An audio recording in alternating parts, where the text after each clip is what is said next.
Afternoon all, how we doing? Oh, I'm back again. I am back again. How is everybody? We're having a bit of a heat wave situation in the UK at the moment. Certainly down here in the southwest, it's been absolutely stifling the last 3 days. Unbelievable. Bit of thunder and lightning today though. A few heavy downpours. I think hopefully it's cleared the air a bit, but it's still pretty warm. So how are we doing then? We got Simon in. Hi Simon, how you doing mate? Biomaster 3000 amp works, but speakers are bust. Unfortunately, those Biomaster speakers from that era are renowned for that, Simon. I think you can get repair kits for them, but I know they fall apart, the cones and that in those. So good luck with that. Afternoon Chris, how are you? Mac Vision, hi Mac Vision. Dwarf's in, hi Dwarf. Daniel. Rob Cross, hi Rob's radio channel. Matamble Joe, how are you mate? Michael Hyde. Rob Tiveridge. A Muggy Dursley, yeah, it's muggy here now really. Mike Cass, hi Mike. Timothy, hi Timothy. Tom and Susie, how are you doing? Nick, afternoon Nick. Wet and humid. I don't think you're far from Mr. Rob Titheridge, are you? I think he's got the same. It's pretty heavy here at the moment, so hopefully it'll clear through. Afternoon, Derek Cooper. Afternoon, Aaron. How are you? Got about the same as us, I think, Aaron. Danish. How you doing, Danish? Bob Anderson. How you doing, Bob? Will it work? Who knows? It certainly didn't before we fixed it, but we might not have fixed it better, have we? I made it worse. Peter Carter, hi Peter. Electrosound, hi from Australia.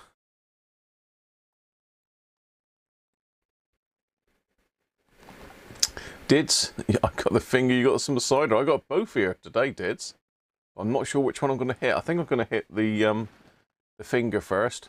Hi, John. Yeah, we're getting there, John. Still not 100%. You can probably hear my voice is still not right, and Mrs. Cruncher's still a bit under the weather, but we are better than we were. That's all I can say. We are better. We're not better, but we're better than we were. Seems to be hanging on forever. I spoke to one of my mates yesterday. He's had a cough for 3 months. Craziness. Multi. Hi, Multi. Harvey ZX. Rob Head, Lee Benyon, hi Lee. Dave Rhodes, hi Dave.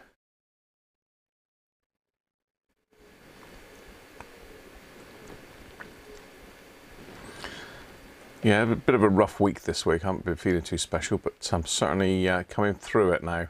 Fingers crossed.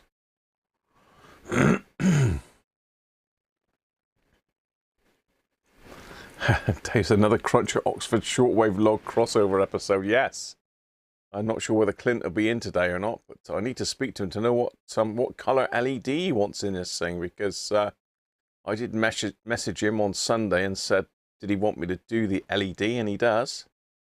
They're pretty rough in these.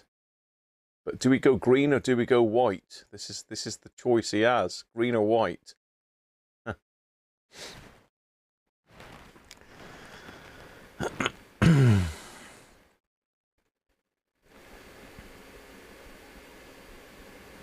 Psychedelic music, Electrosound. Listen to Shortwave Australia. It's good to see there's still shortwave stations going, isn't there? Afternoon, Benji.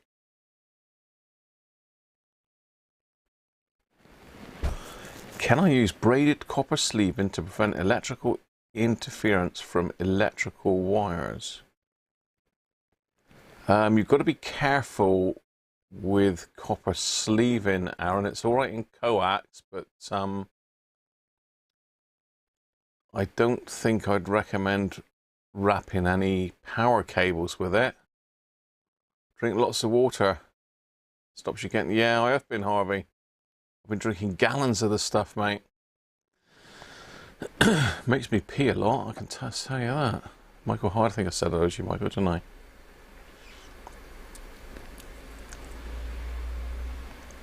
-4 in Ballarat on Friday, 22 next Friday. What?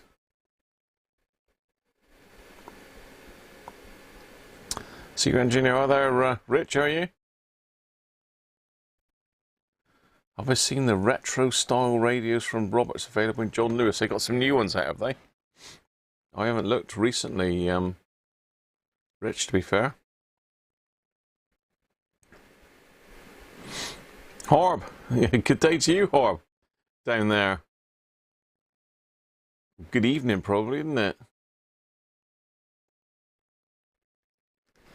Why did you not give a rest for today? No, I'm okay today. I'm getting better by the day, really, or by the week.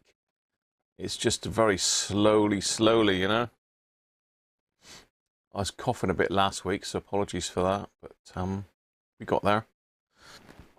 So yeah, today's task really is to find the backup battery in this. Not backup battery. What are you talking about? It was a goat. Not the backup battery, but the super cap. There's a super cap in this thing. As I say, it's been probably a good year since I've worked on one of these, so we need to find that. We also want to try and upgrade the LED, so we need to know whether we want to go with green or white. Now, I think the original's like a light greeny colour, isn't it, in these? I think it is.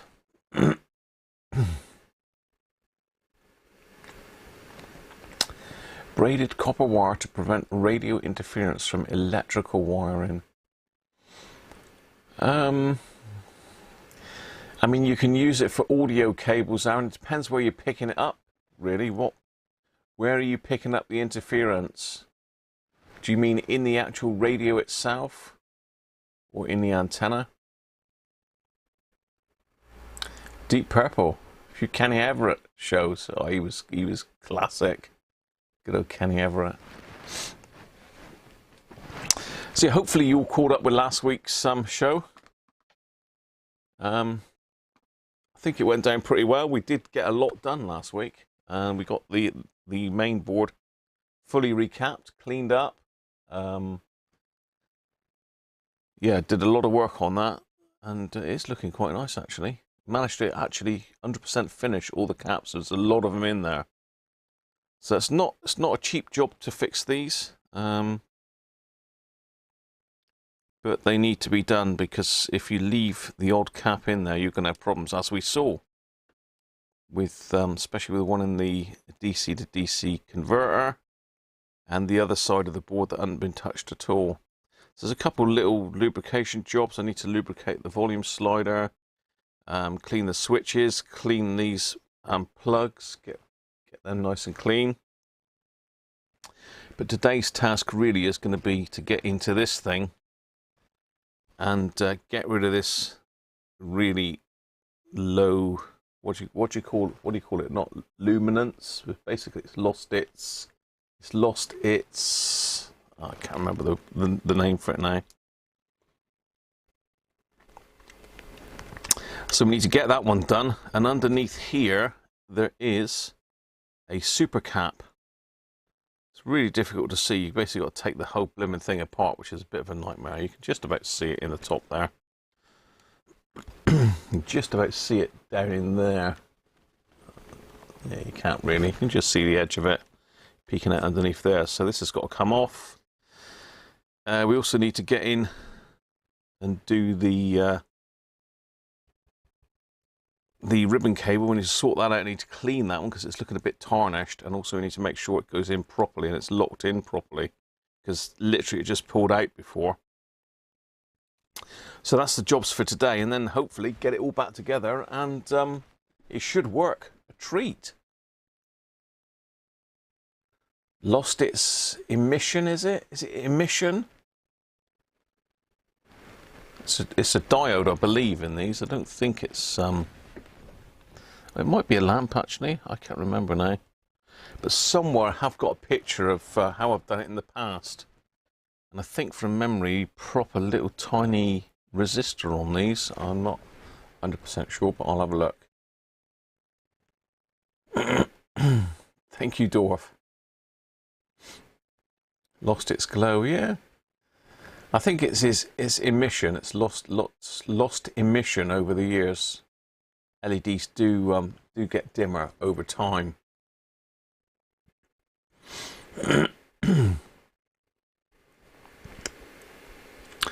Does the SW77 have a super cap? Yes, it does, Rob. Yours has been done, mate.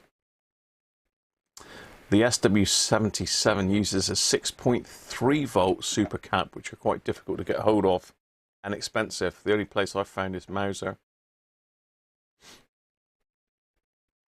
Sounds like your vacuum fluorescent display over the time they use it. Brilliant. Yeah, you're dead right.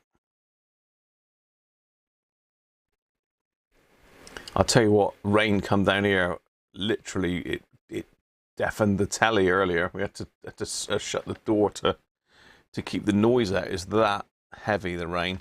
It's coming down in bucketfuls. So there you go, that's the plan for today. Obviously, first of all, we've got to crack open the traditional Sunday fare. And luckily for you, I have the finger ready to go in. So there we are. The finger is all ready to go, lined up. And I've got to say thanks to John Turner. I had a case of beer turn up this week from John Turner. So John, thanks very much, mate. If we get a chance today, if we get enough time at the end, I'll go and do the transistors and the capacitors on that frequency counter board.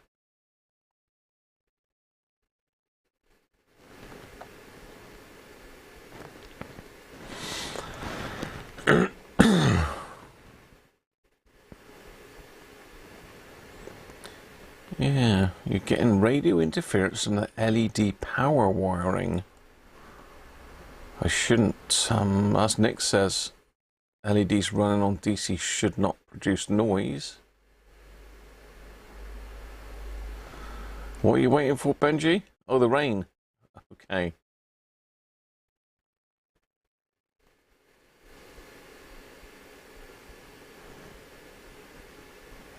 Yeah, I've certainly got the rain coming. So let's get this on. That might help my voice a little bit, because the old voice is still a bit croaky.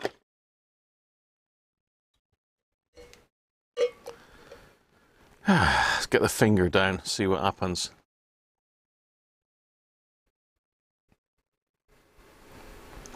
Let's say I have done 2 or 3 videos on these, the SW55. I know we did one Christmas that lasted a few episodes, and I did the LED in that one, I believe.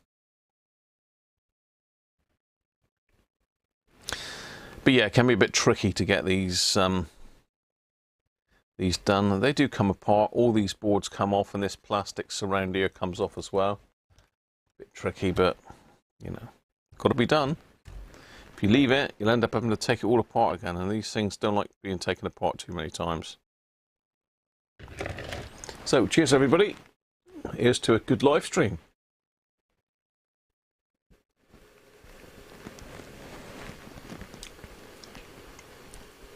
What's a Buick convertible got to do with it? Yeah, the Bishop's going to help me. Well, no, I've not got no Bishop. I've got Bishop, yeah, of course I have. I'm getting confused with the Abbott now. Yeah, the Bishop's going to give me assistance today, hopefully.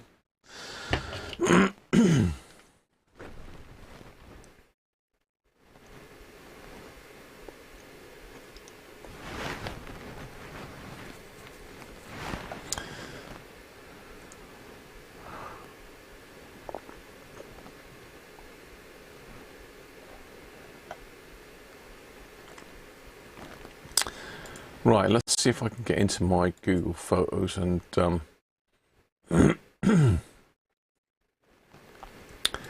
dig out my files on the SW55.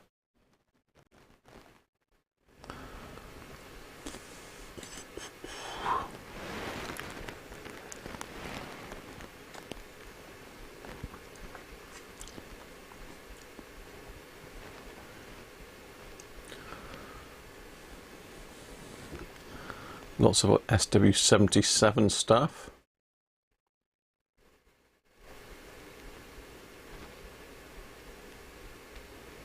SW55, 35 photos.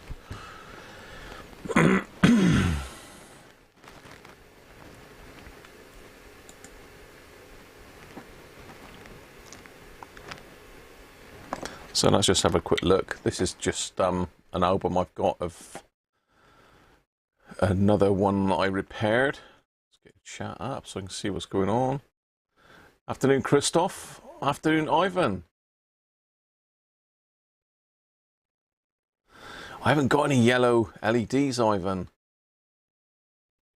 I've only got green or white, unfortunately.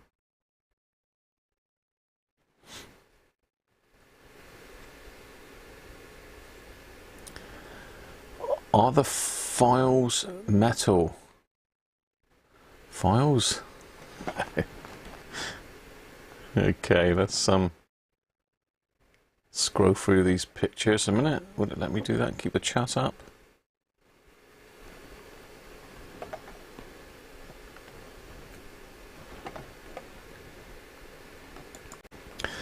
So say this is one that I did. You can see the leakage from this one. Look, I mean, if I scroll in, you can see all the electrolyte that's come out of the these electrolytics. Well, that luckily hasn't happened on this board. Someone's been in there, as you saw last week, and put normal electrolytics on it.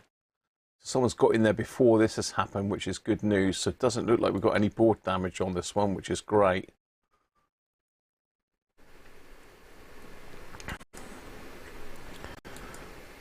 So this is before the repair.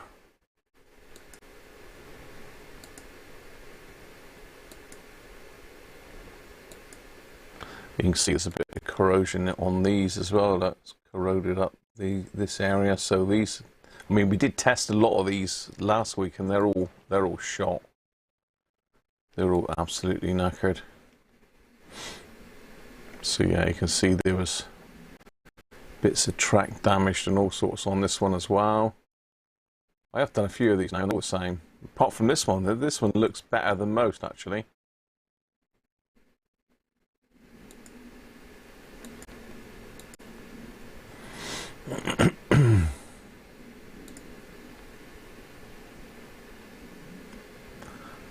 So it looks like I fitted. Ah, here we go. So no, it is a lamp on this one. Okay, it's a lamp. Now, somewhere here I've got a photo of what I did. Okay, so that's a lamp taken off. So it looks like I fitted one of these really bright.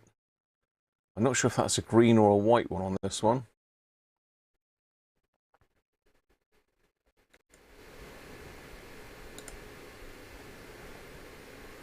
So just tin the pads.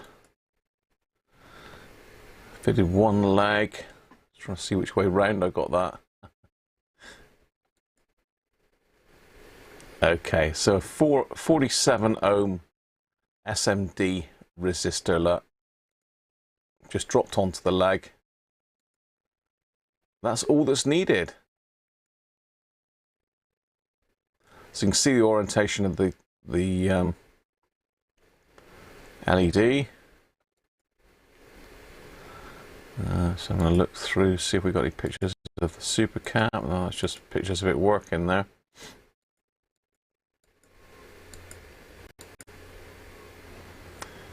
So that's what we'll do. I've got some SMD resistors, so we'll do exactly that.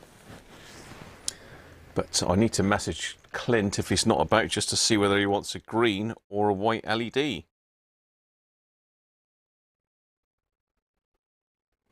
See if we can find him. Yeah, so he said the backlight is not great.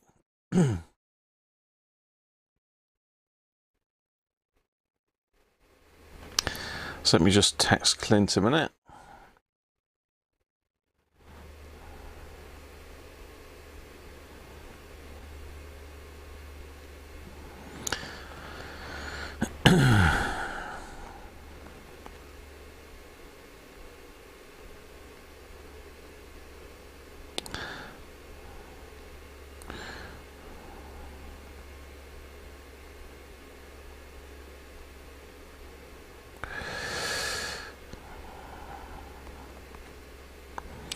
I believe that lamp is a greeny colour, but I'm not 100% sure. I can't really remember. I've got one of these. I've got, well, in fact, I've got two SW55s of my own. So anyway, there you go. That's the plan.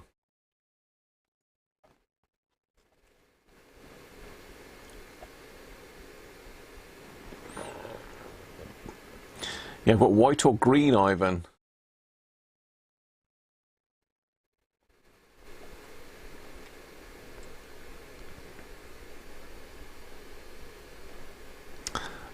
Ammonia and ipecaca mixture. Flippin' heck. Sounds mental, Aaron. Buggered, yeah. you got it, Harvey.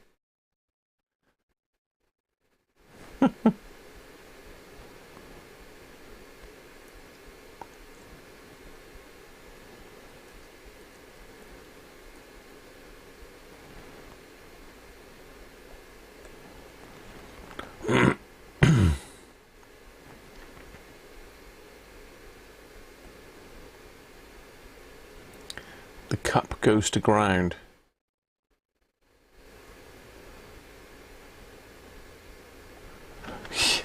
Not forgot, Chris. Put together a little spreadsheet in the week, Chris, just on balances, etc. So you're well in credit still. I've just got to work out the costings on these two and get them off in the post.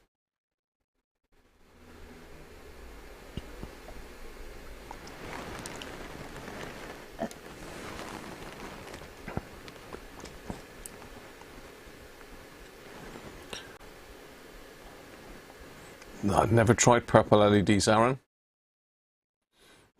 Ricolas, but then you want a Yoda all day. Very clever. Okay, let's wait to hear from Clint on the LED, but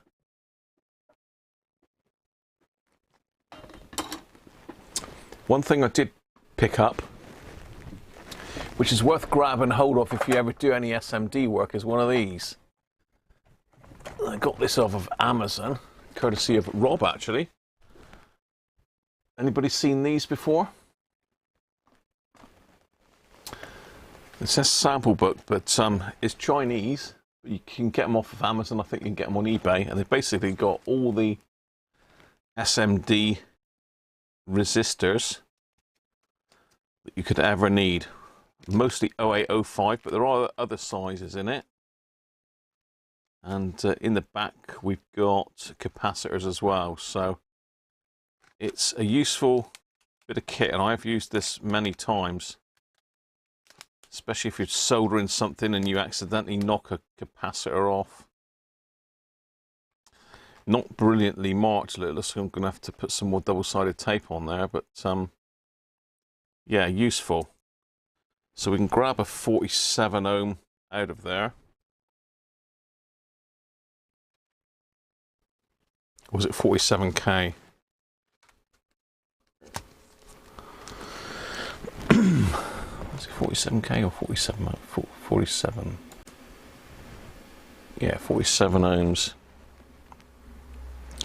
33. You haven't got a 47 ohm, typical, wouldn't it? So look, there's more in the back here.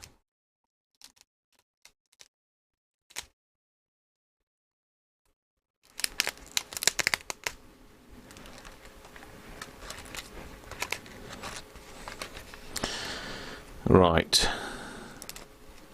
No, that's capacitors.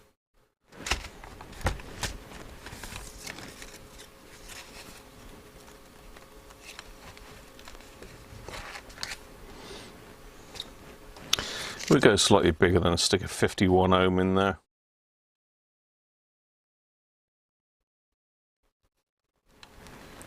Strange there's no 47 ohms in there, isn't there? That's 47R0, so it's definitely 47 ohms. I'm surprised I haven't got that. Let me just have a quick look in here, because I would have got those in, I'm sure.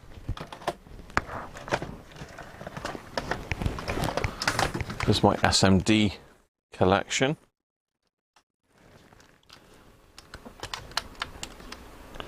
No.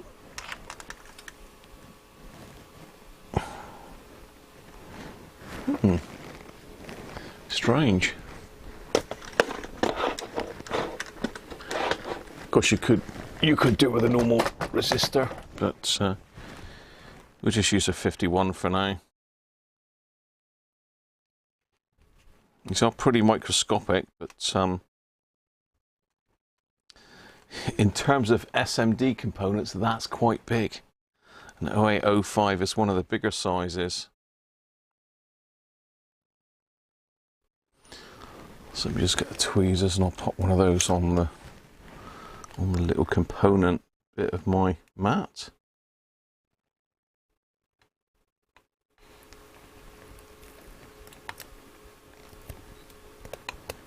Get out.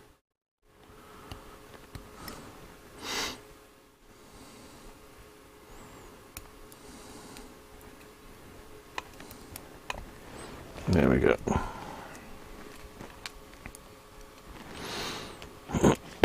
So all that's doing is just limiting the current through the LED.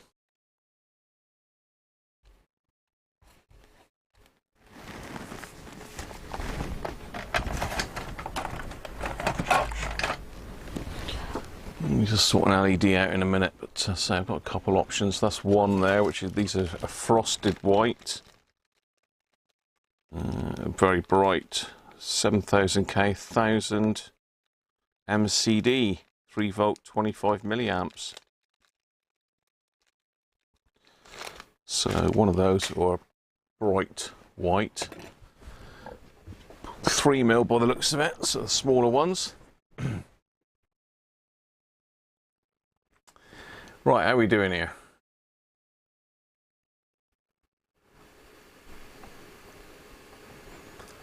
Chat is firing on here. Let me catch up. A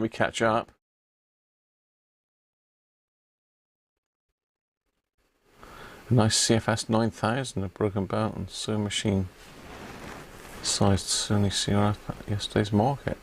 Oh wow, that's cheap. That is cheap electrosound. That's a bargain, that is. Bit of a pig to work on, but very nice radios. Dorf is using a 3mm white LED and 68 ohm. Hard to get good LEDs. They're mostly bluish, warm white LEDs, often have a greenish tint. You've got a beer commercial when you join the stream. There you go. You'd think they sponsor me, wouldn't you, Christoph? But no, no chance. Yeah, YouTube found it, but the brewers didn't.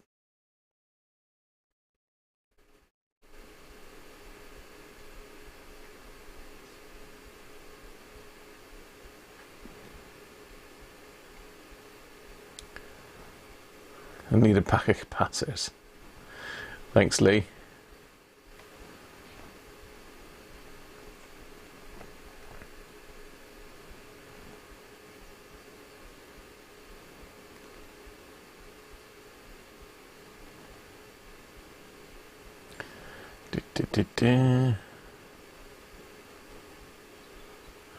Yeah, SMD is tricky, but if you've got the tools and a steady hand, you can do it.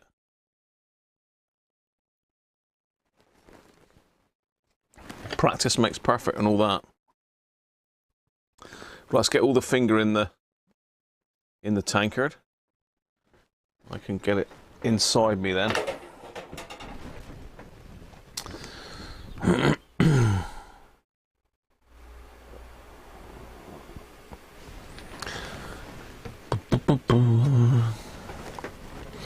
Right, we've got to take this apart then. So we've got to pop this little plastic thing off the side here.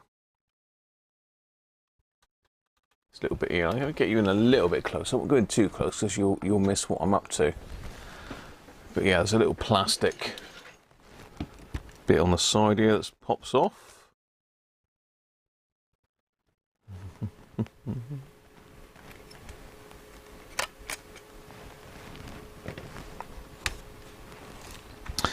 There's two screws that you've got to undo that hold this in. Hold the encoder to the board. They've got to come out.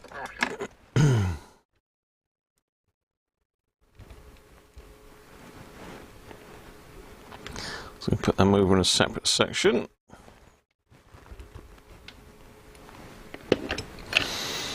Now I believe this board then just unclips. So we've got this bit there that sandwiches those two boards together, but I don't know.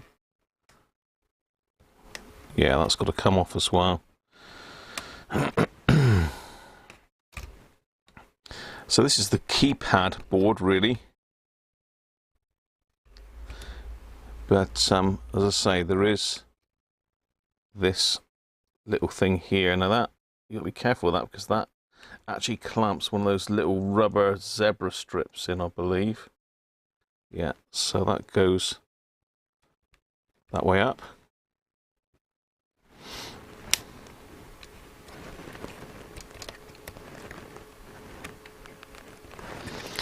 We've got to unclip that and both at the same time, which is always fun. There we go. That's that, and that. And that board just lifts off. There we are. But there is a little tiny bit of rubber there, which is the zebra strip, and that has got to go back. You can just about see it there.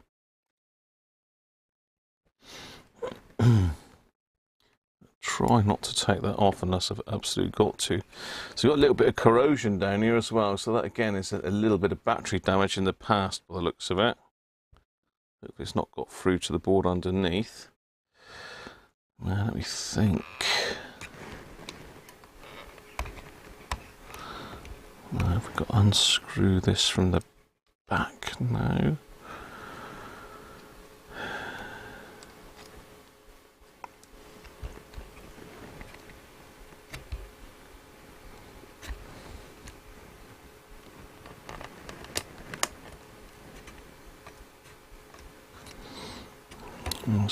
The shield should come off. Try not to touch the zebra strip. This is just to get to the LED. We've got to take more off to get to the backup battery. Well, that back frame's got to come off somehow. Come on, let me come.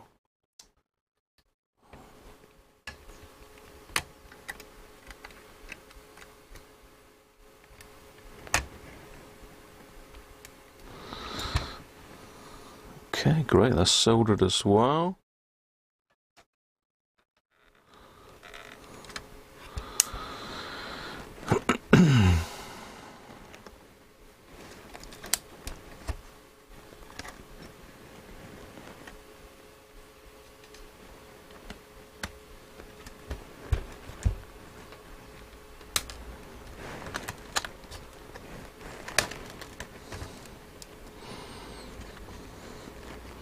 Sounds like it's stuck on with a bit of tape as well.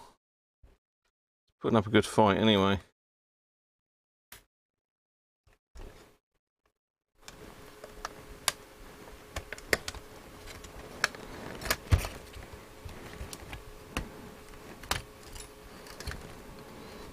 Yeah. There she blows. Right. Yeah, that's not looking too healthy in there, is it? That's not looking overly healthy. Anyway, we don't need that bit. We can now get at everything. So we've got our encoder there. That again looks very messy.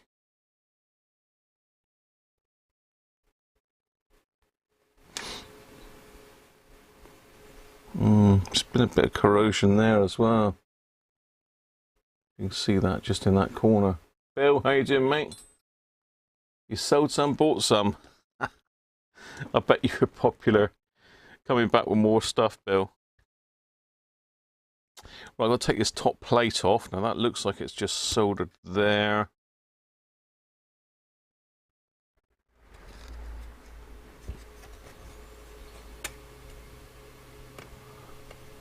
Just that's holding it in.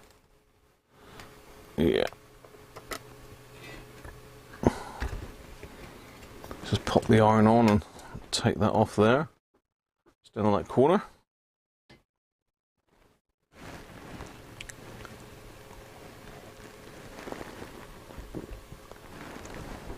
I'll tell you what, it's warming up again in here. Whew. It's good to go in and get the fan in a minute, I think.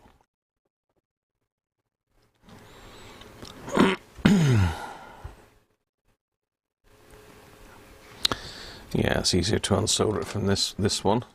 Well, this iron's tip's not great. There we go. So that's that out of the way. Keypad board, we don't need to do anything with that. I'll try and clean the contacts in a minute.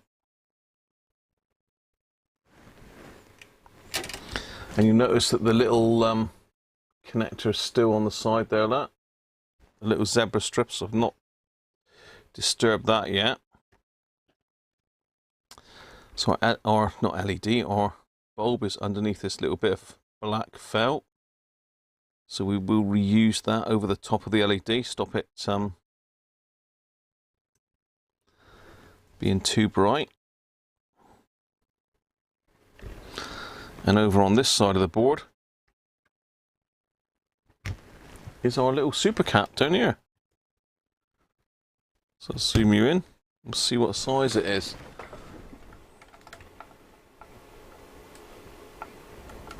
There's the super cap.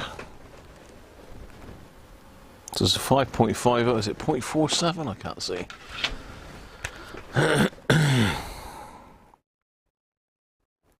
0.22 farads. 0.22 farads. So I need my super cap box next. Super cap box.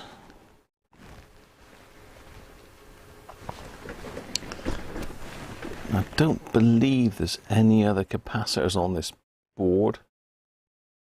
I will probably just pop over it with a microscope because of that corrosion that's appeared, just to make sure that everything's okay. But let me just grab my super caps a minute. If I can find which box I've put them in.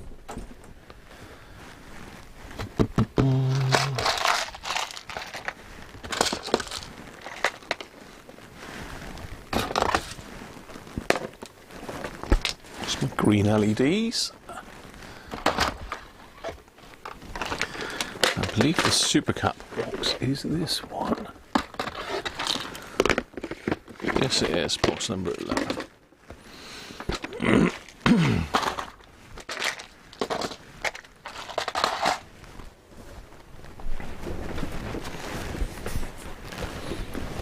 Right. Back. Hello, Quasi. Quasi Nish. I hope that's how you pronounce it. Or Kazi Nassim. Welcome, mate. You've been practice soldering SMD stuff, all? You're not feeling well, Chris. Sorry to hear that, mate.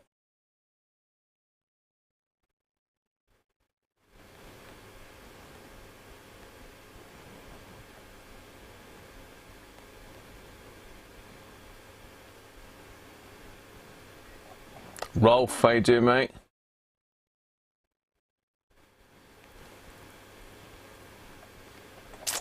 Right.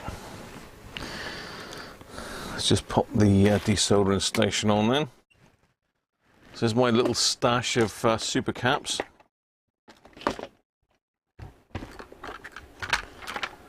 So I've got quite a few different types, but where are we? 0.047. 0.22, there you go. Ideal. And these are the ones for the SW57, 6.3 volt, 0.047 farads. Mauser Electronics. We have various ones for various radios, but the one we want for this is the 0.22.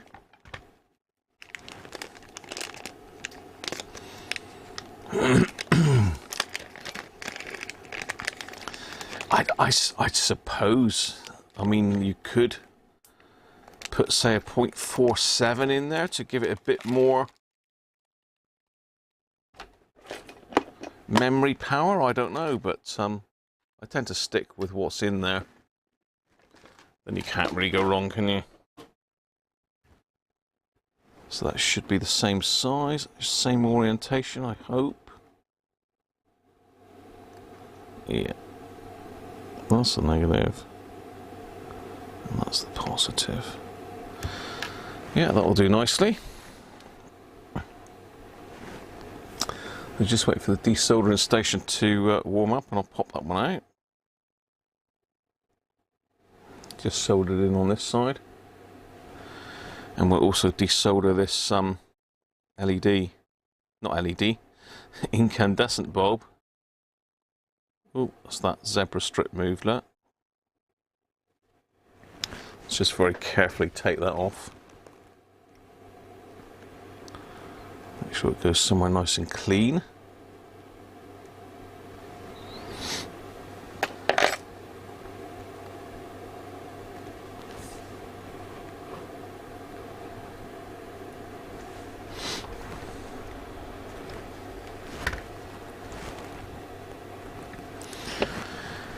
Alright, just waiting for the soldering station to warm, which it has now. Hi Gia, how are you? Ah, getting better, Gia, thank you, but not quite there yet. Graphene supercapacitors, no I haven't.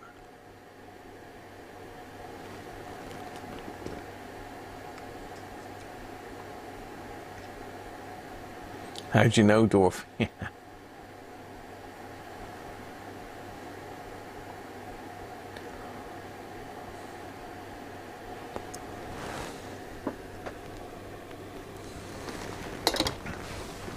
Right, we're up to temperature.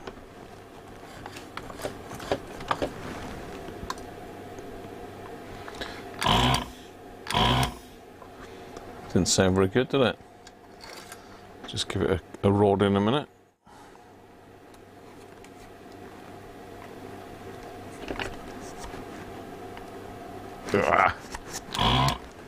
It's blocked.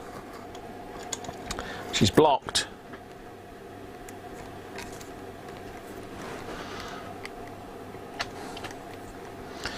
One and truly blocked by the feel of it. Cool.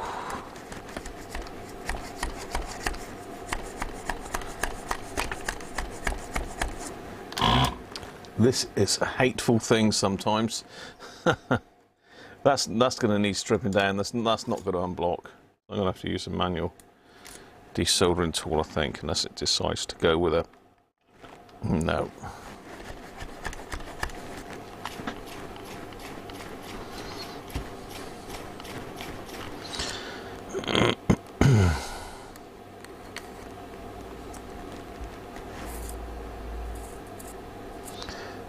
It's not going to happen, I don't think.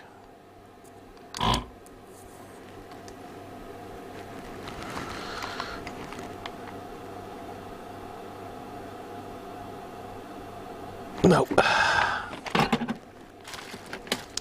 Forget the dreaded desoldering tool then. Back to the old solder sucker. Stick another tip on it. Actually, I'll put the bent tip on because it's be easier to do it the LED with that.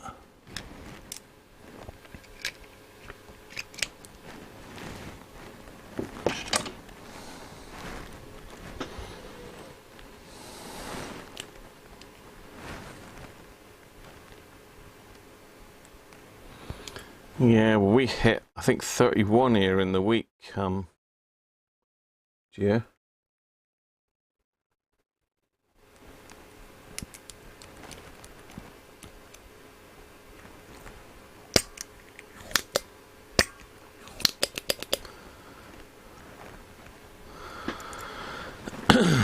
It varies, depending on how it's used, really, as to how often it gets cleaned out. But I suppose if I was to use it on a regular basis, it would need cleaning out probably every couple of days. That's a pain in the backside, really.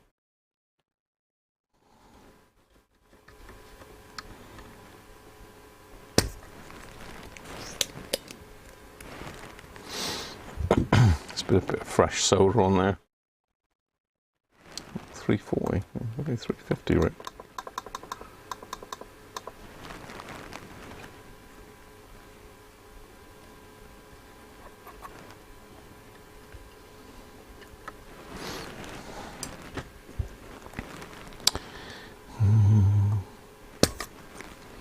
Better.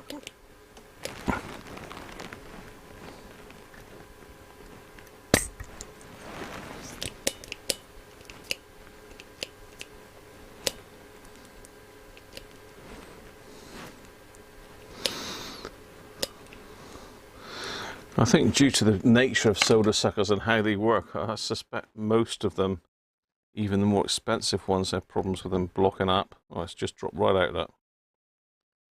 So let's pop our new one in.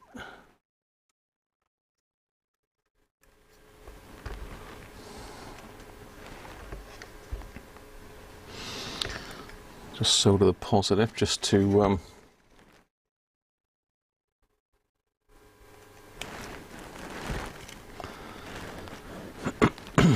hold it in place.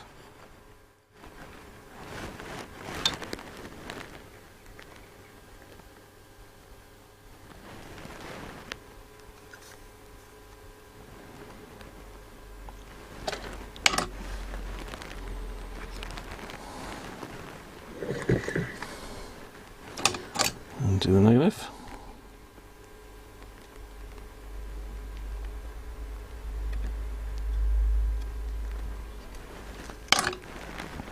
You do need to cut these off flush as well, otherwise it won't sit back properly.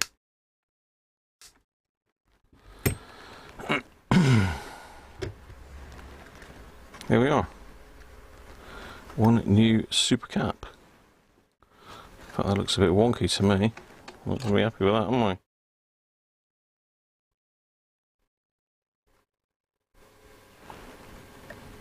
Better. We are. Super cap done.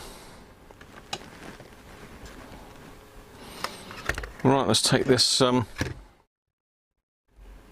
here off.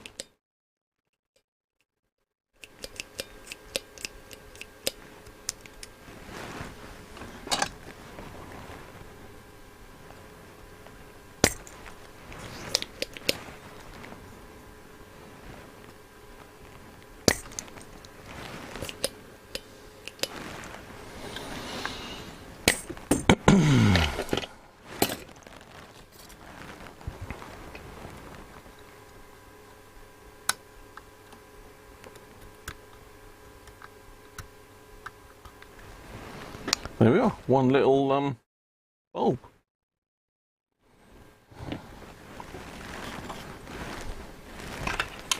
Let's clean those pads off. Starting to get a bit hot in here now.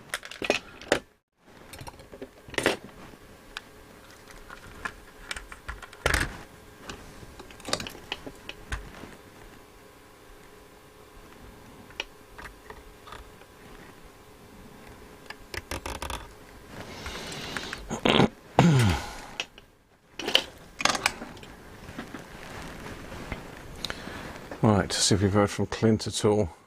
Radio birder. Luminosity. No, it was the emissions. The emissions have gone lower on it. Luminosity is the brightness of it.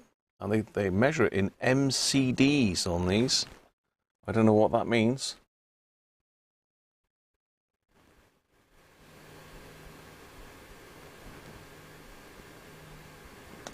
ProSkit 331 Geo, yeah, it is a useful bit of kit, but it does need sorting. Yeah, it's really getting really hot. It got down to 19 this morning, but we're well up into the 20s. As I say, I think it hit 31 this week. Was a high. It might have even been hotter than that, but it was baking here. It was, well, literally we had to we had to close all the not all the windows, close all the curtains and just open all the windows up to try and get some air through. It's been stifling.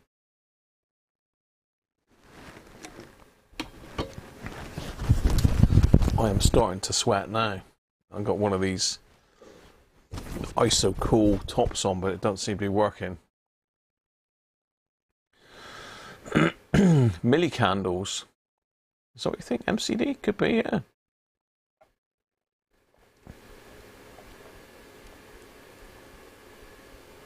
Around 30 there as well, Christoph. Yeah, it's too hot, really.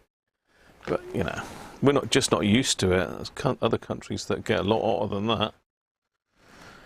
So yeah, the options I've got these green LEDs, and I've got some ultra bright ones of those. 8,000 MCDs, which is really bright. I've got these white ones which seem pretty good. These are 1,000 MCD.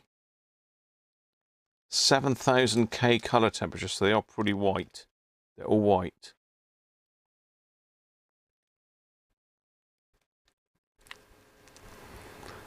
I could put a normal green in just to give it a bit of a greeny glow rather than being too bright, but you tend to find that it's only the super bright ones that make a lot of difference to it.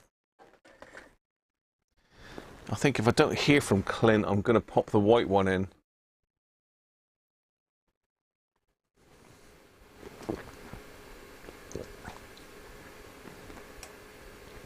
Candelas.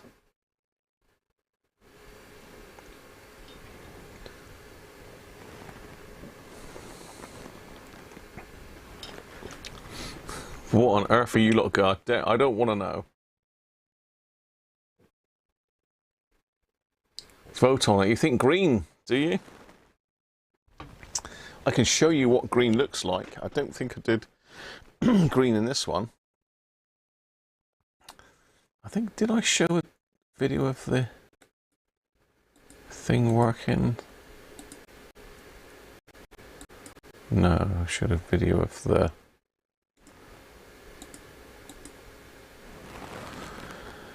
Now put a green one in a couple of Pro 80s that I did.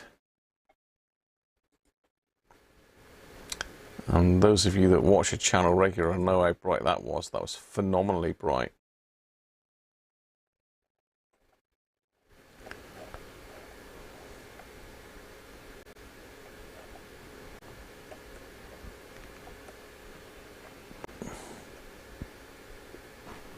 Pardon me. Have I got Pro 80 here?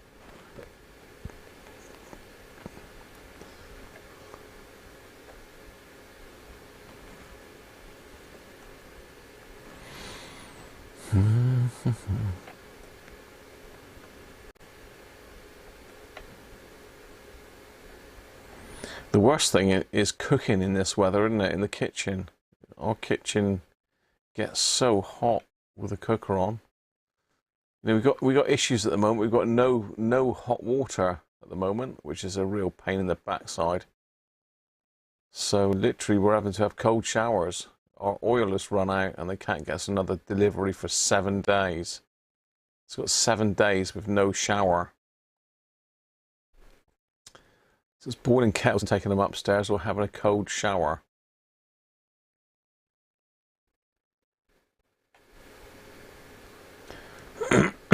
Doesn't help, does it, when you're not very well as well? No, I can't find a picture of that. But if you search back through my previous live streams and look for the Pro 80, and I think I did one of these, I can't remember, I think I put a white one in this one last time, I'm sure I did. In one of these last time even. So you think green?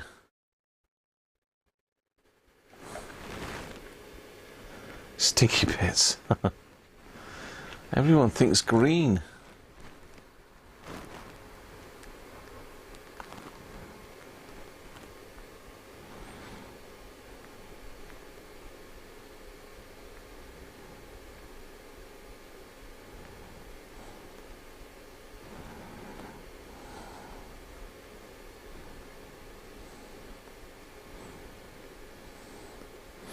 Well, I've not had a reply back from Clint. I mean, he's probably busy, but it's been half an hour now, so we're going to have to make a decision because this radio's got to go back together. It's not a million miles away to change it back. As I say, I've got two choices. I can go for a super bright one or a fairly bright one. I think to make a difference, the super bright one does help.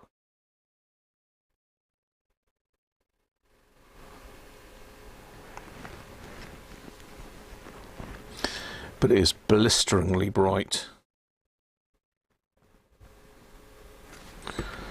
And I've got a frosted one, which is a bit more diffused, 3000 MCD instead of 8000. But no, I think if you're going to go for bright, you might as well go the whole hog and have it proper bright. Certainly you can use it as a torch in the night time, that's for sure. So if I'm going to go with the green then.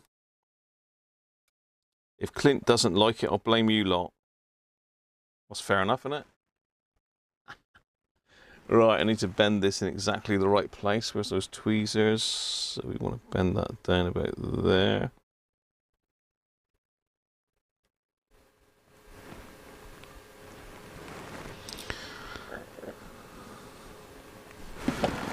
Nope.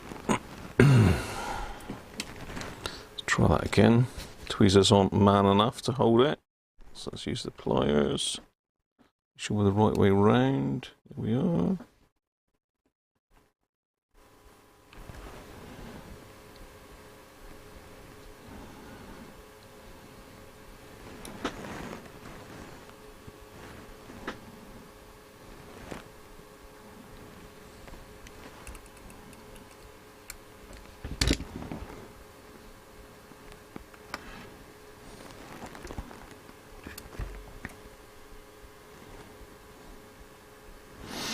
Right, so let's put a blob of solder on that.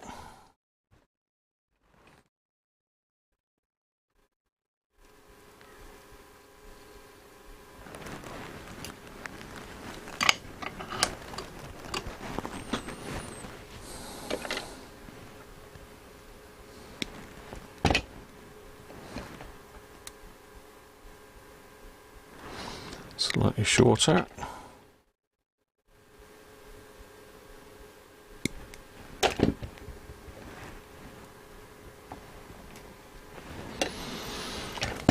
Right, let's solder it on.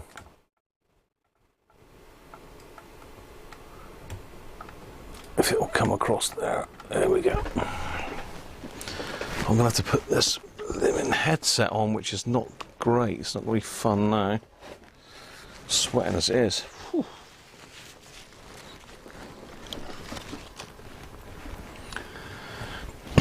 Let's put a little tiny bit of flux on there. I won't need to stick any more solder on because there's plenty on the board.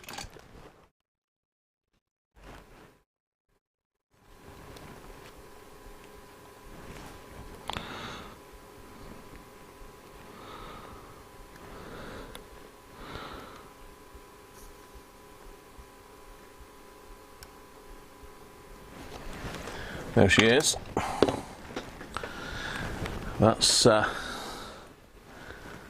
one leg soldered on. Now the other one's got to have the little tiny resistor. So this is fun because literally that is microscopic. Can't use those tweezers because they got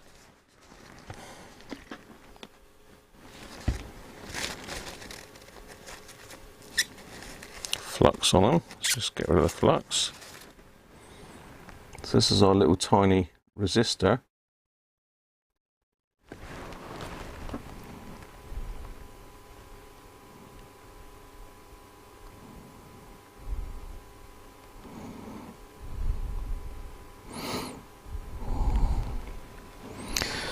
So I think what we'll do is we'll cut this leg here off.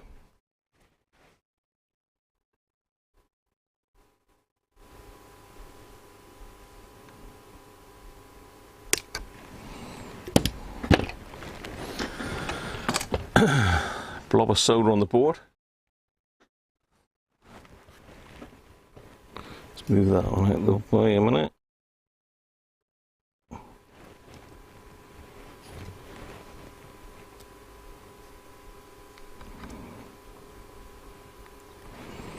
Blob of solder on there. I think because of the size of it, I need to bend this leg down a little bit. Just have a look, see if it'll stand up there.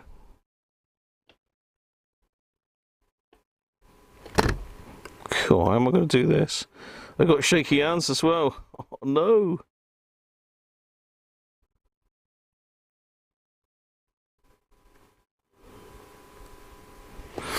Right.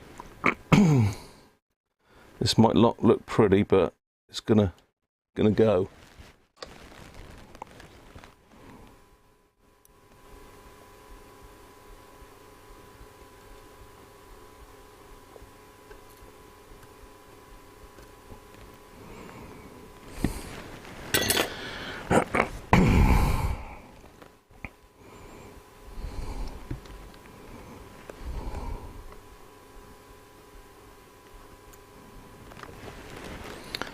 No, it's got to go a fraction back.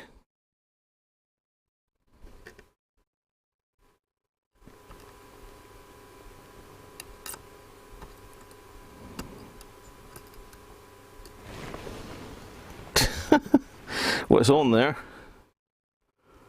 Not happy with it though, you know me.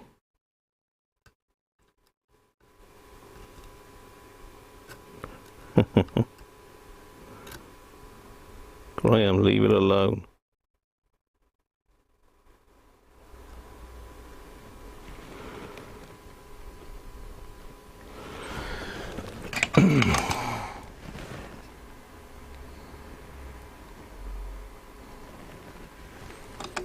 Right, that should do it. So I'll smooth that top bit across. There we go.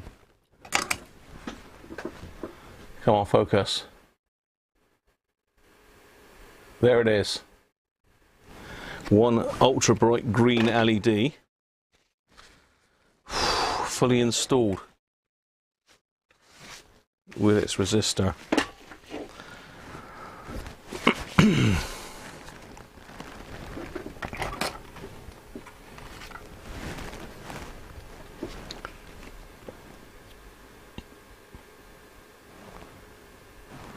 Yeah, it's gonna be. They are really bright. What's that hanging off me side of my head now? Just gonna clean that off.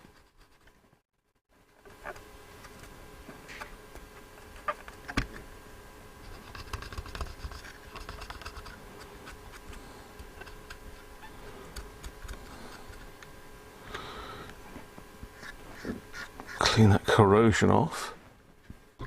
Also want to clean that bit where the zebra strip goes.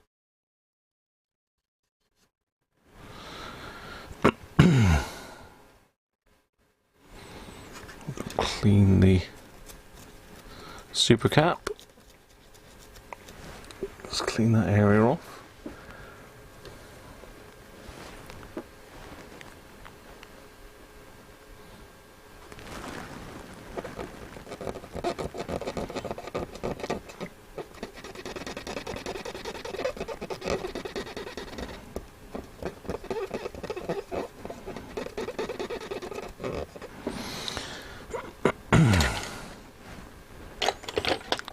They're very short on cotton buds here. I might have to go and raid Mrs. Cruncher's stash a minute.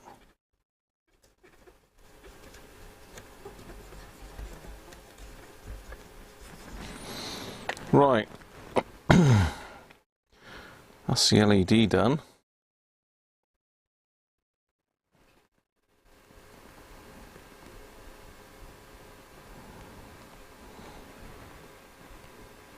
Yeah, it doesn't look like that corrosion got anywhere else. There's an annoying fly in here as well, as you may hear it buzzing around my microphone.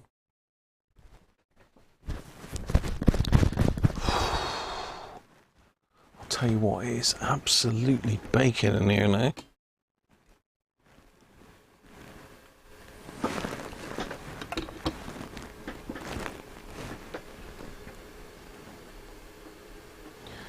That bee better buzz off. Fly.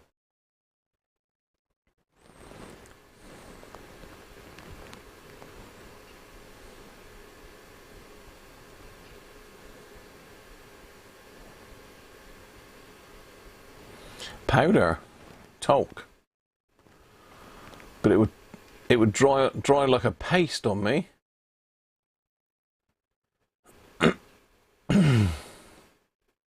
Oh, ultra bright pink. No, no ultra bright pink here. Hey Colin, how you doing, mate? Micro Candela.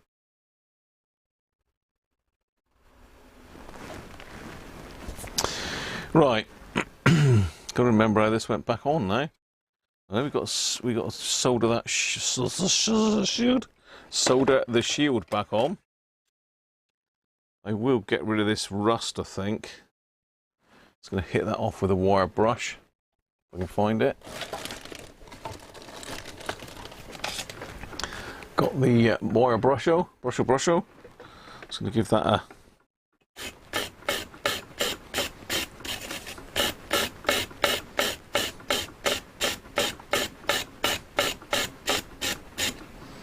bit of a brushing.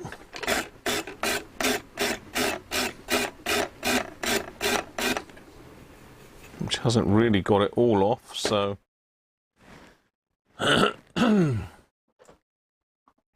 let's grab a bit of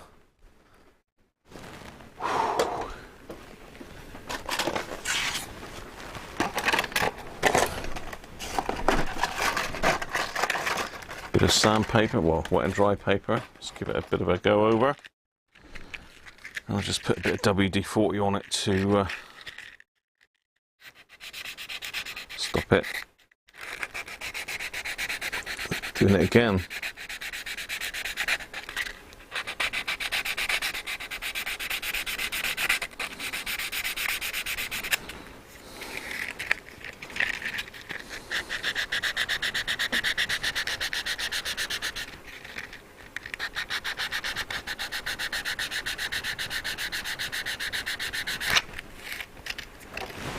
Should stop it rusting. Let's pop a little bit of WD on it.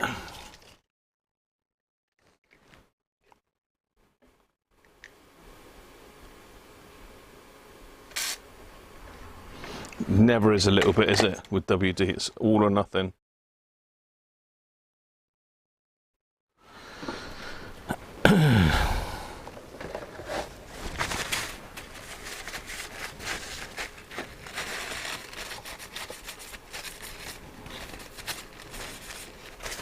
Let's just stop it rusting anymore.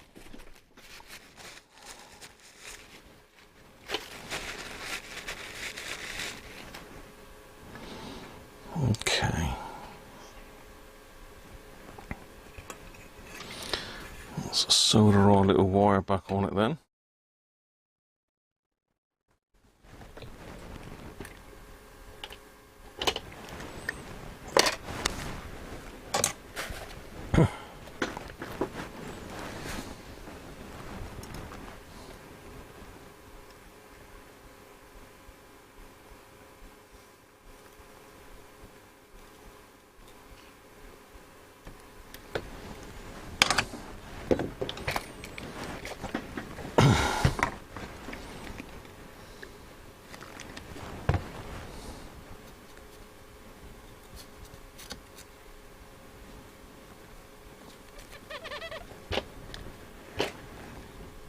I'm going to put our little bit of stuff back over the top of the LED.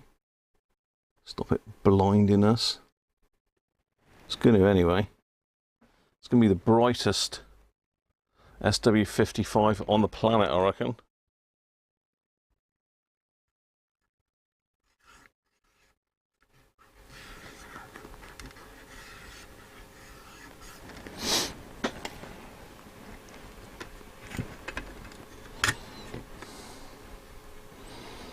Clips over there.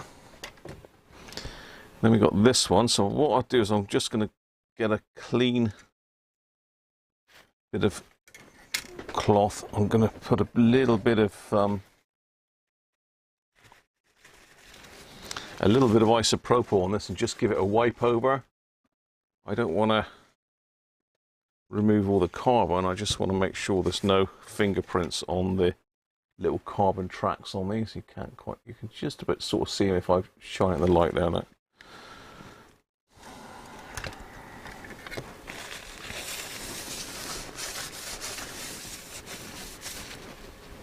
There we are.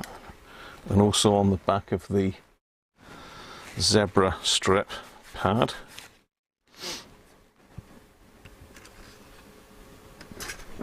So this is tricky. We need to get the zebra strip back on.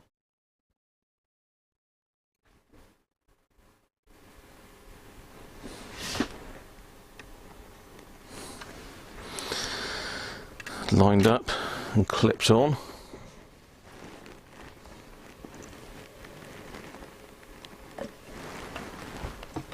Bit of refreshment going on there.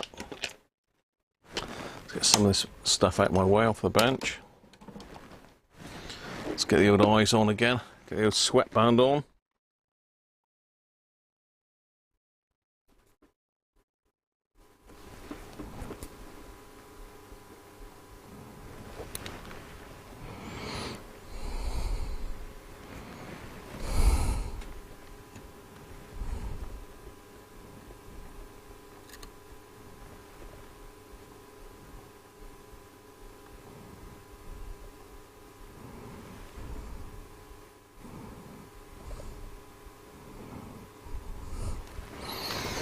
That's the zebra strip back in. Just laid down on the side there.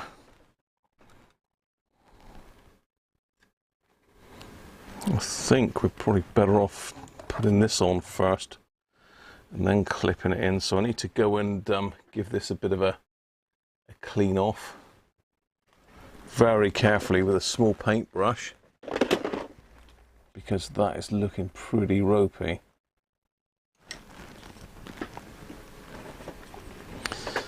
We also got a little bit of rust on that as well. Right, let's go and stick my head out the door a minute. Out the window even. So baking hot here.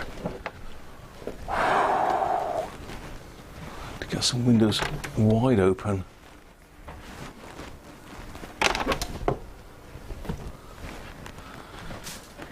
Whew.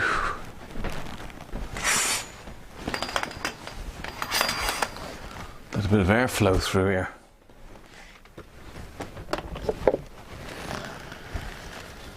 Right.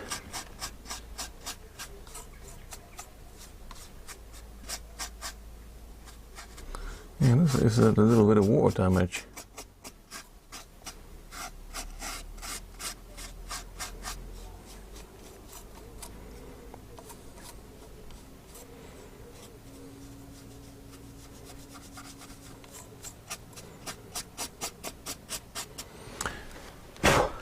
Right, broke. That's better.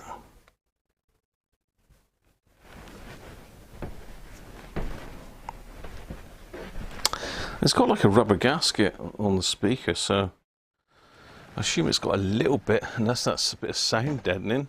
I didn't know whether that was a little bit of waterproofing.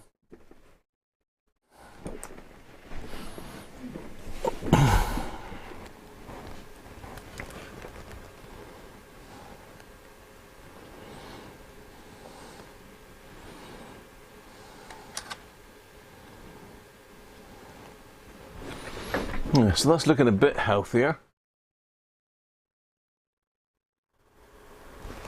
It's still a bit grubby, but I can't really use anything on that because it will deteriorate the rubber. The only thing I'm going to need to do before I put it back together is the battery damage. So if you remember, we've got some pretty green battery connectors on it, just here.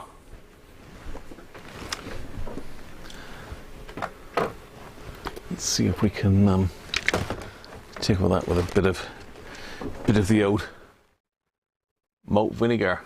I'll get that off.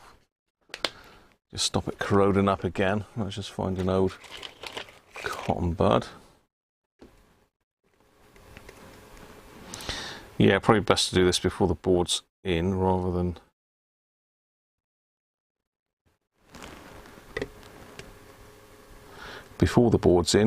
when it goes back.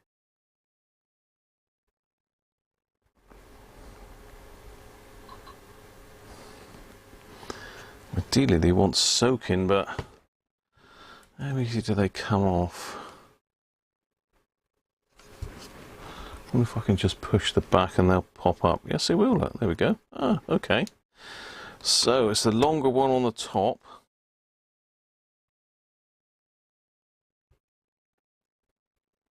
And the shorter one on the bottom.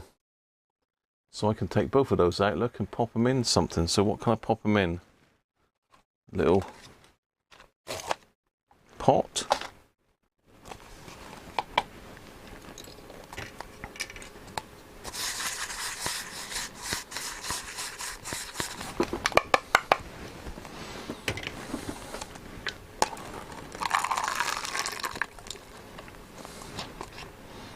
Let's pop them in for a little soak.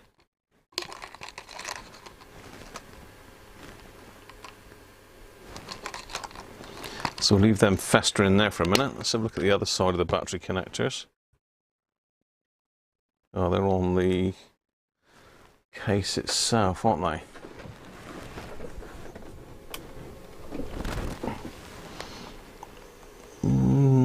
Yeah, they look all right. A little bit of corrosion maybe, but not a lot.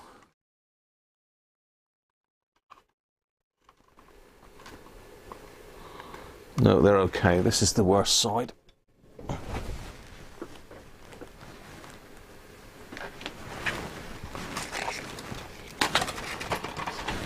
Let's get rid of that up there out the way. Sandra, how you doing?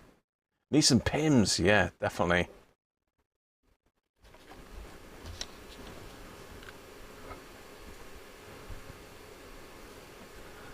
Yes, Chris, I did. Sounds like Mrs. Cruncher.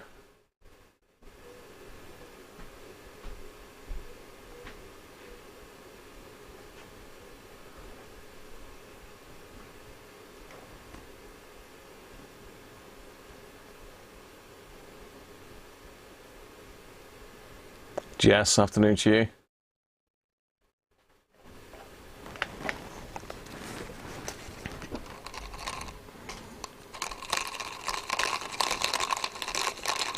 That's fermenting nicely in the vinegar.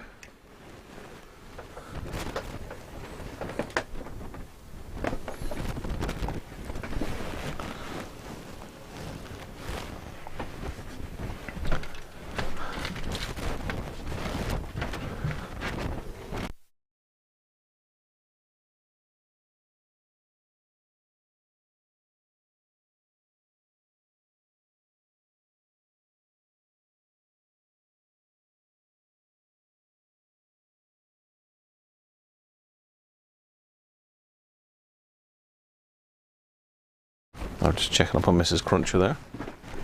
Feeling a bit worse for wear today. I'll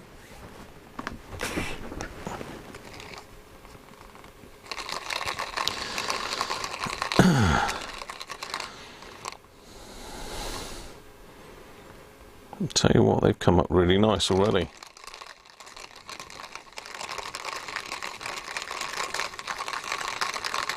It's always better if you can get the connections out and actually give them a soaking in the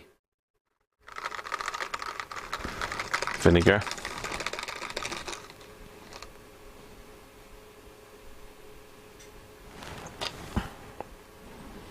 Makes your fingers smell like fish and chips, so doesn't it?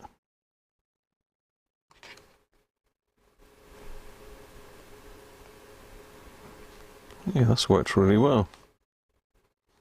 Pleased with that. Let's grab the other one.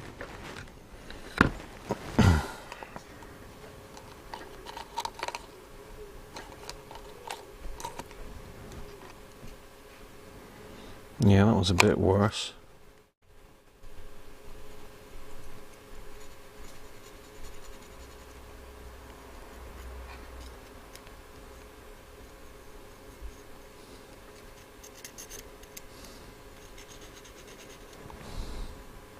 I've got vinegar on my leggings now, on my joggers. Oh, that's going to smell nice.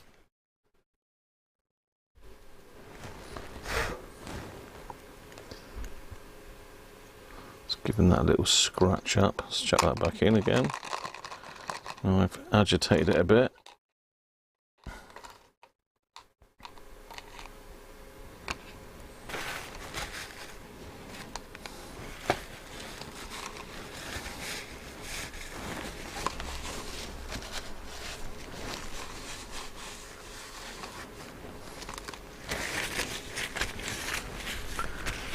Les, afternoon to you, mate.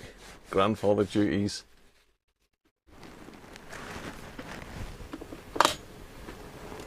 What have you got Ben doing today then, Sandra?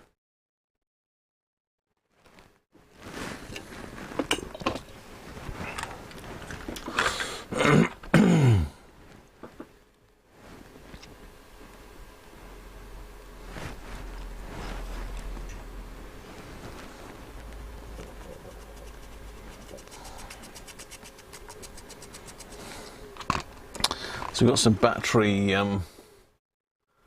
damage in here as well. Well, not damage, just residue. Put a little bit of vinegar on that, should get rid of it. Just remember to put some isopropyl on it afterwards to neutralise the vinegar, otherwise the vinegar will eat away at everything.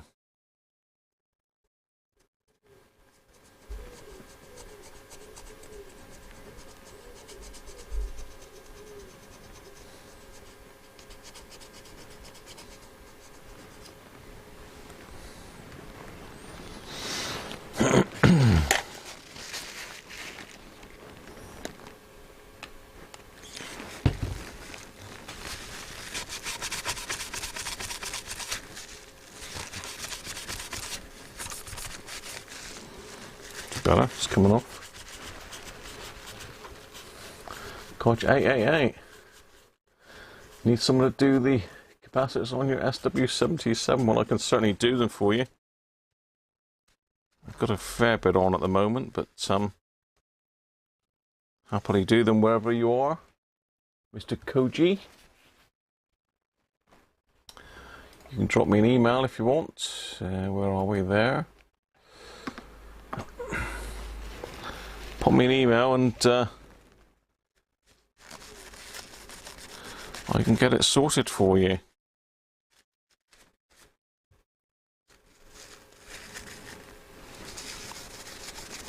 Not really taking on a lot of repairs at the moment if I can help it, because I'm so busy in work. And I don't really get time to do much apart from on these live streams.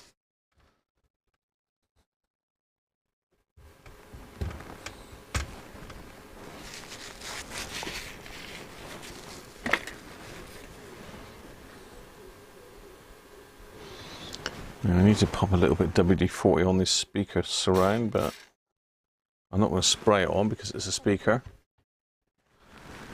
Let's give it a little lubricant. Stick some WD on that. Just stop it rusting again.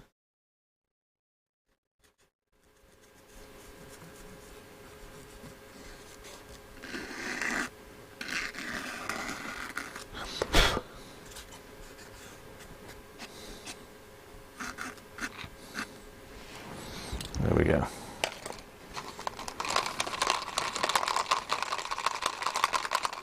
Right, well, I'm going to go and rinse these off a minute. So I'll be back and we can start putting this thing back together.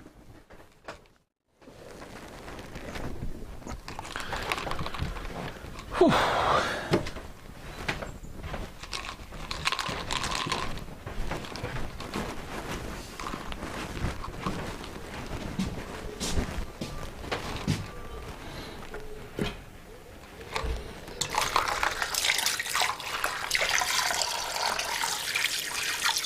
Just rinsing them off under the tap just to get rid of the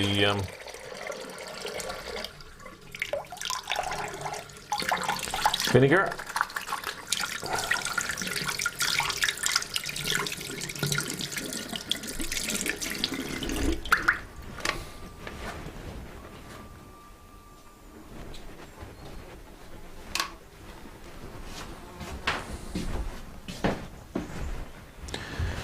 Whew.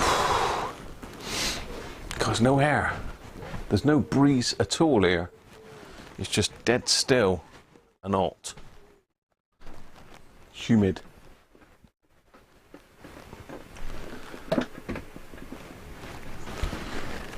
Oh, thanks very much, Koji. California, very nice. Never been there. Never been to the States at all. Never been across that way. Well, I have been to the Dominican, but that's not the States. That's the nearest I've been to it, I think. Right.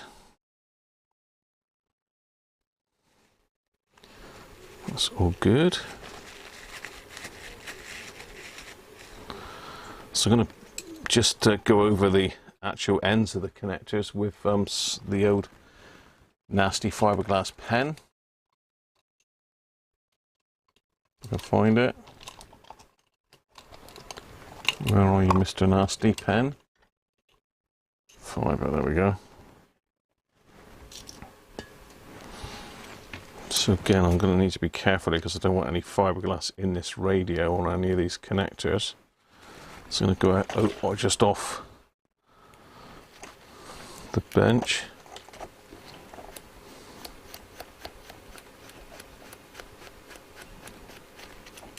Just doing it over a cloth as well, so it's like bin the cloth afterwards.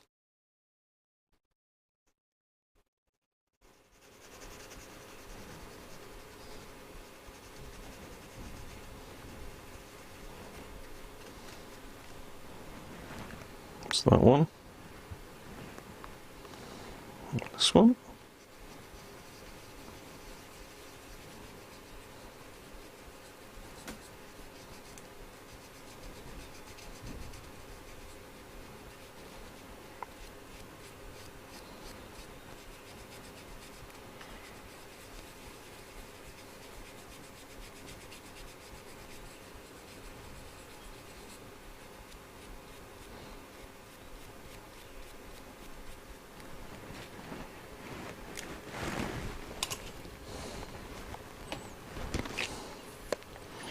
So hit that with a bit of isopropyl to make sure there's no bits of fiberglass left on them.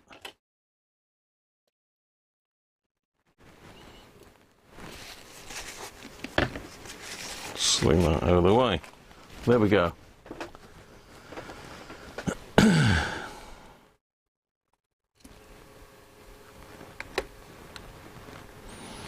So we said it was the long one on the top, wasn't it? Short one on the bottom.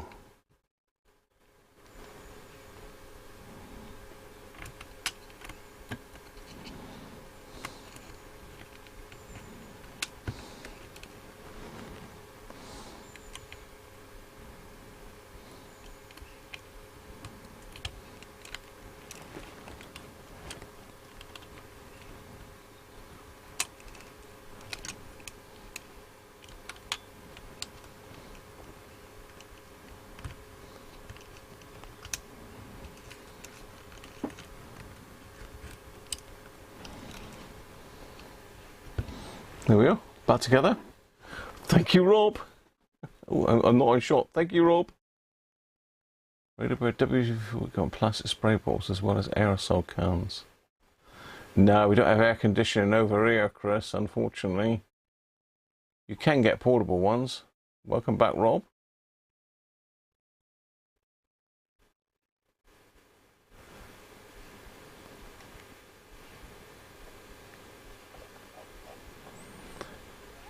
WD-40 can be got in plastic spray bottles as well as aerosol cans. Right, okay.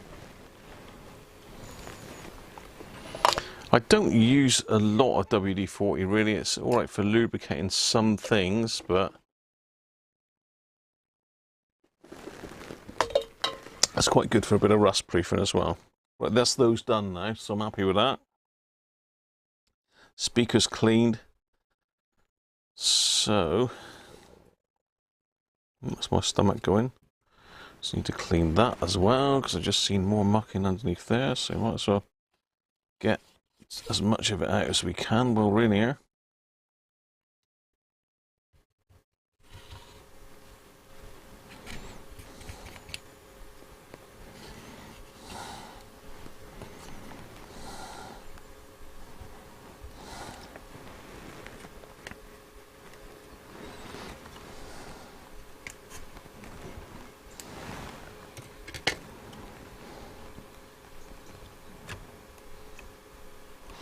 Now, I mustn't forget to put this back in. Now, I need to clean that track with a bit of isopropyl.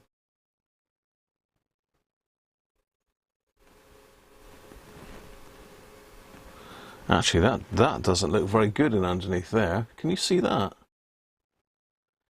Oh dear, we're going to have to take that apart. I don't know what's got in underneath that, but that doesn't look good. Okay. This could be an issue. This could be an issue.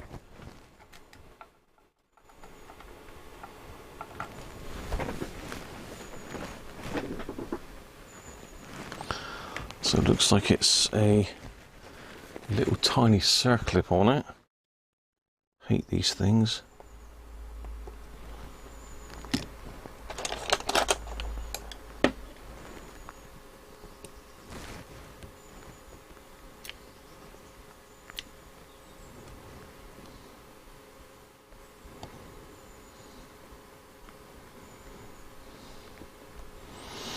Okay, all right, well, that's the scare over. Oh, let's just get my hand out of the way. Come on, focus. It doesn't like this mat, does it? Come on. Come on.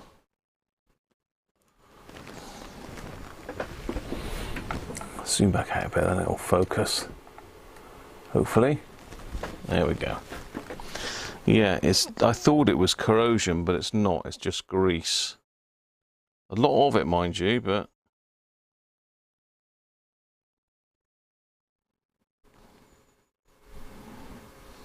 it looks like graphite grease of some description. Just on the spindle, so we'll leave that be. But we'll just clean this track off on this one. Let's get another cotton bud.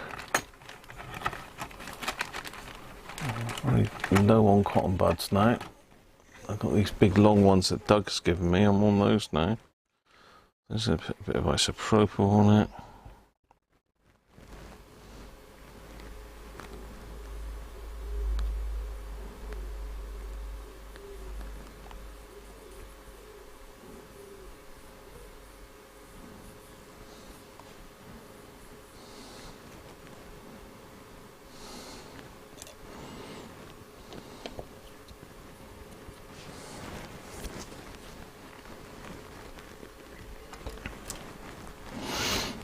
Alright, so that's got to go in underneath there. I've decided to try and clamp itself down already.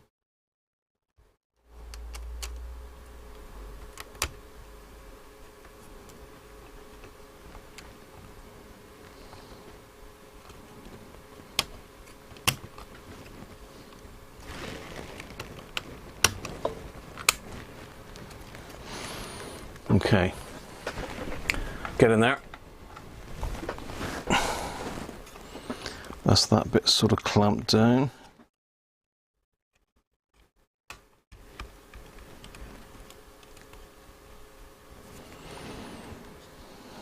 Now this bit, and we've got to make sure that that hasn't moved, which it has. The old zebra strip.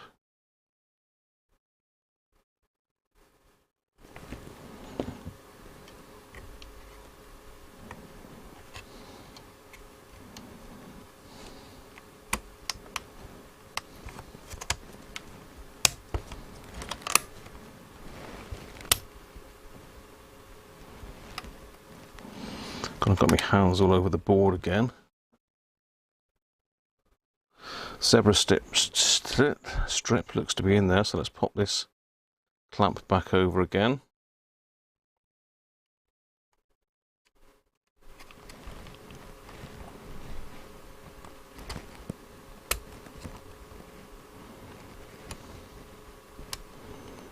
Oh, come on. Didn't quite get it lined up that first time. There we go. There it is.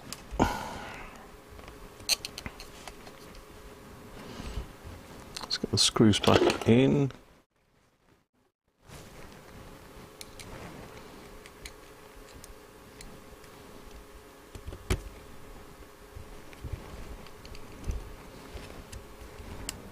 Should have put them in first, really, shouldn't I? Oh, I've got to put the circlip on. Don't forget the circlip, Graham.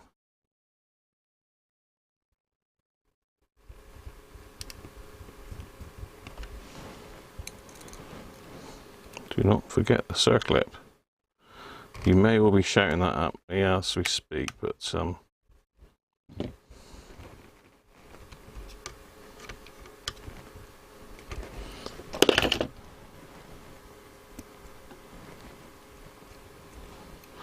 at least you know what's inside one of those now, don't you?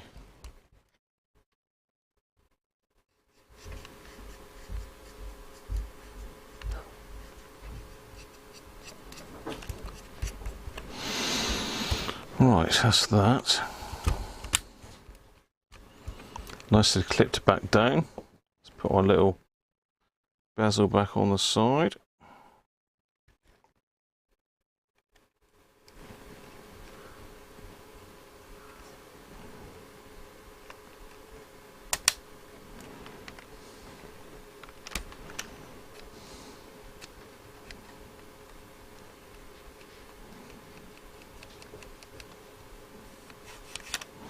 Okay, none of that seems to line up. That's because none of the switches are actually there yet, Graham. You fool. God dear. Right, that's that done, that done.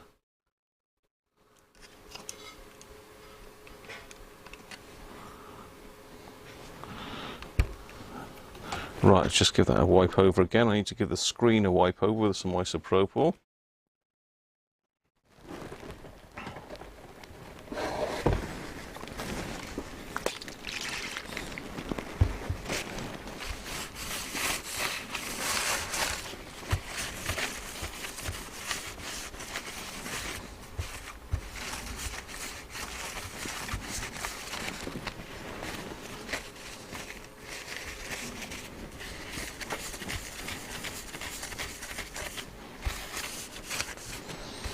Nice and shiny.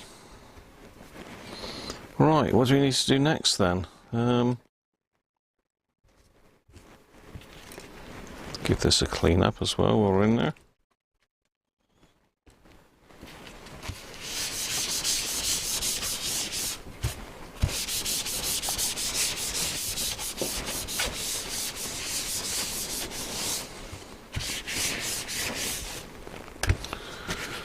Okay.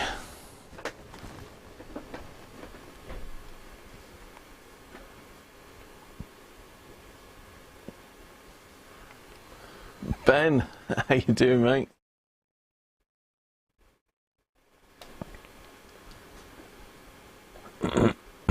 Anthony, circlip.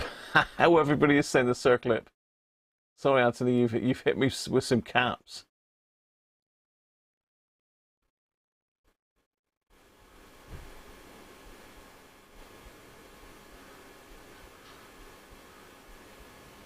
Never use IPA to clean LCD screens.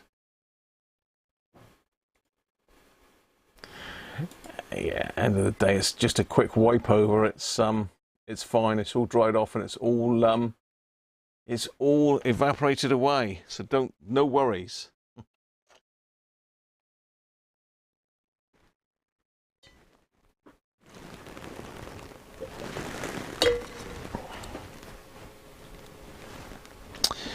Okay, what else do we need to do? Do we just need to clip this on here now? I'll tell you what we did need to do, which I didn't do, was get at this bottom connector, wouldn't it? Because we need to just unclip that.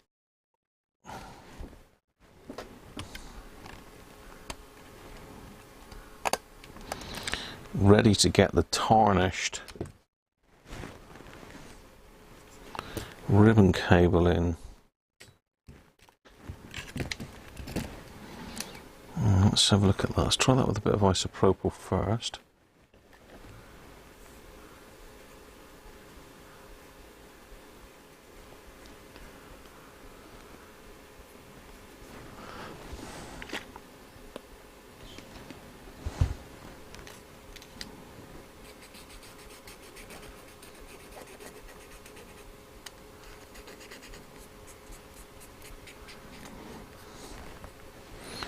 Yeah, I'm just cleaning. Thank you very much for the super chat there. Radio Birder, much appreciated. Thank you, mate. So say I'm just cleaning up the end of this ribbon cable. Hi, Luigi.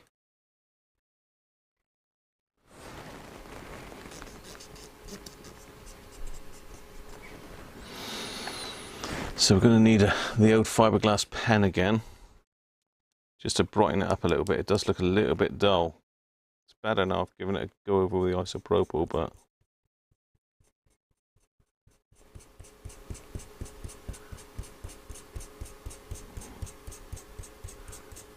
oh, that's much better.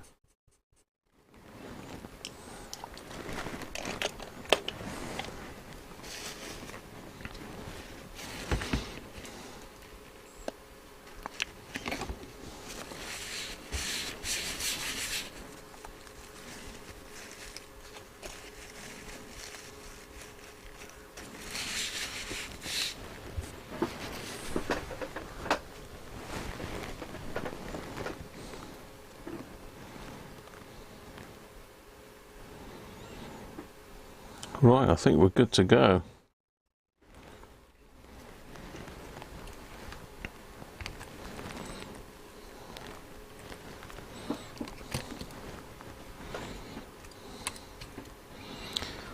So I've loosened this this up a bit to allow me to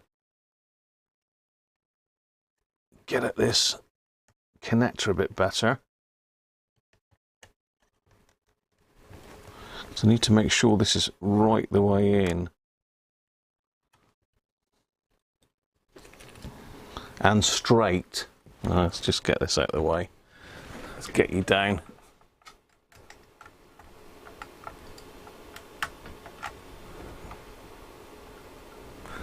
So the ribbon connector is just there. So I've just got this side of the board unclipped. Just make sure that goes in. It goes right in there.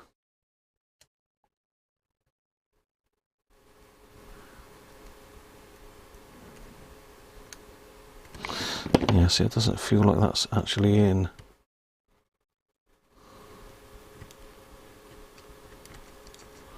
Nearly.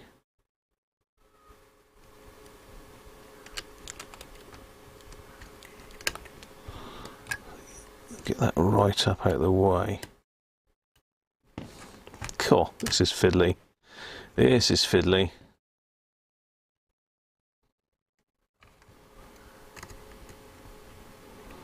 Right.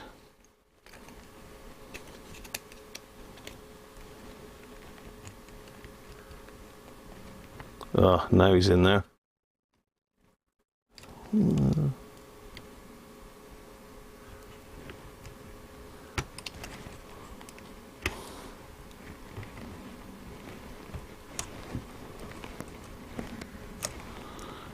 Now he's in there.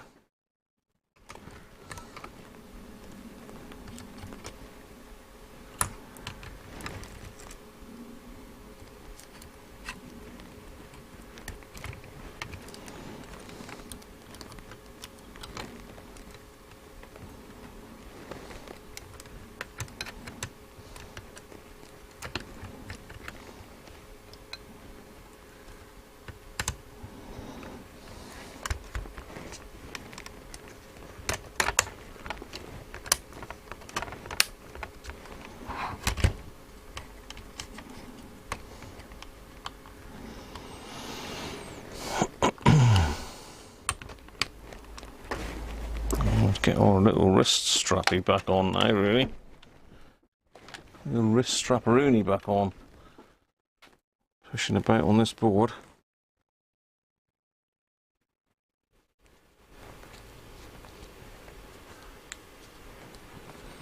IPA gives you liver flukes. I think that's the like spots on the backs of your hands, isn't it? Never heard that before though. It's work on your belly.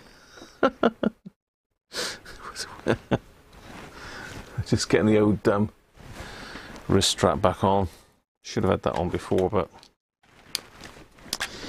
now I'm touching the board.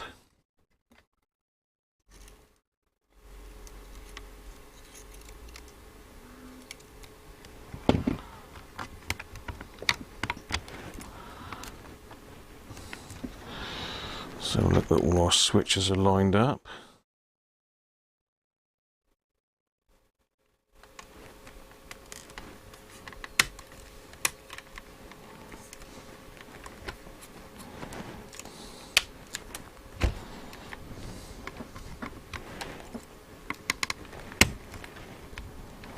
Clip back in.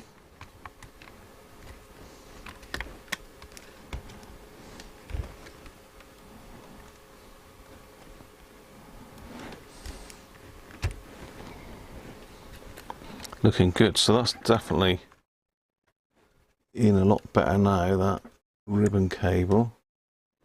Make sure that clamp is fully home there. Which it is. So it's up there.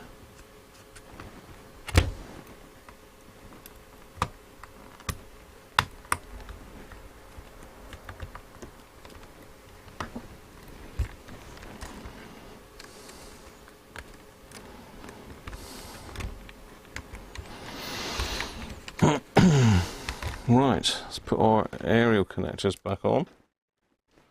So unfortunately I have to stick this thing back on my head.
Green. Black.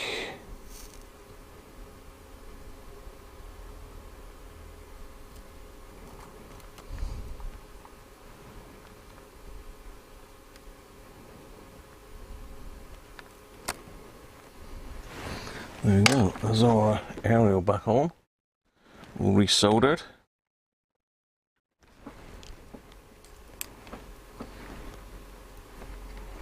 So that one's moved up.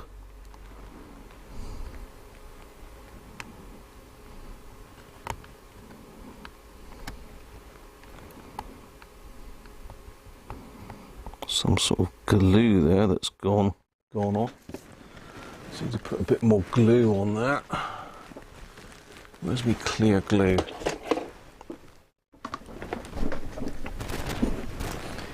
Where's my clear glue? Clear glue gone.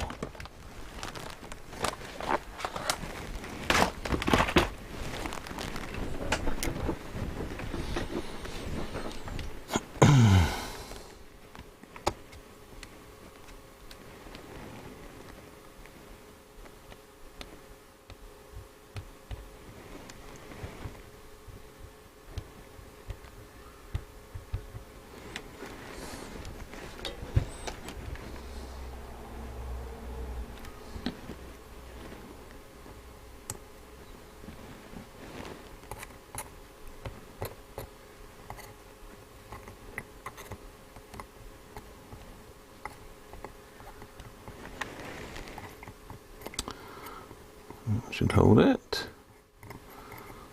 Take a little while to set off that, but that'll keep it in place. Right. Where are we then? It's done. Got a membrane on the front.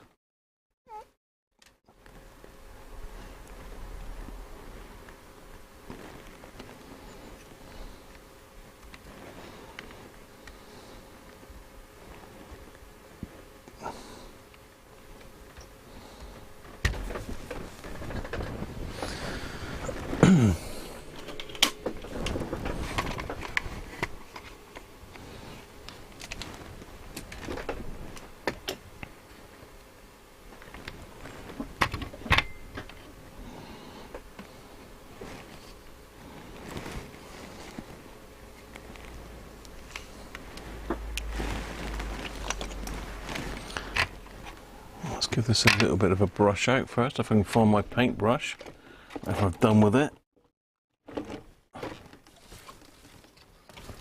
Let's forget that's Clint's case there. Where's your paintbrush gone then? Anybody seen it?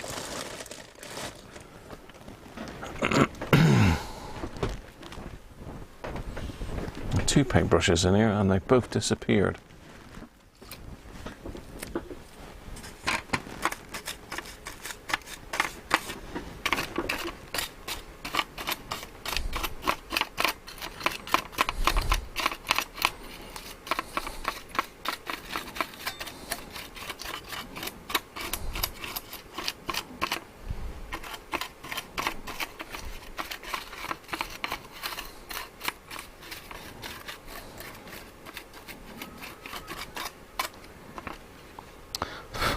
Right.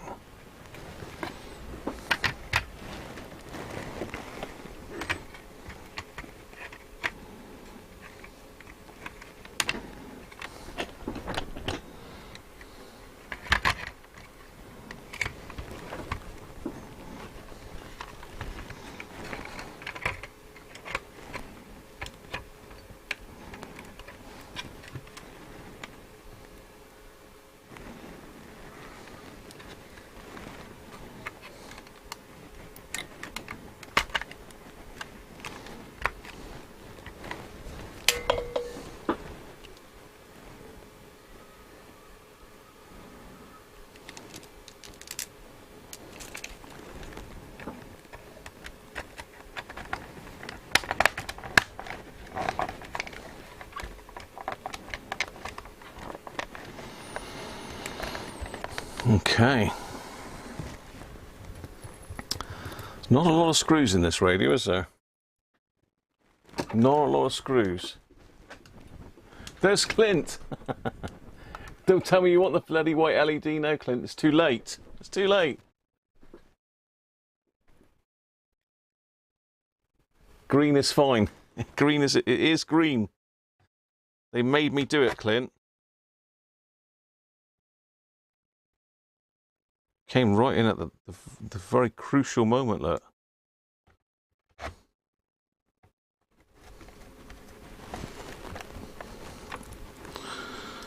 So we've done the works on this, Clint. You've had the super cap done, and I've done the LED. So the question is, will it work? Will it or won't it work?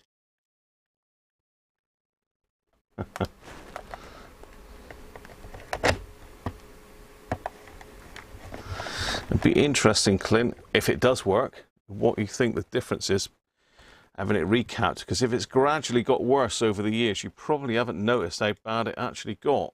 But the reception would have been affected, and certainly audio quality for sure. Okay.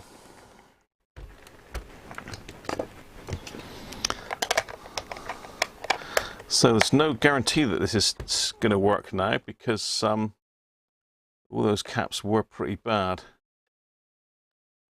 So let's plug it in and see. Are you ready? Drum roll.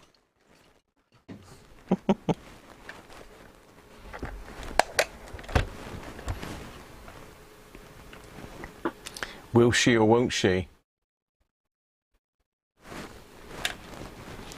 You think the audio level was a bit low? Well, this might, well, you can see somebody's had a go at doing the caps, but they haven't done them all. They've only done, well, they haven't even done half of them, really. They did about about a third of them, I would say. I think they did the ones that are most likely to leak. So really, whoever recapped it, even though it wasn't a great job, Clint, they did save the radio, really, from total devastation. Because if those caps had leaked, then you would have been in all sorts of trouble. Right, let's have a look. Let's plug the power supply in, and let's see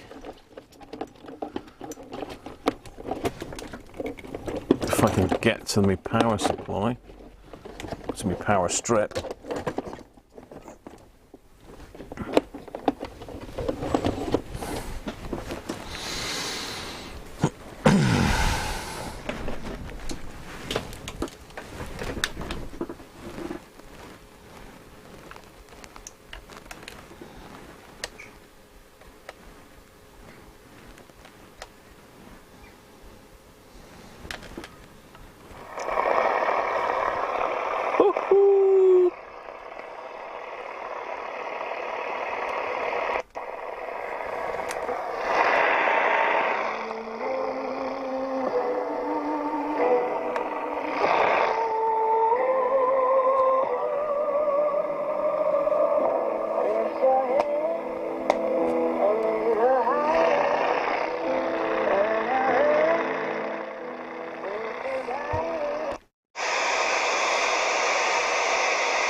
By golly, I think we've cracked it. You could have your choice of men, but I could never. We might get a copyright hit for that. Let's try 100. Understanding universal credit today. Eligibility criteria apply.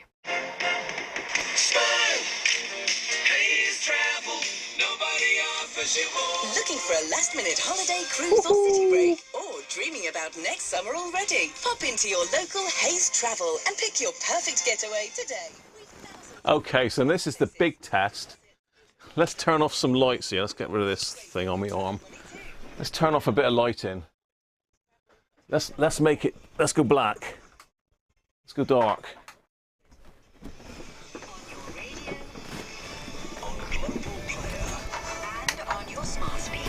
Are you ready? This is Classic FM. Where's the light button? I forgot where the blimmin' light button is now. Daniel Khalif has been charged with escaping from custody at HMP Wandsworth. The former soldier was arrested on a canal towpath in West London yesterday morning. He's due in court tomorrow morning. What's a bloody light button, Graham? It's dark, I can't see. Several days where temperatures have been above 30 degrees Celsius. Jim Dale, founder and senior meteorologist at the British Weather Service, says it's a... Where's the bloody light button gone? We have a transition from very warm, humid air, which we've got at this moment in time, into something that's cooler. Fast, slow, keep attacked, stand by, sleep, night. And that will happen. China's premier has been confronted by Rishi Sunak over alleged Chinese interference in British democracy. Well, I'm blind here, I'm sure I am. Where's the flipping light button? Where's the light bay? The TUC is reporting the government to the United Nations watchdog on workers' rights, the International Labour Organization. So-called strike laws set out minimum staffing levels for certain industries, but the union organisation says the new rules fall short of legal standards. And Rugby World Cup organisers... Oh, there we go. Are you ready then? Long queues at the stadium in Marseille meant hundreds of England fans missed the start of their match. I think you'll find that's pretty bright. Take on South Africa at the same venue. From Global's newsroom, you're up to date. This is Classic. I think you'll find that that is very bright. Thank you for spend your Sunday afternoon with Classic FM, only the best music around here. I am John Humphreys, and this is Mozart.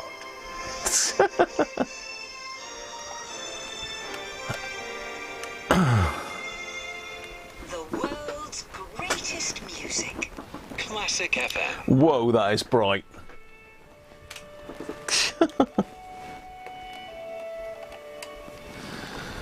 Let's get some light back on. It'll probably even be bright with the light on. You can even see it with the light on, look. I mean, it's going to be a bit of a flare there because of the fact that it's just one single LED pointing that way, but that is very bright.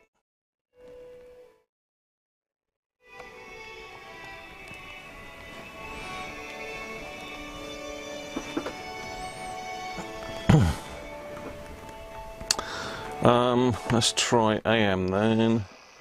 11,950. All the usual noise in here. You can put the light on though.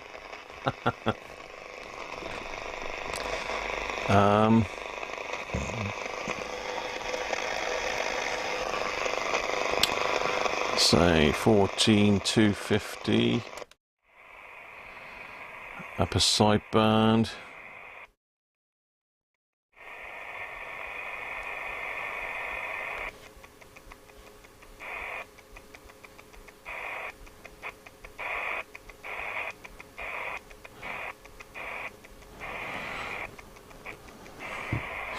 So 150. Hang on, I've got to work out how to do these. How to do these now.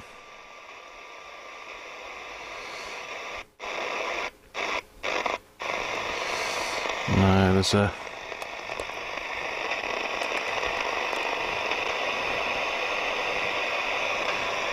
There's a mode here somewhere.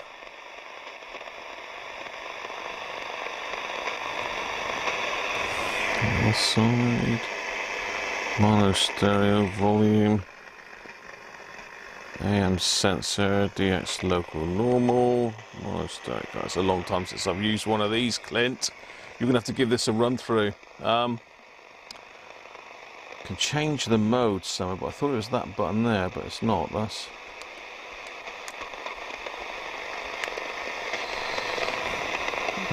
place, timer set, long set, memory, label edit.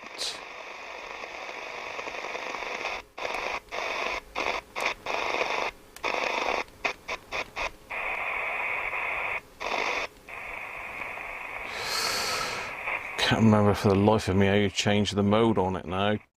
Come on, Clint, help me out here. And make sure that the mode does change over, because I had one of these before that I pulled apart, and when I put it back together the mode wasn't working, so I had to pull it all apart again.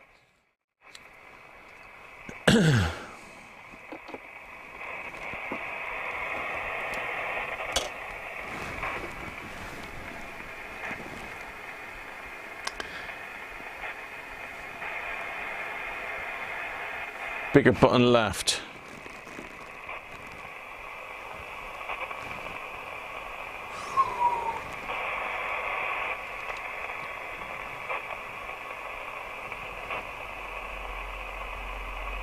Time. Oh, AM function. There we go.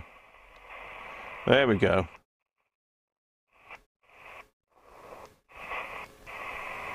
Right, what's Clint saying? Try 5055.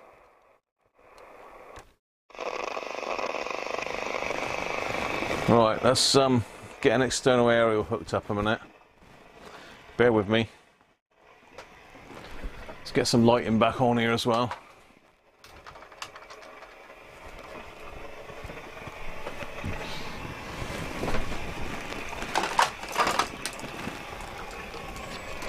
Oh. Right. Whew. I'll tell you what, it is so hot in here.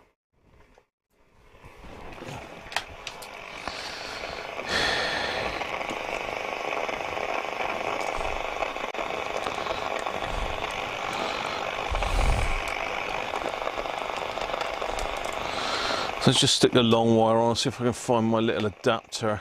Got a little adapter here somewhere.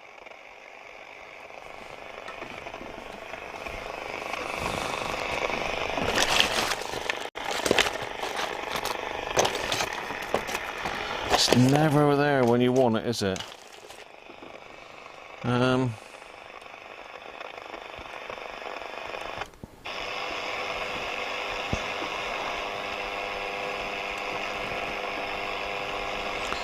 Yeah, just picking up my lights at the moment. 5505 USB.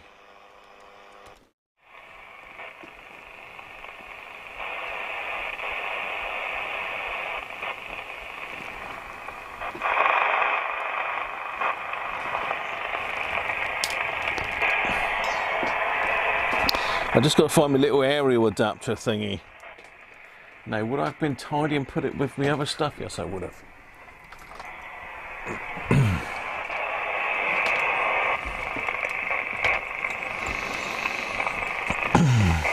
I've got a little adapter here to connect my long wire up.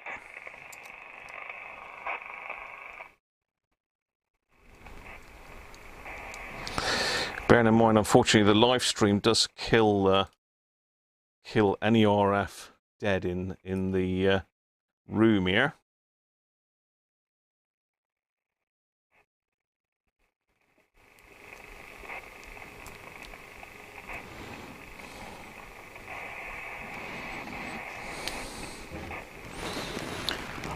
Just going to hook this, just going to adjust my cables a minute.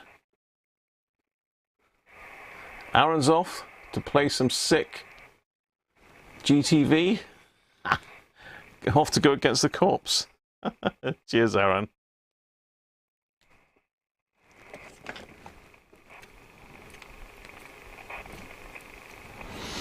Now let's connect this up a minute. Then we can plug into the aerial. Stick that one down. So look where we are here. So got my ATU rigged up. Got the long wire outside, just about hanging in there. It hasn't blown anything apart inside the ATU, which I doubt. Bit like a tank, this thing.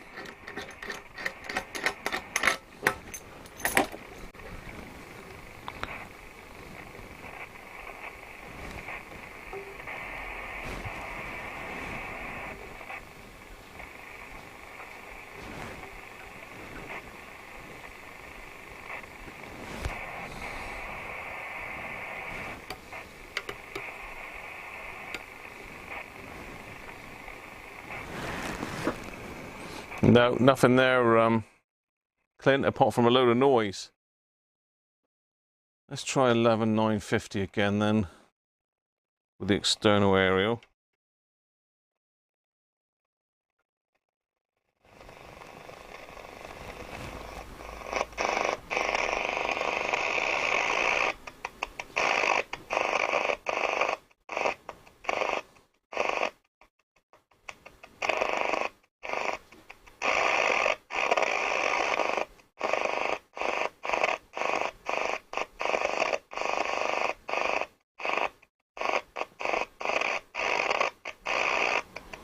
Anybody got some frequencies then? Fire me out. A volmet is 5505.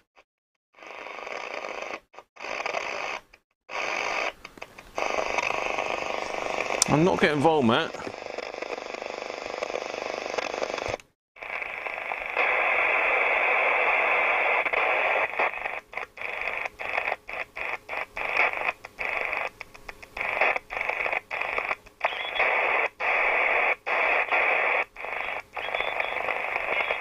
I'm getting something.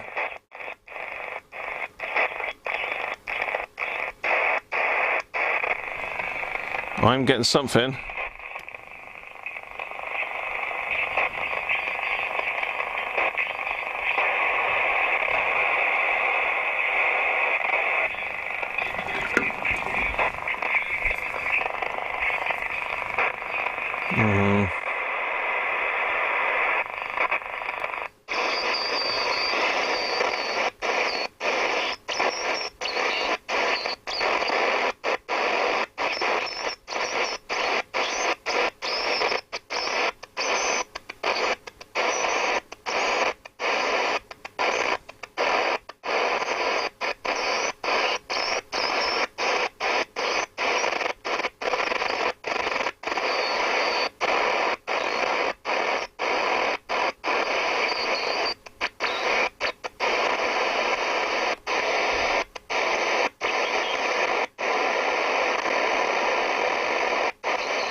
Oh, there's loads of crashing and noise. It's coming through on 5.5 really.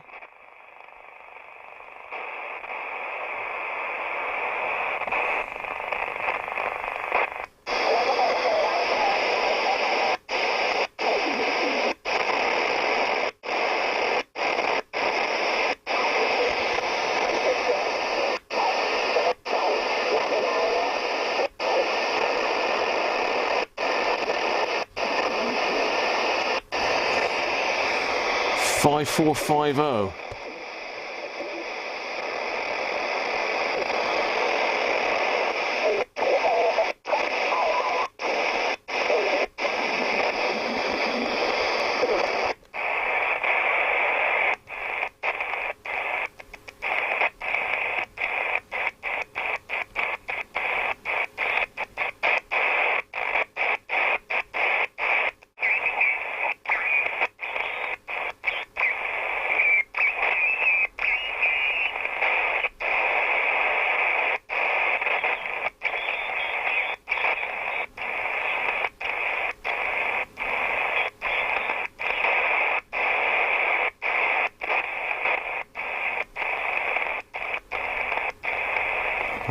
I'm not getting SSB very well. Let's try 14200.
Come on, speak for more.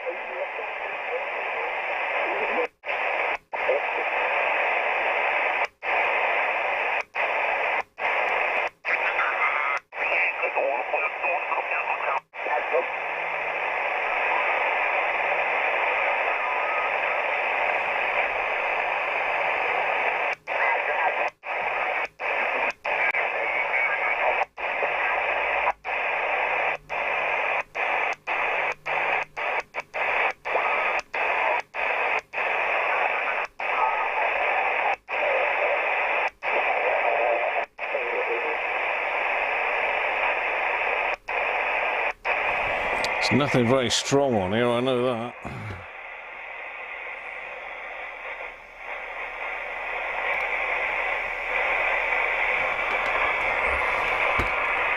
(3413) USB.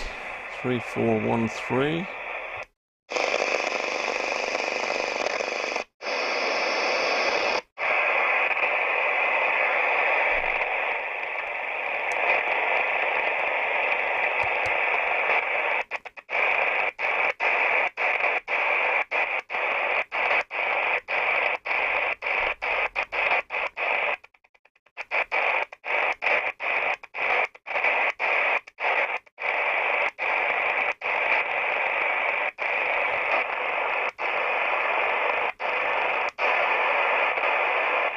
(3413) USB.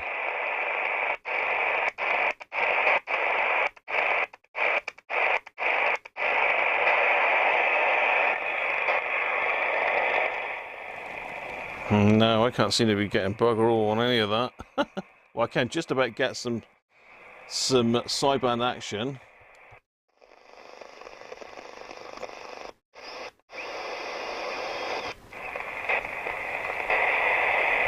Oh, it's raining again now by the sound of it.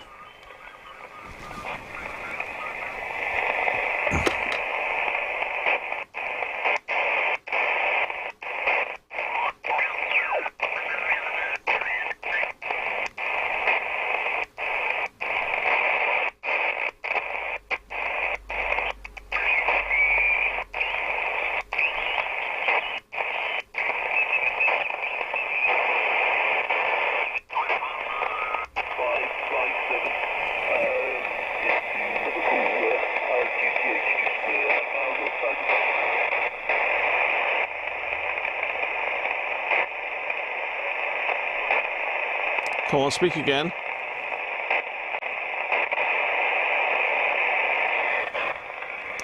That racket you can hear is my broadband router kicking in and out.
Well, what's Clint saying?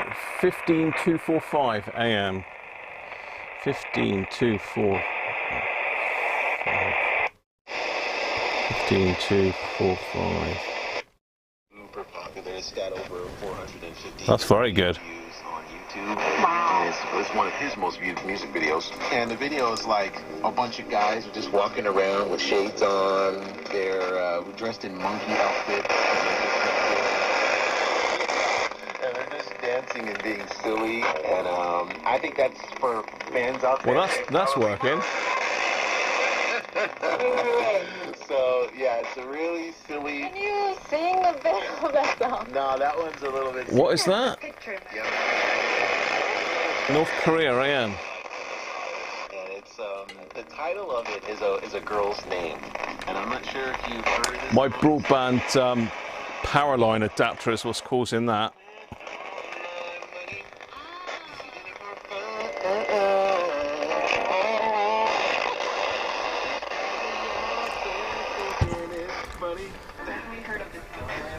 Let me go and see if Mrs. Cruncher's watching anything downstairs. Oh. Whew.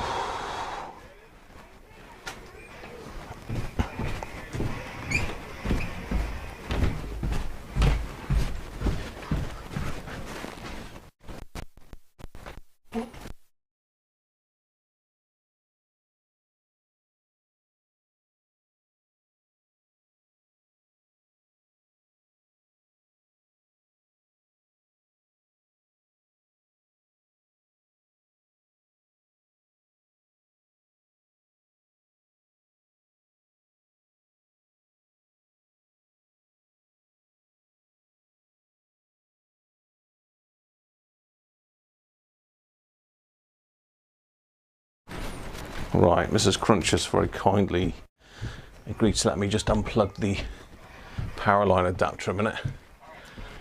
That should bring a signal up as well.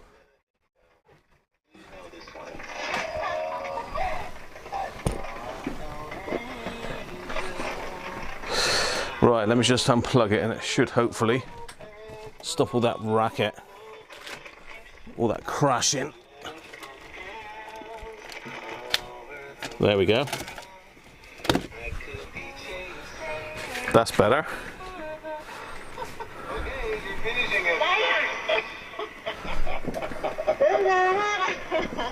Okay, I'm at the end of my facts here, and I think that it's time for you to guess who this artist is. And I think that it's so obvious at this point. So, come on, give me a name. Is it Bruno Mars? That's China Radio, is it? Yes, finally. If you had gotten this wrong, oh my goodness, you would have been fired. What's the second song? The second song is Young Girls. Young Girls. Oh, I haven't heard of.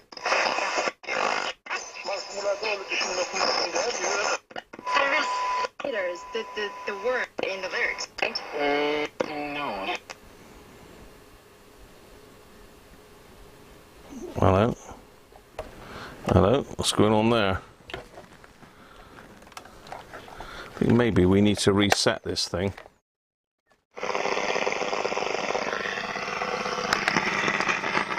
I think we need to reset this. Let's try reset.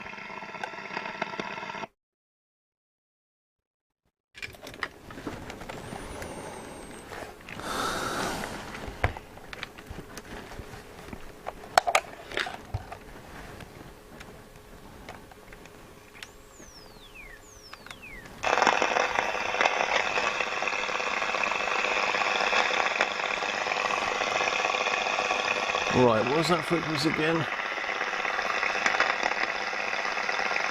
8957.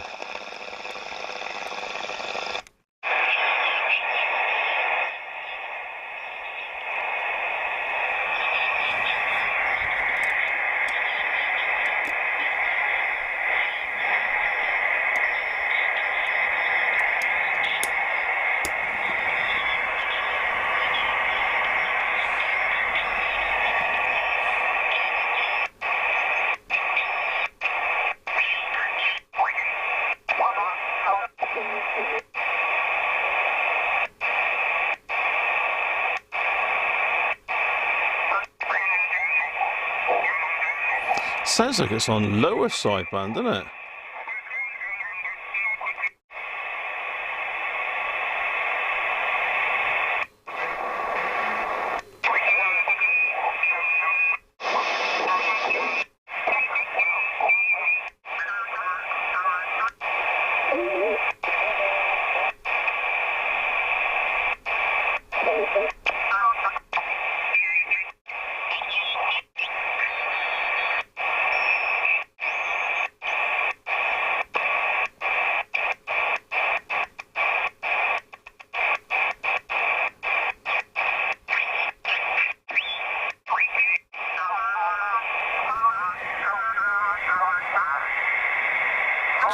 Just doesn't sound right, that.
No, it doesn't sound right. The SSB section does not sound right on that.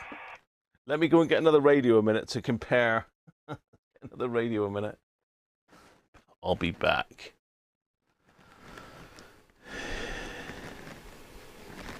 Yeah. I didn't have it in fine tune, but I did put it in fine tune.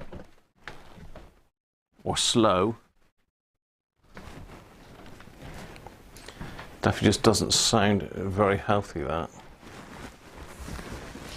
Is there a fine tune wheel on the side of that one? I can't remember now.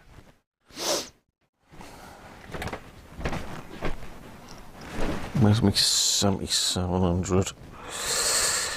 Has that got any batteries in it, I wonder?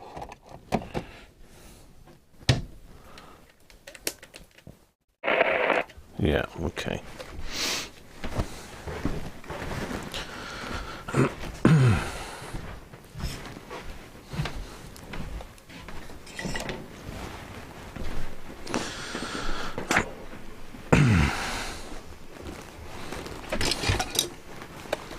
So get the 7700 in as well a minute. I'm just going to quickly skip Tutlu a minute, and then we'll see if there's a difference. It might be that some electrolytic has got into the little trimmer capacitors and corroded them up. So you might need to align the SSB section. That's what it sounds like to me. I'll be back.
Right, that's better. It's a bit of a wash off there because I've got flux all over my hands. Right, let me just try the 7700 on that frequency, see if that'll pick it up correctly or whether it's something I'm doing wrong.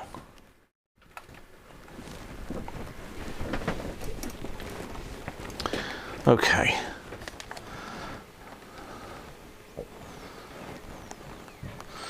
So it does some calibrate thing when it turns on. Is that normal? Just some weird calibration. 8957.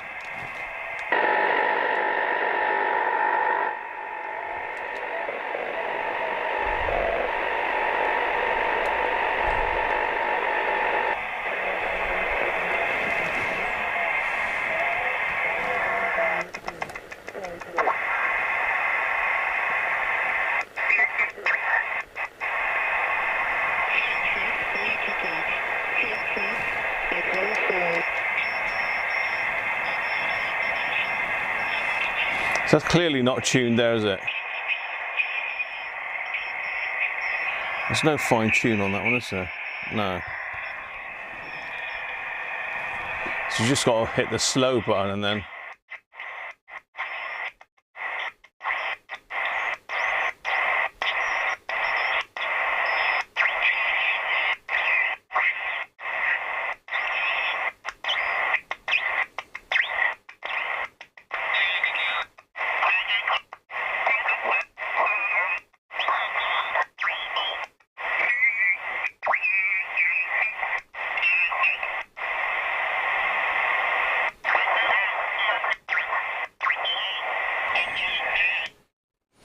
Yeah, and when I turn it back on again, it does a cal.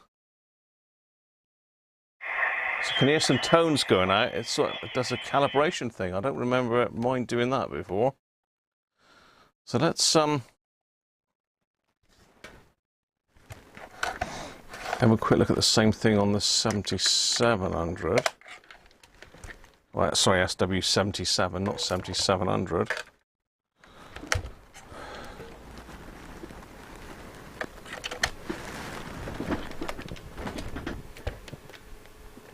Oh, don't tell me about.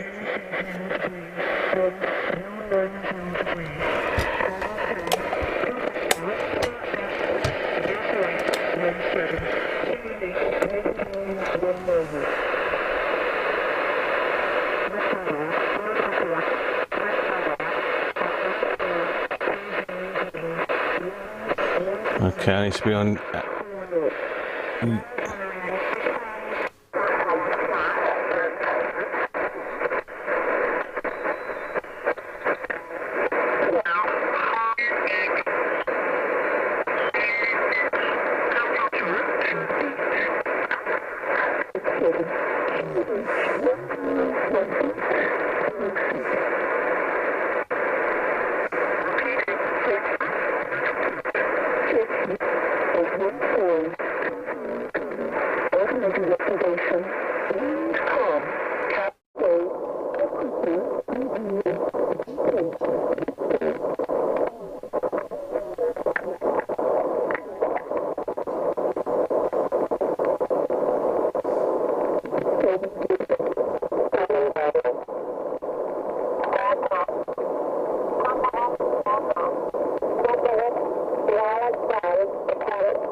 Calibration is normal, is it, Dorf? Thank you.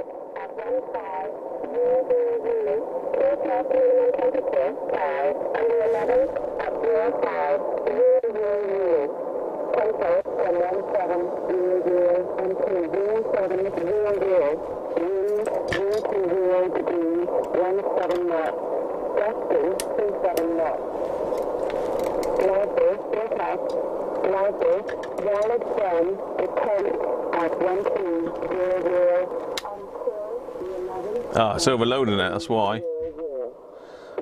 It's overloading.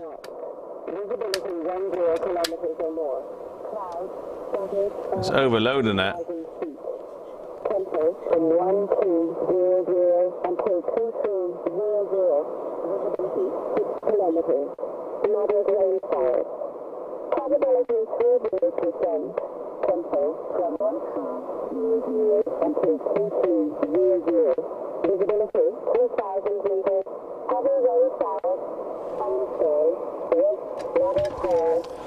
So this is a hellish strong signal.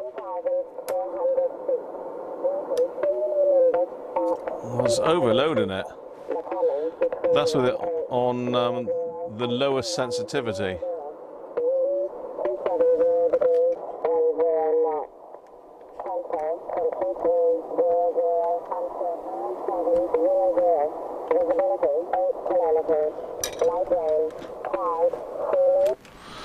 So it's overloading it, that's the issue, I think. So we need to have it in local rather than DX. I think my long wire is doing very well today by the sound of it. Let's try that again.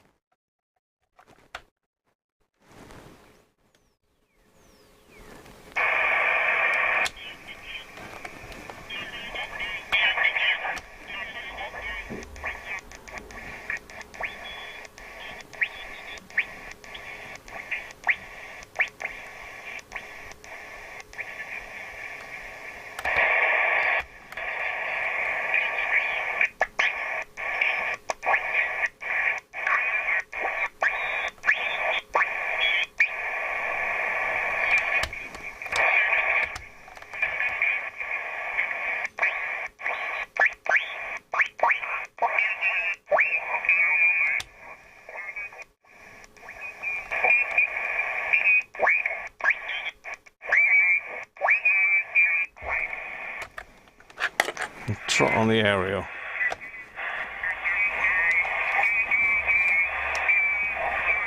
That's just on the whip now.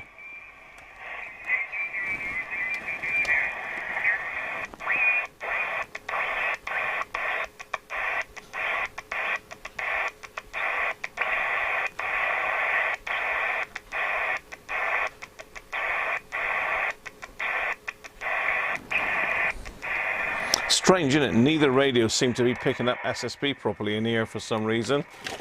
Let's try mine again.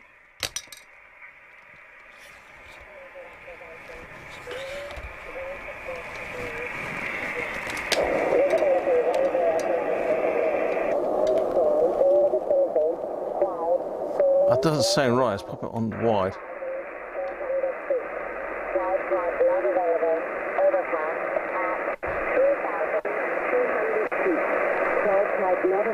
That sounds better.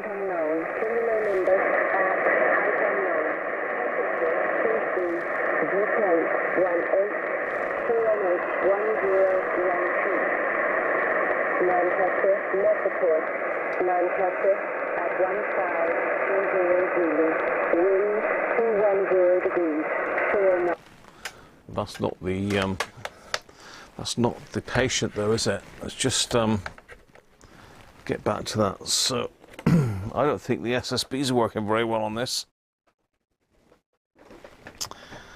It's working, but it seems strange. Frequency's about the same as mine.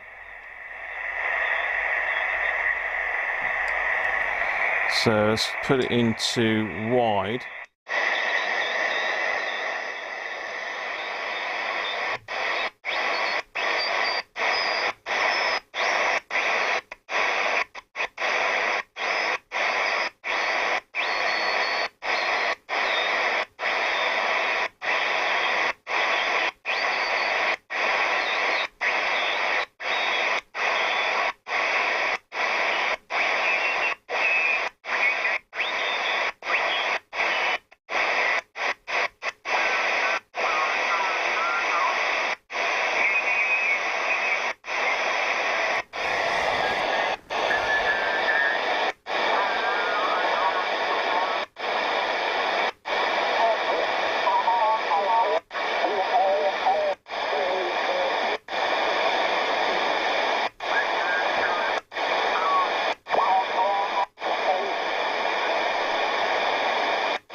It seems like it's off frequency.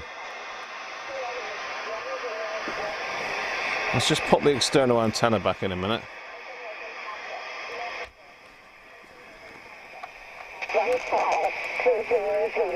Automated observation. Wind 260 degrees, 9 knots. Visibility 8 kilometers. Cloud scattered at 1,600. It sounds like a Dalek. 1 mile. Viewpoint 17. QNH 1017. 06. Watching Greg Lanzatter. Net report. Watching Lanzatter. 520 Zulu. Wind 5 knots. Wind varying between 220 degrees and 310 degrees. Cloud, ceiling, overcast. And that's on wide as well, rather than narrow. 16. Viewpoint 15. QNH 1077.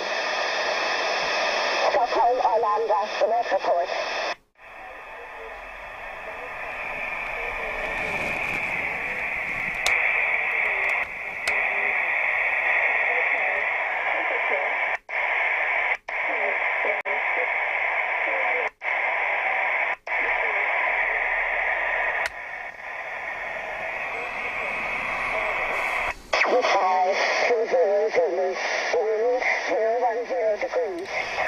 It's close, but it's not right, Clint, because if I go right down, look.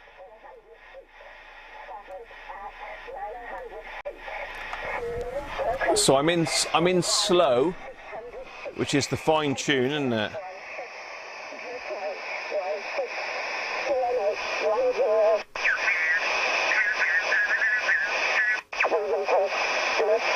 Cloud, ceiling,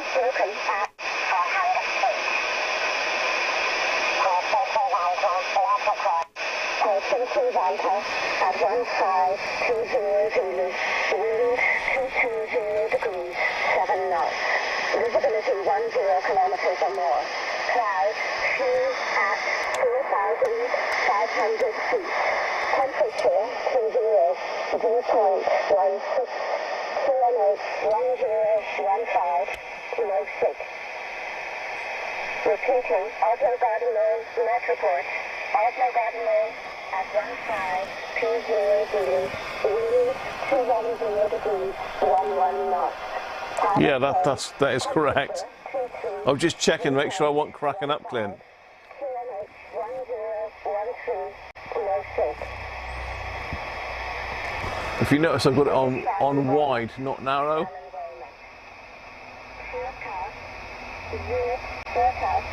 Unit wallet from the 10th at 1500 until the 11th at 2100. Wind calm. Visibility 10 kilometers or more. Cloud few at 5,000 feet. Forecast maximum temperature. I wonder if my Texan's charged up.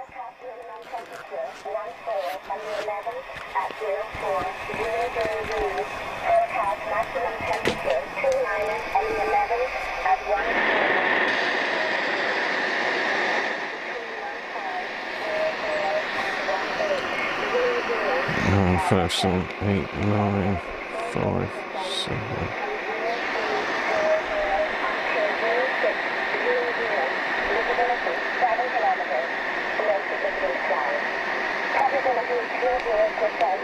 From 0300 until 0600. Visibility 3,000 people forecasted. Tempo from 1200 until 1600.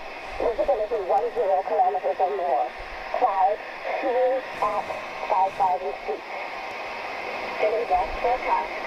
Geneva valid from the 10th at 1500 until the 11th at 2100. Wind 060 degrees, 4 knots. Visibility 10 kilometers or more. Cloud few at 6,000 feet. Forecast maximum temperature 30 on the 10th at 1500. Forecast minimum temperature 16 on the 11th at 0500. Forecast maximum temperature 29 on the 11th at 1500. It is working, but it doesn't sound right. And 1900. Tab okay. Becoming between 1000 and 1200. Visibility 10 kilometers or more.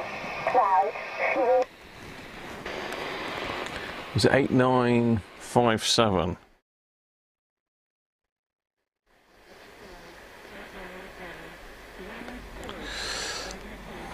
I'm just trying another radio here a minute.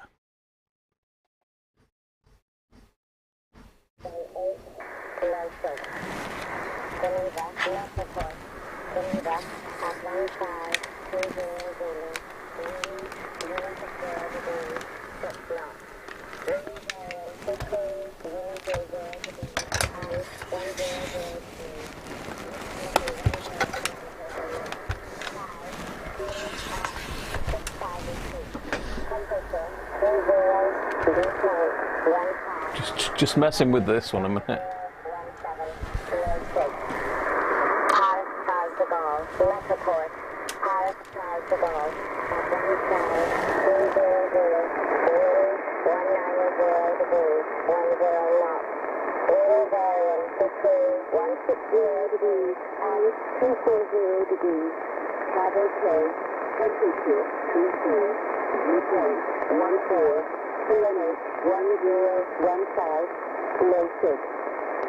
Paris early, Liverpool. Paris early at 15200. Wind 210 degrees. 8956.85 according to the Texan, which is let's plug the external area into that one.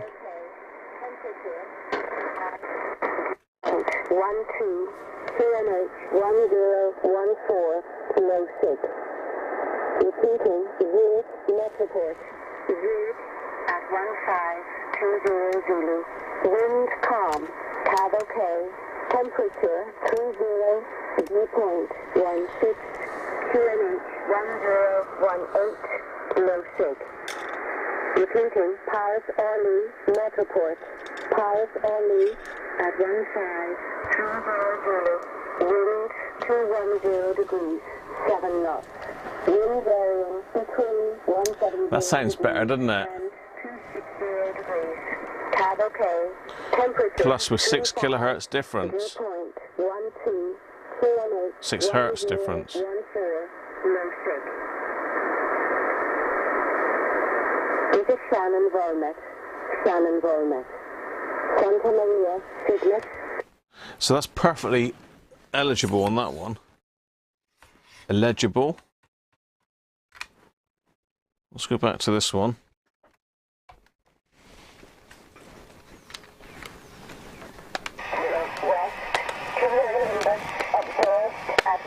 It just doesn't sound right.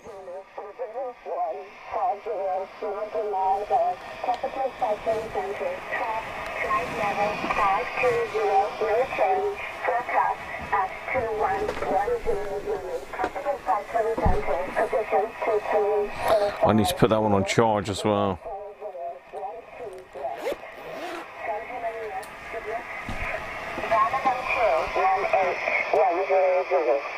Santa Maria Oceanic FIR.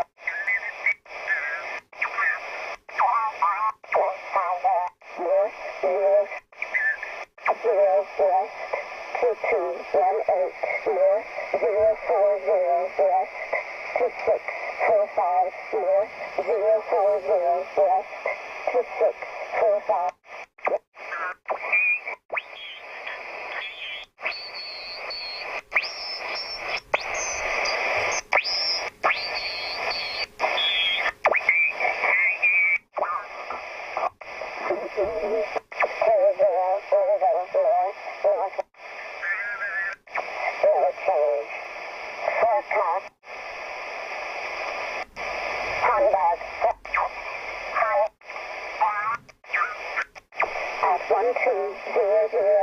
onto the 11 at 1800. Wind variable 3 knots.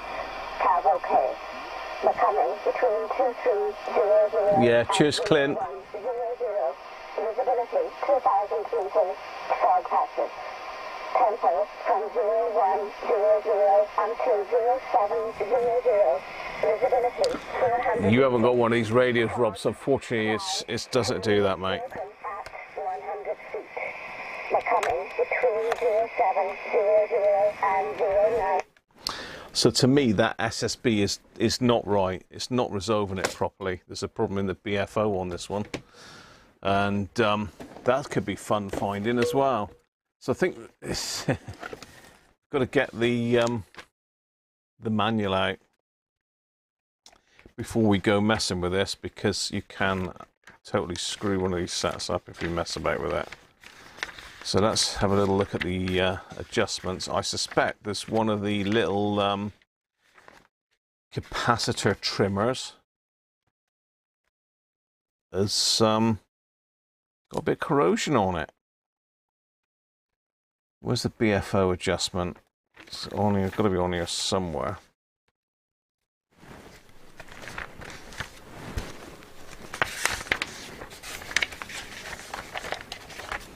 Yeah, there is no BFO adjustment. Okay, let's have a look at that again. I need to skip through it quickly.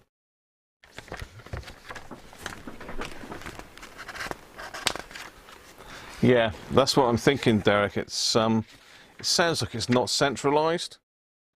Also, it's slightly off frequency as well, I would say, on SSB. So it sounds like the BFO is not set correctly inside.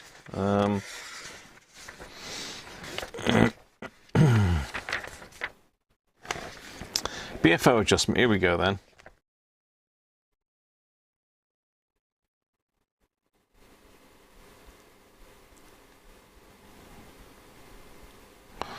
Yeah, so there is an adjustment for, and it is little capacitor trimmers, CT1 and CT2.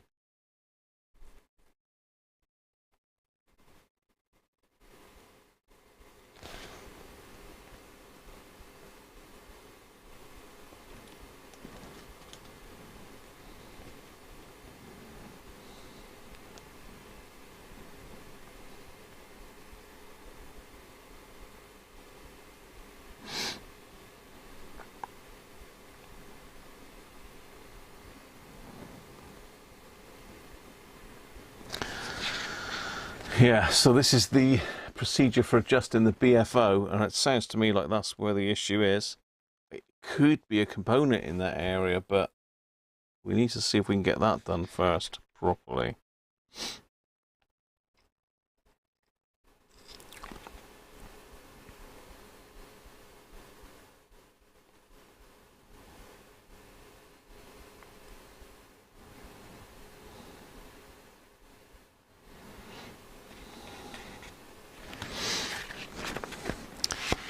IF adjustment, RF adjustment, PLL adjustment,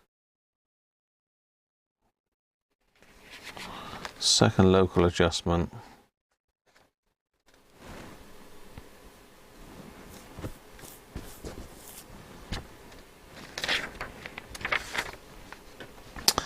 What a pain. So sounds like corrosion has got in there.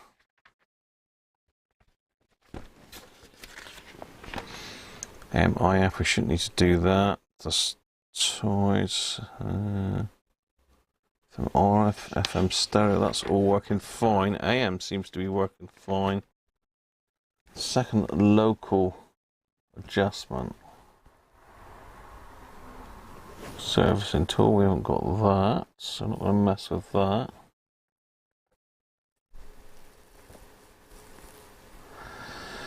Yeah, so it looks like we've got to do this one here. Which, I don't know if you're going to see that or not. Just get you in a bit closer. So that's the bit we've got to get into. We've got to find CT1 and CT2 somehow. Can't see them there on the board. It looks like we've got to go to test point 57, which is the SSB mixer, with a frequency counter. So it should be interesting, shouldn't it? So I think before we do that, I need to get a proper job in me. A trimmer for the master clock. It's just got a second local adjustment.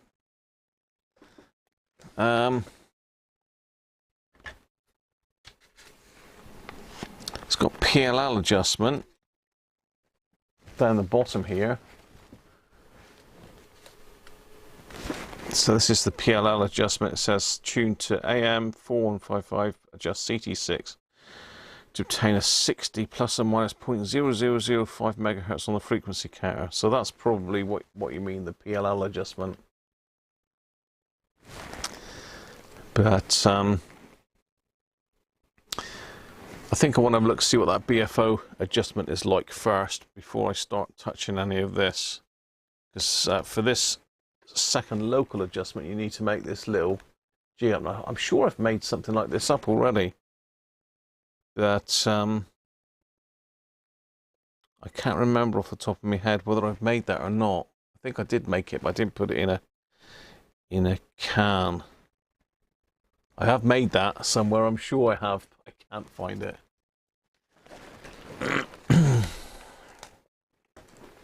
Now you don't need to inject a signal to check the BFO, Brett, because it's a generator in its own, isn't it? The BFO generates its own frequency.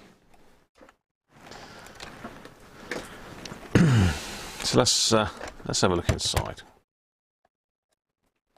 Definitely doesn't sound right on SSB though. So I suspect, I mean, those little trimmer caps are an absolute nightmare. Anybody that's worked on these Sonys will know that sometimes a totally dead set can be fixed by just touching one of those little trimmers. It brings it back to life. They are an absolute pain in these sets.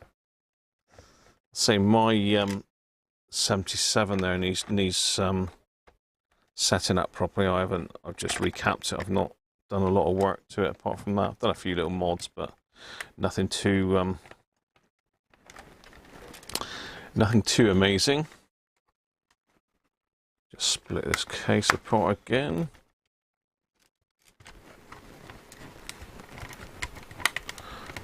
Actually, it sort of comes out that way better, doesn't it? There we go.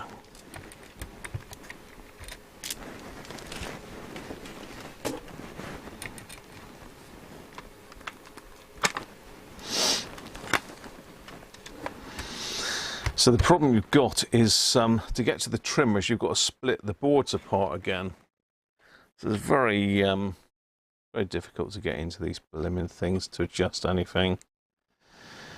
So let me think, how are we going to do this? We've got to pop that board off there. That's got to come down.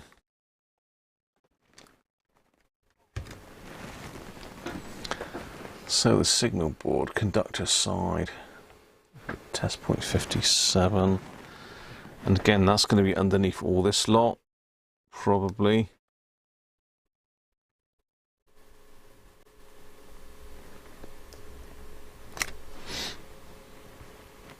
Yuck.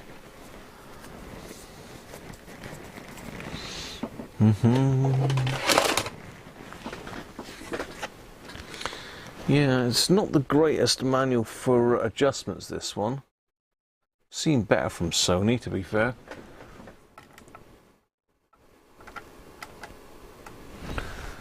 So the signal board, conductor side, IC6.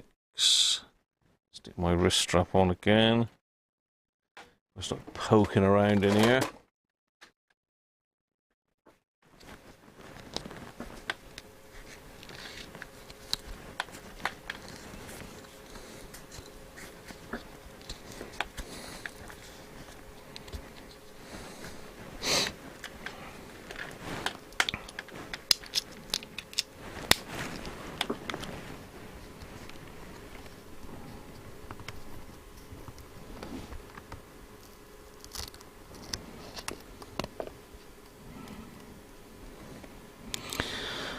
AM, first RF amp.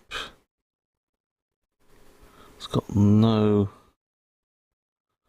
markings on the pads. This is good.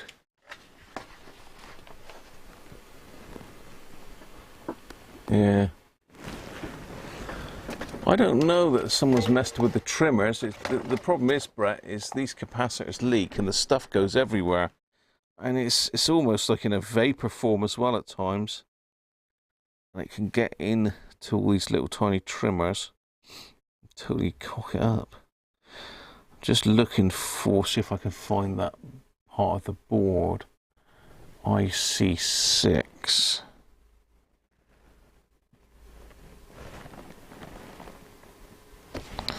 That looks like it's down here. IC6, got 2 resistors and a capacitor.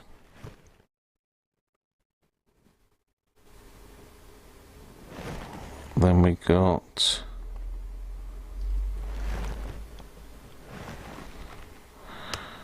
two diodes there. SSB mixer, that's the one. Got it, okay. Can we get this across and show you roughly where it is? Let's have a look.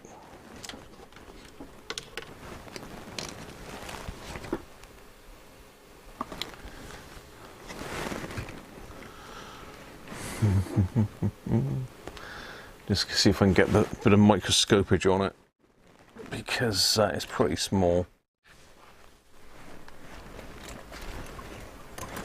So I'm looking for is there.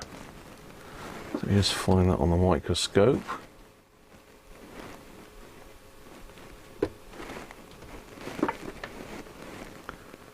About there.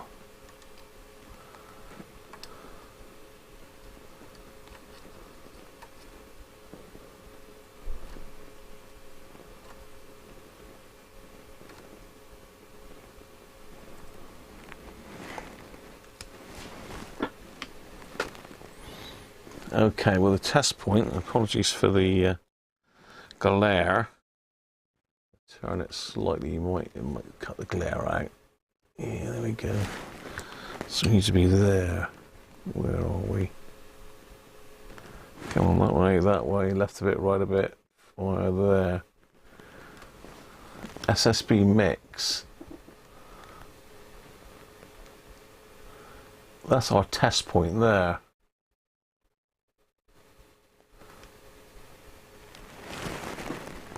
SSB mix. So that's our test point. But that's all well and good, but the adjustments are underneath this board. And I don't think there's any holes in which to get to it. So that means I've got to, let's get the thing off. It means I've got to unsolder the aerial again. Unsolder all the aerial tabs. That light off on the scope, isn't it?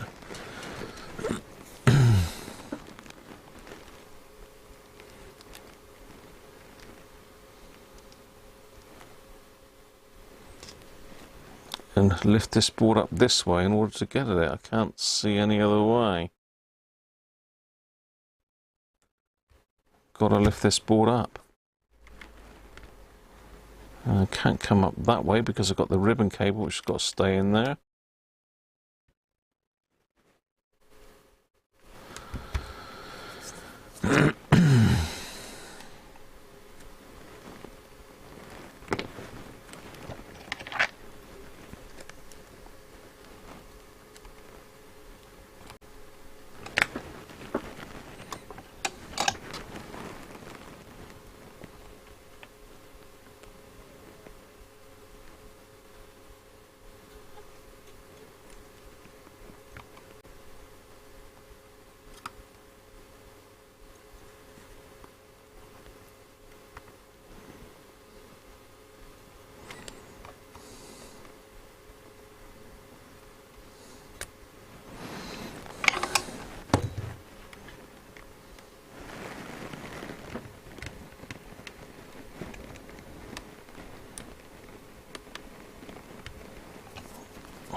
This is fun, isn't it? But yeah, that SSB is definitely not right. So somewhere we've got to get this board out.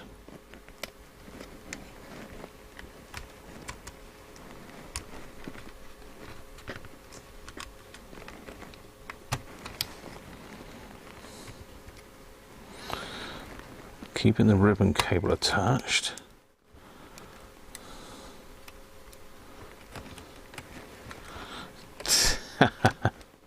Right, so somewhere on here is CT1 and CT2. It's got to be one of these little trimmers in here, I'd have thought.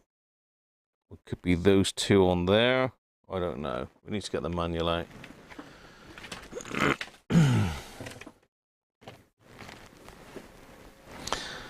So I think the easiest way would be to just pop a little bit of wire on that test point to connect onto, and then flip the board down. It's all fun and games, isn't it? John Hughes, good afternoon, John.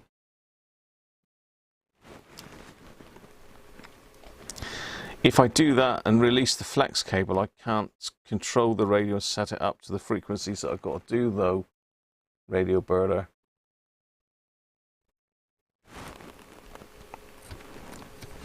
Yeah, this is a bit different to the Walkmans.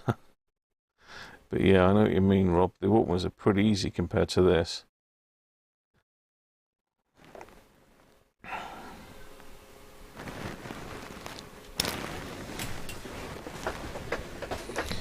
Seems to be a lot of racket out the back.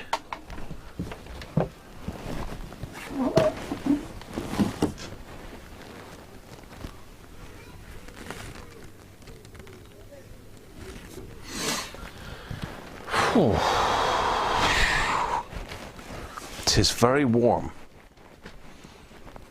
It's very warm. Right.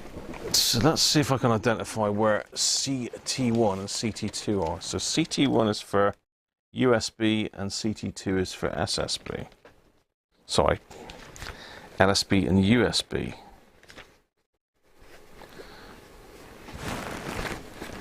Getting blimmin' glue all over the place now.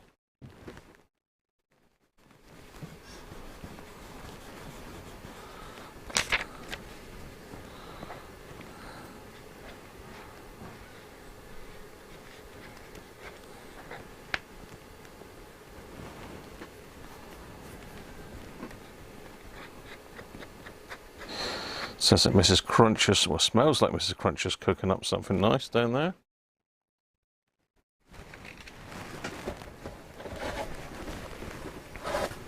Hi Ganesh, how are you?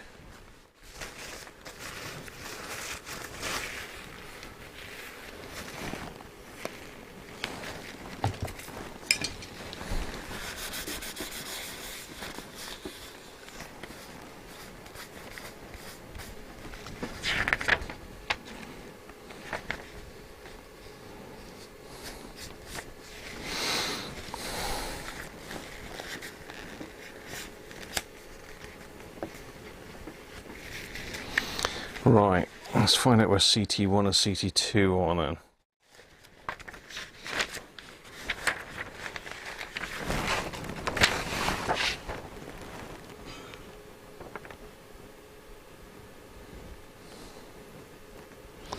Where's my volume? There's my volume, okay.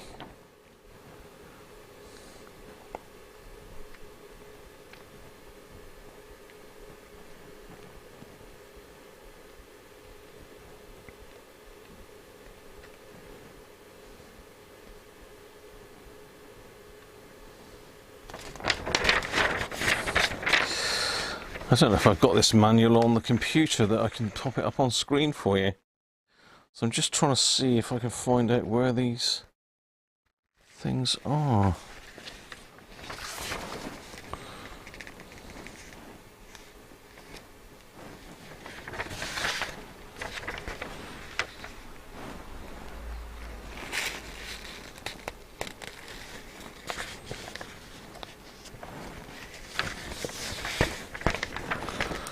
So it's that way round. So we've got a little trimmer behind the crystal there, which is CT6. That's that one. CT6.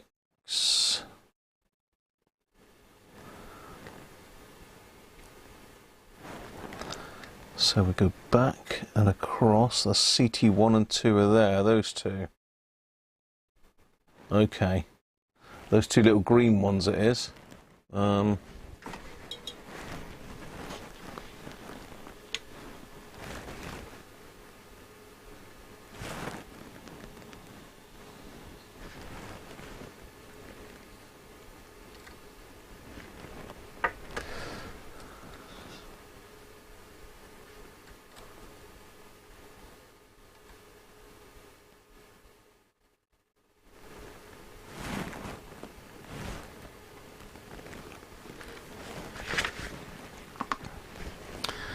Those two little ones there.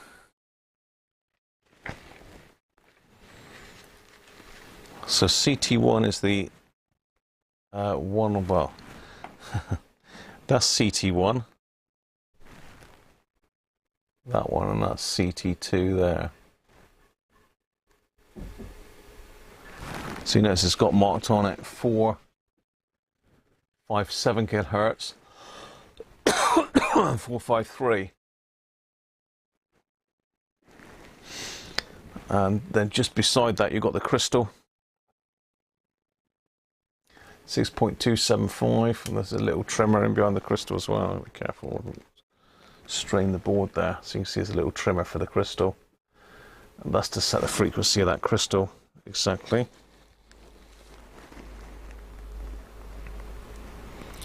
There's a couple other little trimmers on it, but as I say, the ones that we're concerned with are just those two there.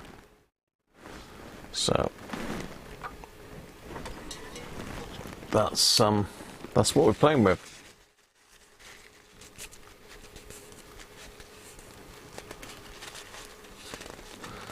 Yeah, it looks okay. You know, obviously there is capacitors in that area.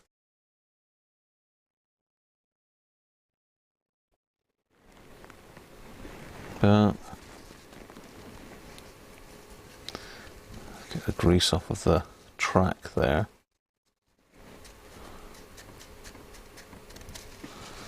I must clean that volume track as well. I forgot to do that while I was in there, didn't I? So that's the ones that we've got to do.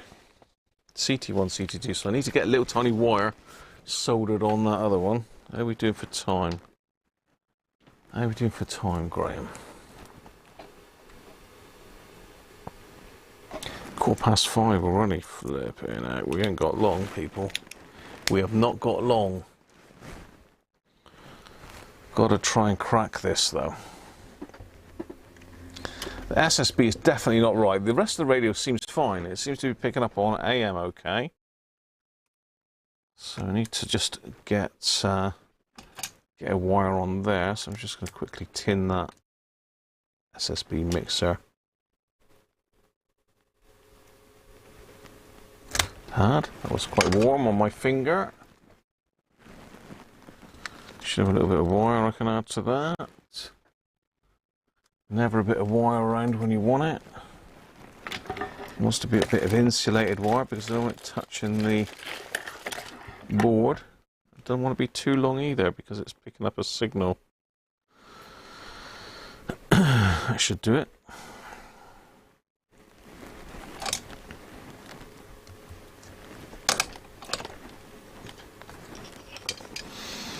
Yeah, I didn't really expect to have to start messing around with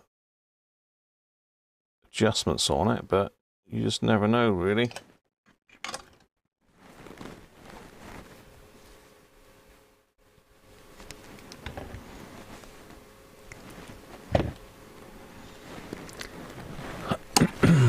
Strip this prior to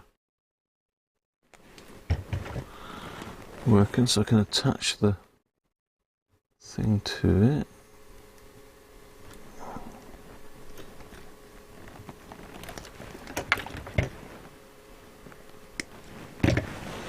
Gonna have to get my goggles on again.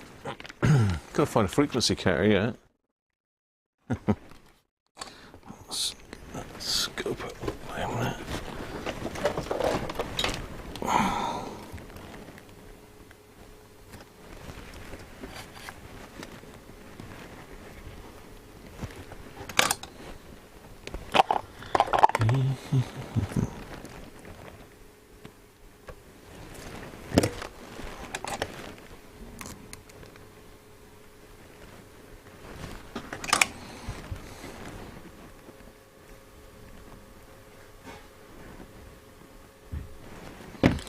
Well, I should bend that over at a bit of an angle.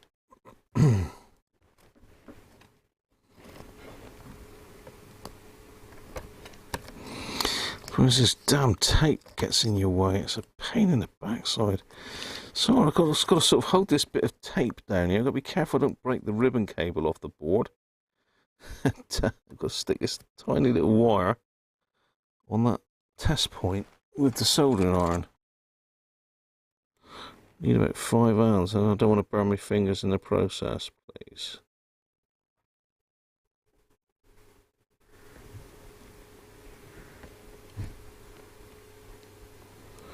Got it. Okay. That's my test point.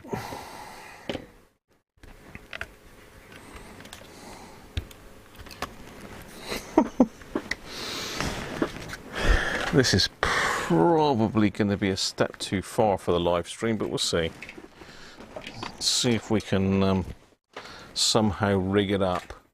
So I need the power. Gonna need the keypad back on.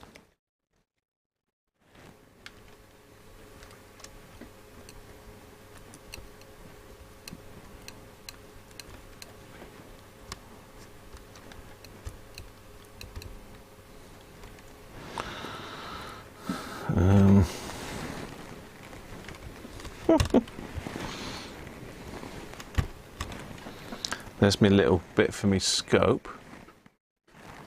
Scope? Not scope, I'm not going to use the scope.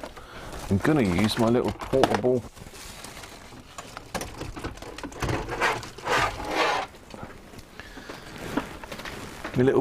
frequency counter. It's quite a useful little bit of kit, that. So if you haven't got one of those, I highly recommend one.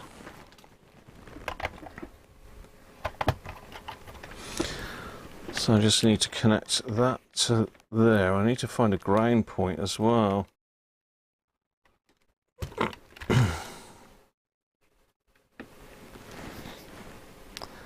Can I just use the battery as a ground point? Well, that's not making connection, is it?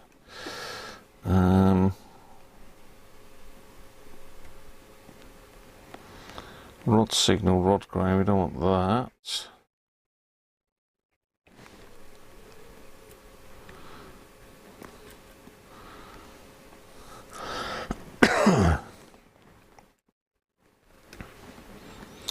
I might not need a ground, but I think I'm probably better off with a ground. So let's solder a ground wire on as well. While we're at it, why not? So let's go the whole hog. Let's go the whole hog.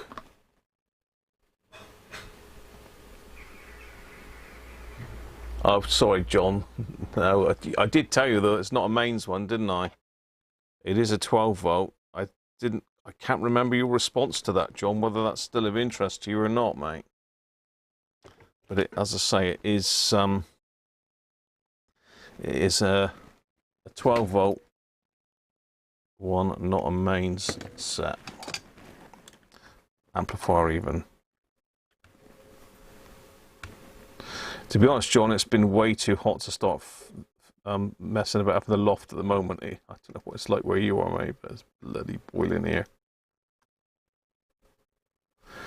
Right, so I'm just connecting onto that shield. That should be a ground.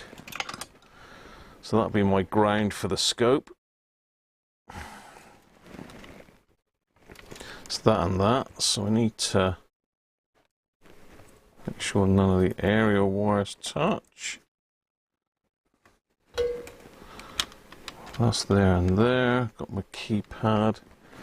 So I need to plug the power in.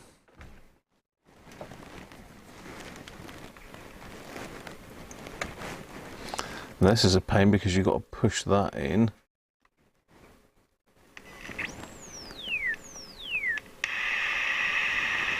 Okay.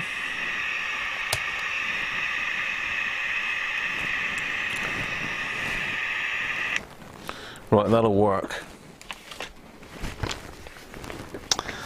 So let's have a look at the frequencies that we need to set it to. We need to have the volume, it doesn't matter. Stereo normals into stereo, AM sensor to normal. Okay, let's get the thing back then. So AM sensor, normals in the middle. So we got DX, normal, local, normal. Stereo positioning, stereo. So with this side of the board.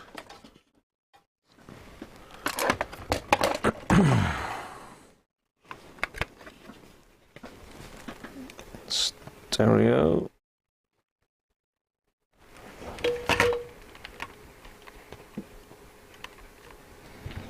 Which I can't set because it's off there, so it's in stereo. Alright. It's got to jam the thing in with a bit of tape. Got to jam the little button in with a bit of tape so it doesn't keep turning off. Now I'm sure I had one of these set up for that.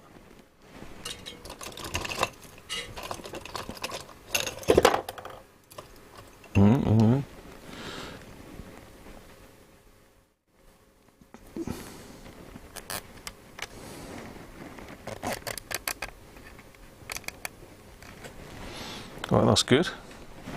That's done, so let's pop it on. So I need to set it to AM and at 150 kilohertz USB.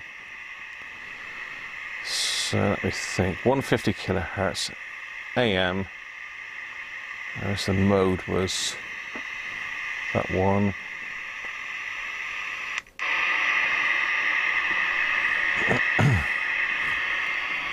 Okay, so that says I should have 457 on my frequency counter, but look what I've got. It says I should have 457 on there, but I'm way out.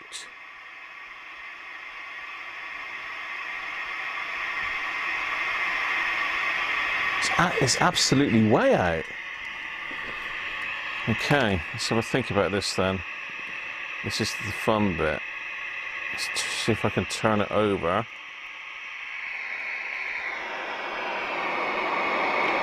Pop that board down.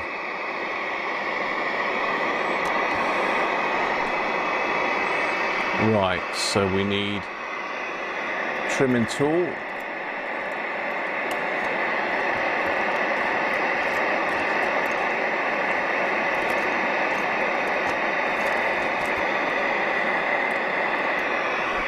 Bearing in mind, I haven't touched any of this. All I've done is recap the thing.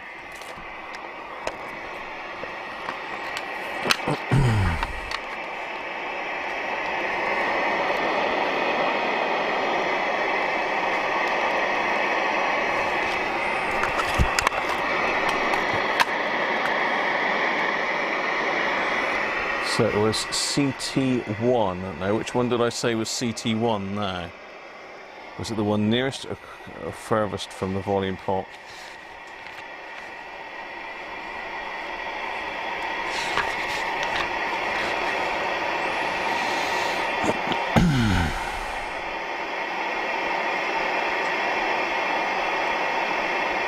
Furthest from the volume pot. I've got to get 457 on that.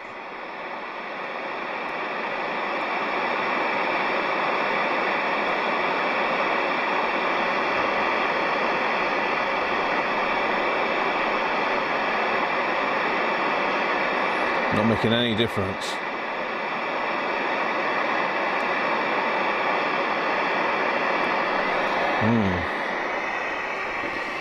Just make sure I'm in the right one. 150 AM USB. adjust CT1. Well, it doesn't. CT1 doesn't appear to be doing anything to it. Let me just have a look.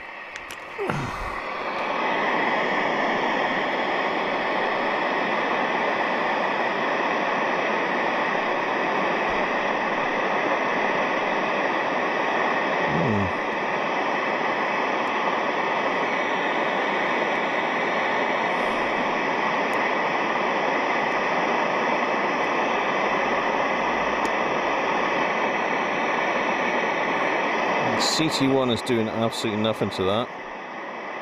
CT2, however,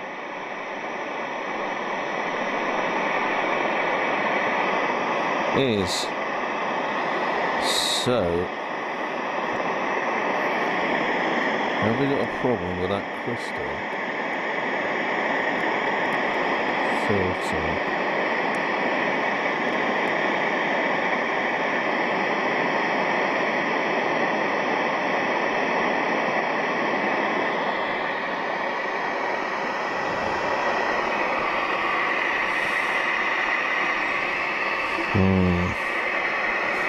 Let me just set it to LSB then a minute.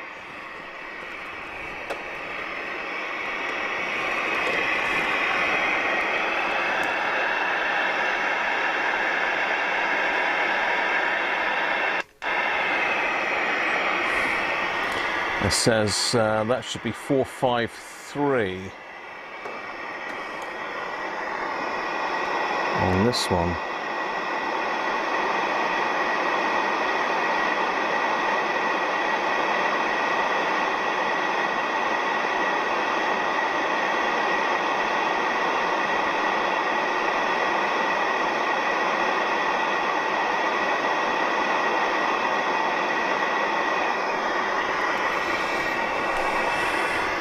That's pretty good. I mean, it's altering a little bit, but it's plus or minus 0.05 kilohertz, so that's pretty good.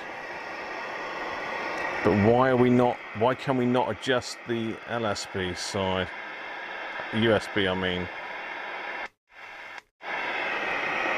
So that should be 457, but that's exactly the same. It's not switching from upper to lower sideband for some reason.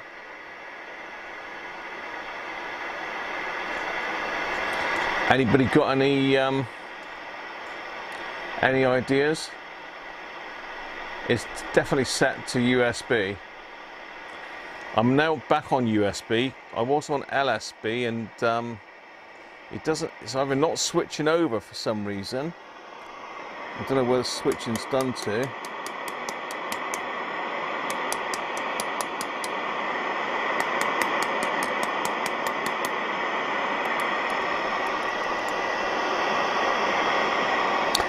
So it's definitely a problem there because at the moment I'm on USB. So that should be reading 457. It's not, it's reading 453. And if I switch to LSB, it's right. No.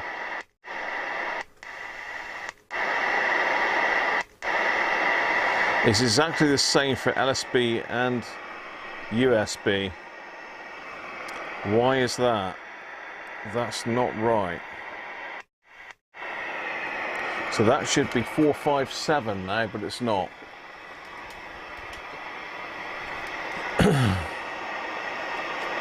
Is it a MOSFET that switches it?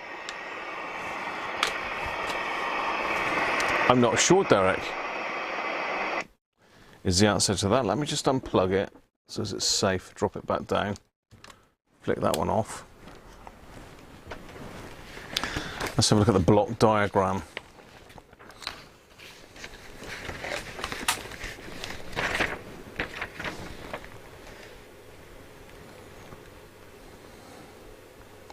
SSB B plus switch, SSB AM switching.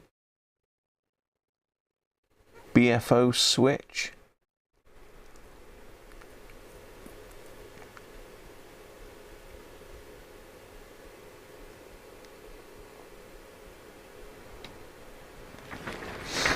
Okay.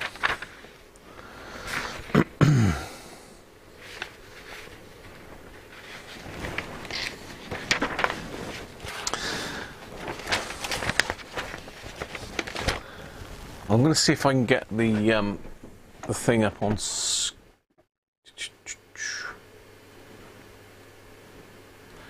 if I can get the circuit up on screen a minute. Dorfer's saying check the DC to DC voltage at the output.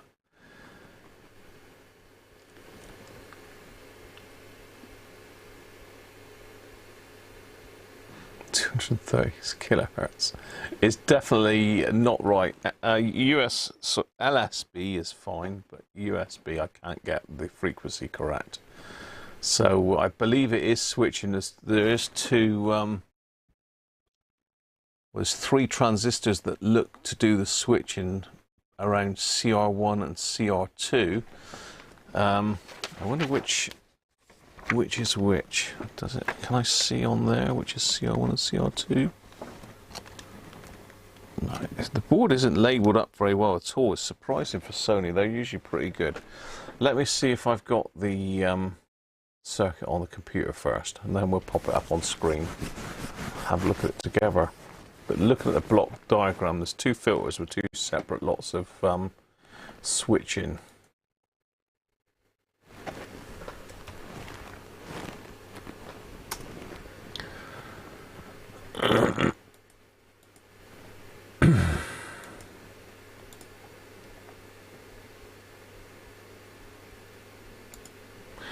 Yeah, it looks like I have got it.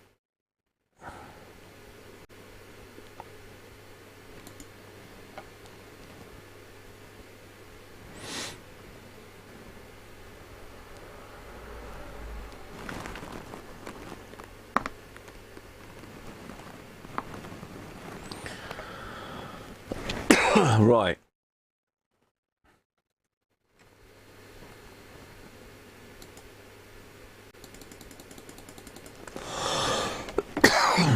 Excuse me.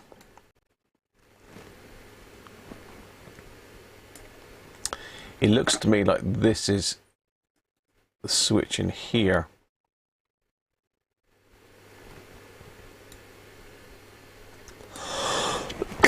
Excuse me. So we've got a BFO oscillator. Then we've got CR1 and CR2, which are crystals or filters, crystal filters. And it looks like CR1 has got the BFO switch Q27, Q28, and CR2 is Q26. And that comes down into the processor, I believe, to pin 77, which is USB LSB.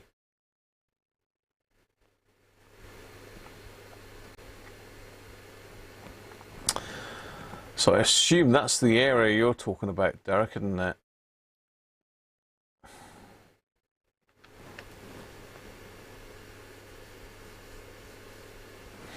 Yeah, I've had that as well before, Dorf. Let's make sure I'm not in picture as well. Yes, I am. It's just taking me off the screen a minute.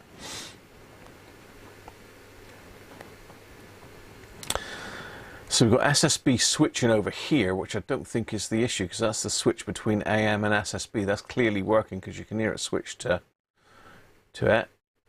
SSB B plus switch.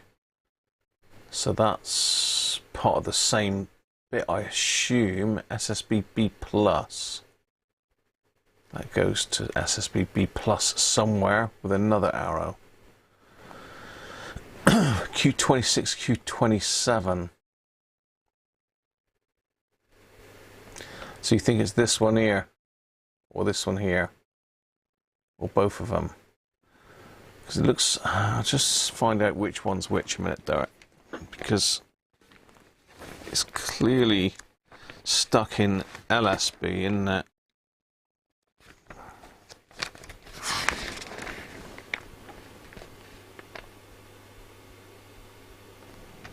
So it looks like CR1 is the LSB and CR2 is the USB.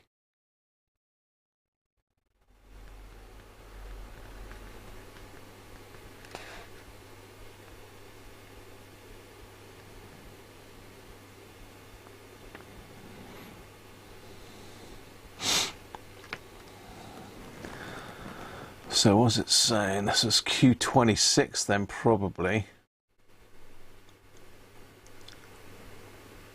It's got to be Q26 then, isn't it? Now where's Q26? Where the hell is Q26? Where are you, Q26?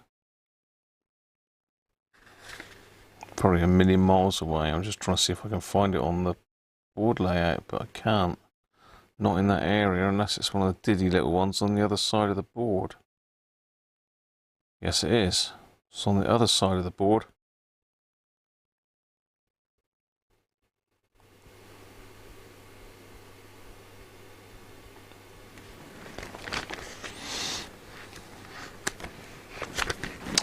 So let's go to the schematic then.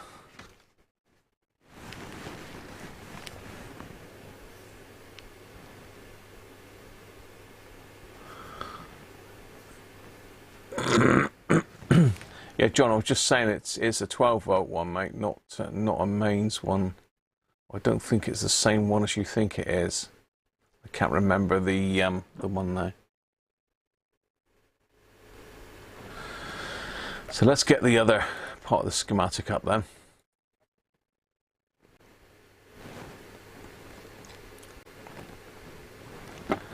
Now let's have a look. It's got to be somewhere in here, isn't it?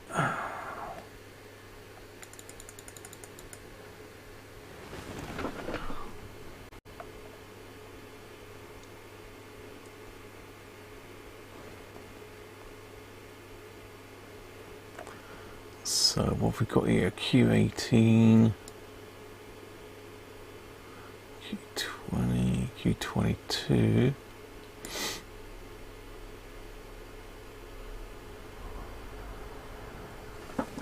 Just looking to see if I can see some voltages around this, if I can find where the hell it is.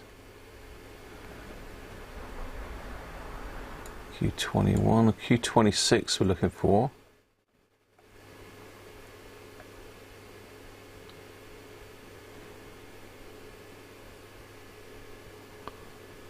There we go. Oh, it looks like Q27. Is that gonna? Is the? Oh, all three of those are the BFO switch. Okay.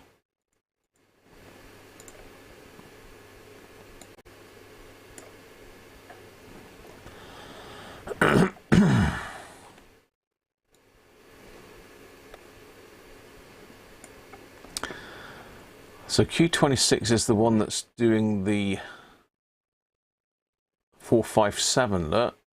So this is the bit we haven't got. We seem to have this all the time. So is this thing here not switching properly, do you think? Or just trying to... I'm not clever enough to understand this part of the circuit. I can understand the filters. One for 457 and one for 453. So 453 is bang on. 457 isn't present, so just trying to see how this is. This doesn't appear. That appears to be the B plus.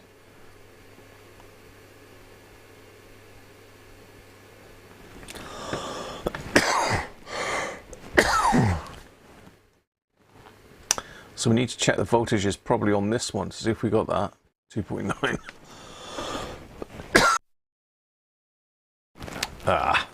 Starting to cough now. I've been talking too much. Shut up, Graham.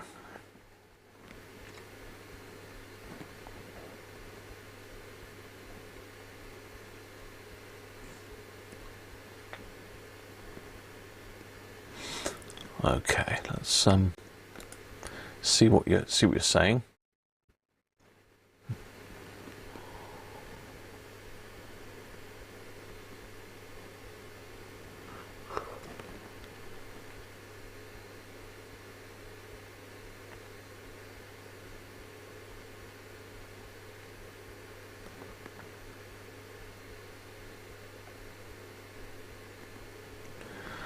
Check the logic at the base of Q26.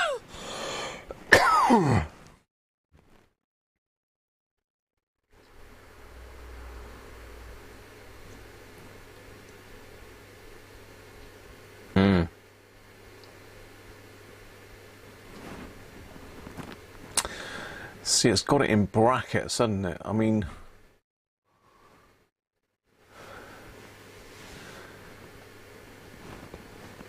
what is switching these two? It's got to be this one switching it, hasn't it? In the middle. I've got to have a drink a minute. God, I'm really tickly throat now.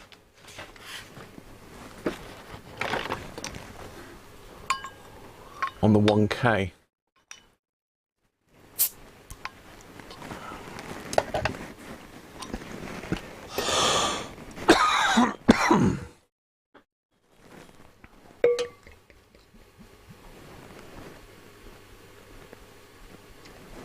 Oh, it's an inverter.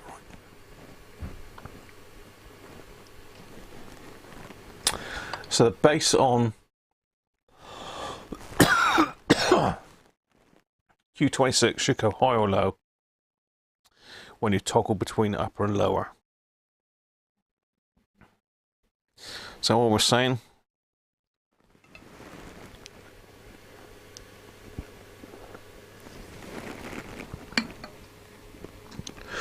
Right, I've got some proper job going in me now.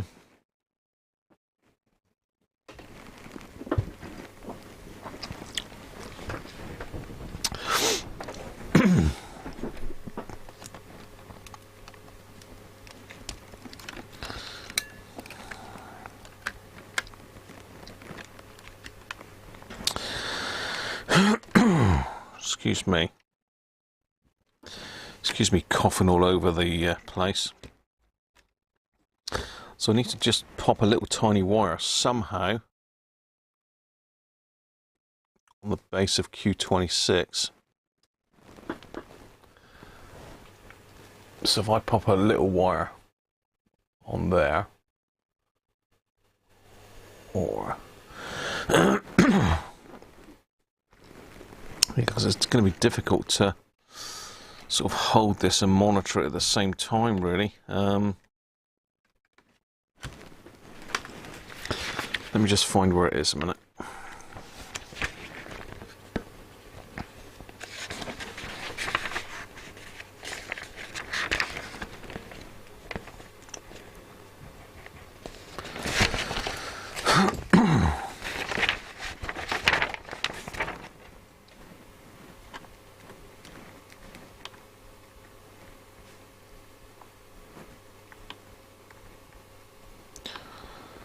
Okay, Q26 is that one, so the base is the upper right corner. Does that join to C127? No, that's the collector.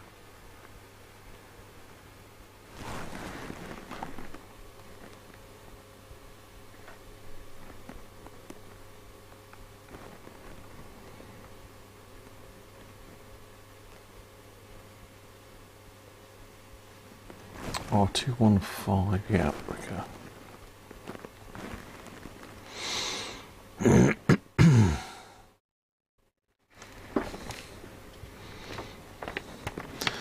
Okay, it's going to be difficult to probe that as I'm trying to do stuff. Am I going to be able to get a wire on it though? It's tiny. I'm going to put a bit of Kynar wire or something on it. Something really fine. Steady. Let's wheel my chair back onto my SW77.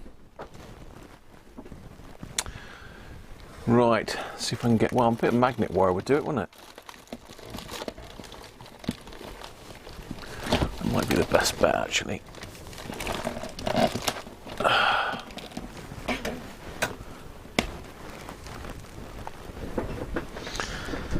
Let's put a little bit of magnet wire on there a minute.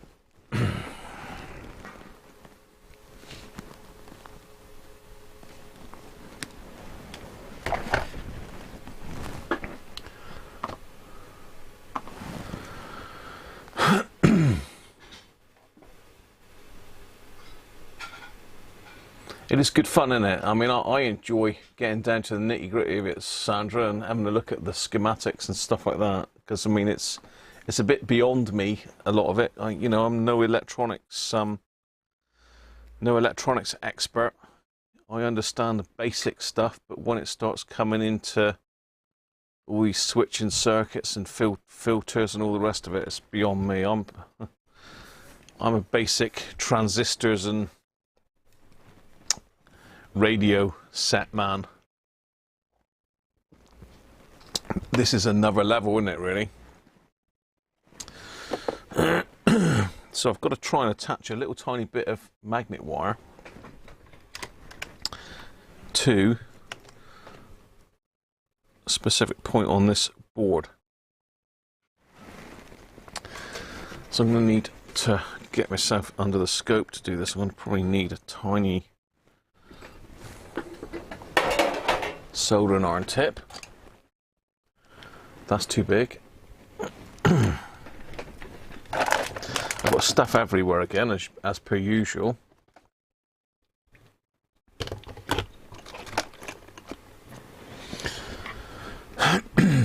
Where's my little tip? There we are. Yeah, I'm going to have to put in one of the little micro soldering tips because there's no way I get to that with a normal soldering iron tip. I'm just going to get the microscope on a minute because I'm going to need the microscope to get in here. Let's get that out of the way for a second.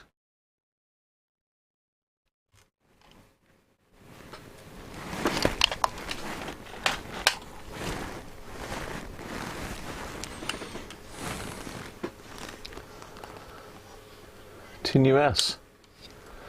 Thank you. Welcome.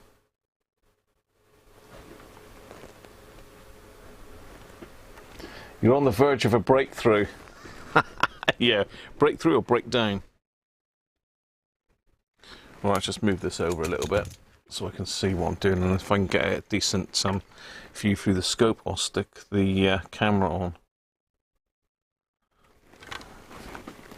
So once again, it's right in underneath where this blimmin' rubber stuff is. This rubber tape is a pain in the backside, it really is.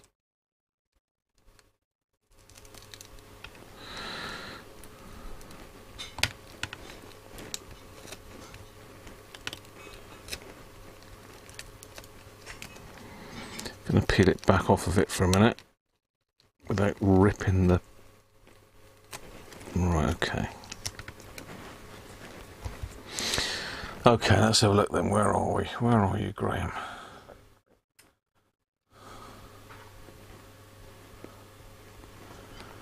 Oh, that's my little cluster there, I believe. Yeah, there we go.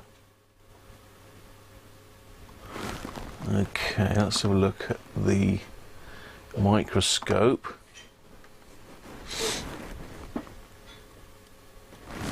So let's have a look how you're focused. There we go. That's pretty good. You should be able to see that. So the area of interest, again, thanks to Rich and Rob for the microscope situation, the area of interest is that little point there. Can you see where I'm pointing? Hopefully you can. I'm going to connect a wire to there. So just let me measure it. It's just going to be impossible now to do it without soldering a wire on. That's my light up full.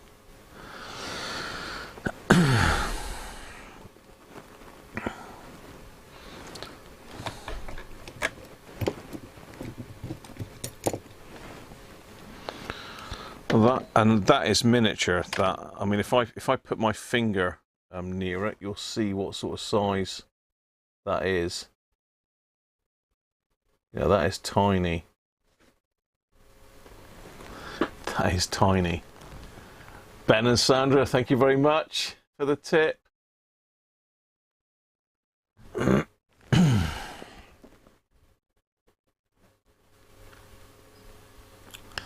So whereabouts are we? We're down here somewhere. Let's put a little bit of flux on that. Let me just try and tin it first, just so we've got some fresh solder on it. If I can get the hand-eye coordination right. Oh, there we are.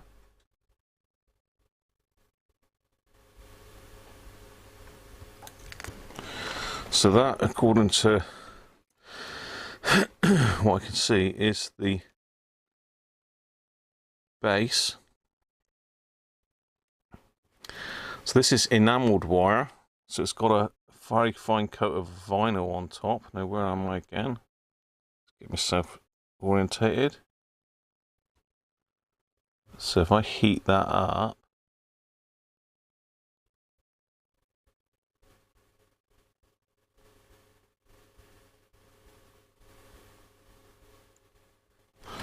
it'll jump out my hand.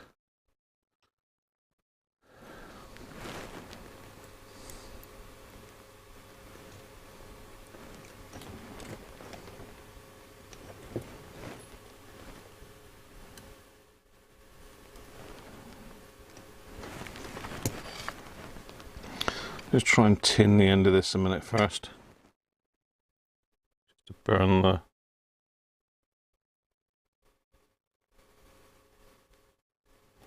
polyurethane off.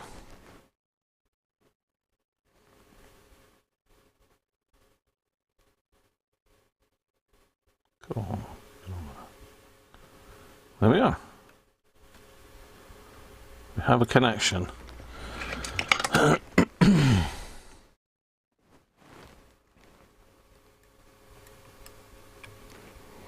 They'll hopefully stay on there.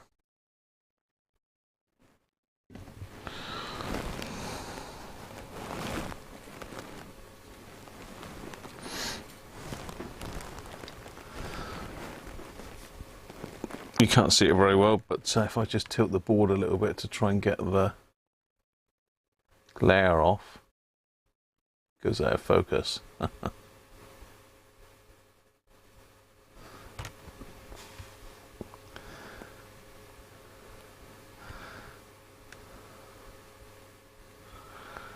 Yeah, I need to get my lighting sorted, don't I, really? I really need to get the lighting sorted. But oh, what happened to my lovely little baby torch?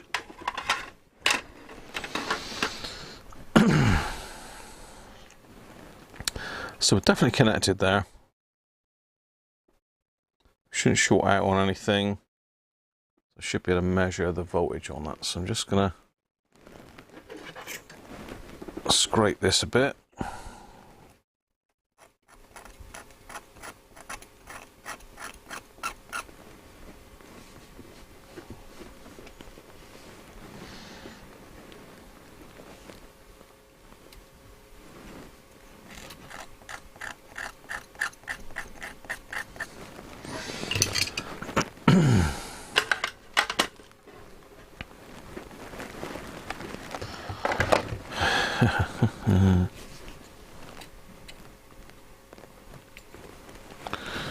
Right, there we go. So we can go back to the normal camera now. Let's pop that one back up out the way.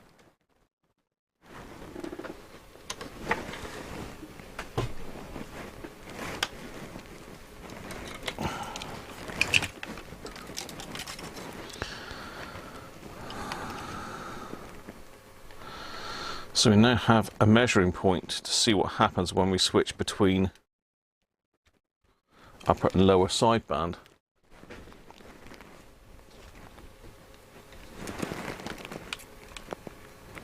Well, that's the plan anyway.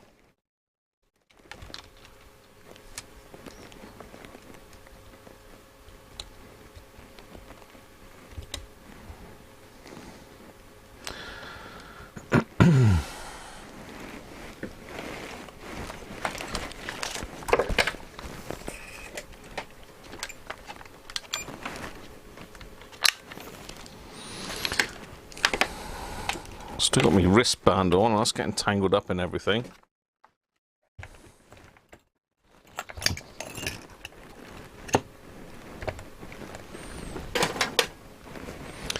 Now I need to find my leads. So I need to clip onto the ground.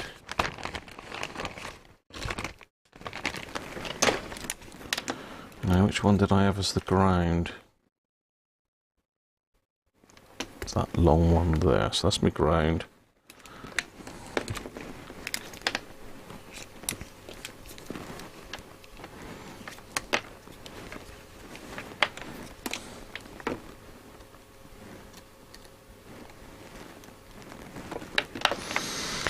That's my ground. We're getting there, people.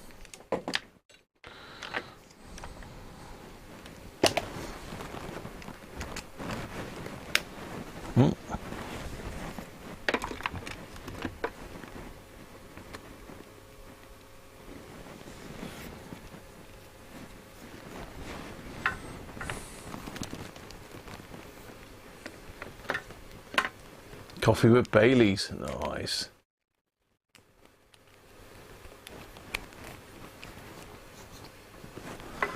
You suspect the ribbon connector, Derek, do you? Okay.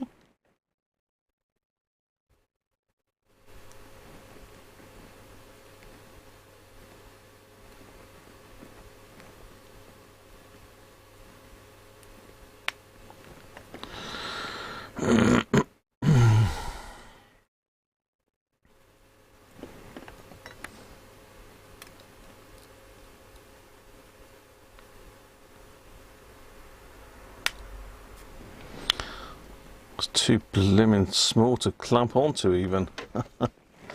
Let's use a bigger clamp.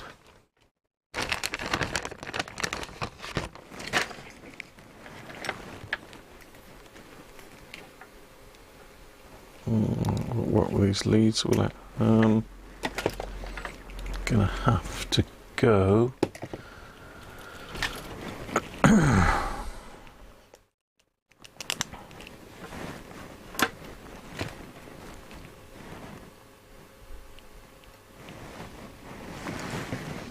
Right. Let's go again then. Fire in the hole.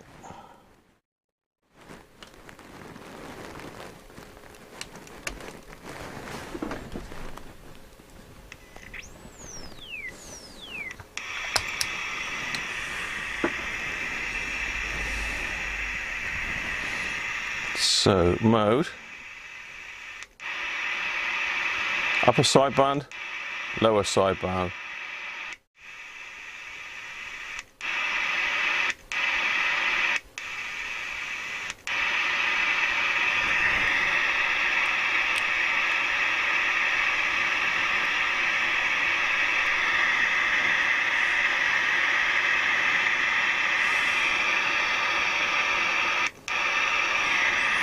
Doesn't appear to be any voltage there at all.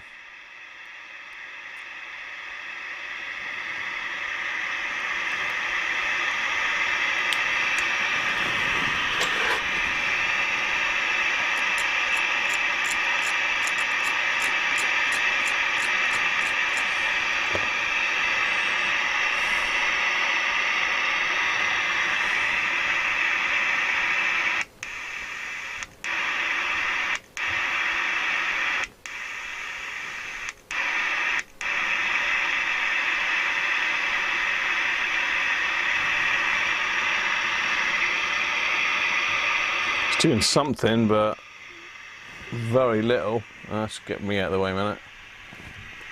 So if I switch now, I'm let's have a look. We're upper sideband, lower sideband, AM.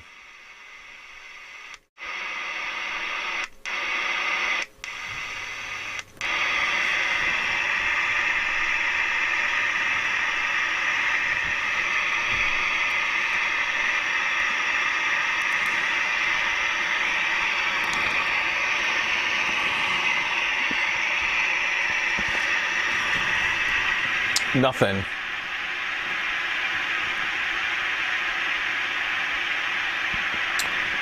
Now check pin 77 on IC 902 next to the LCD.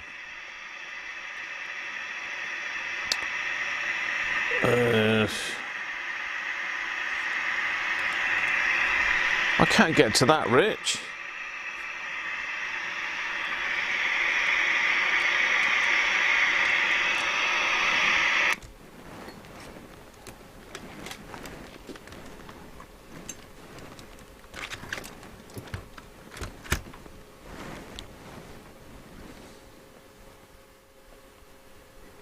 Yeah, that's definitely on that pin. Unless I've got it on the wrong one, but that looks pretty much like the diagram.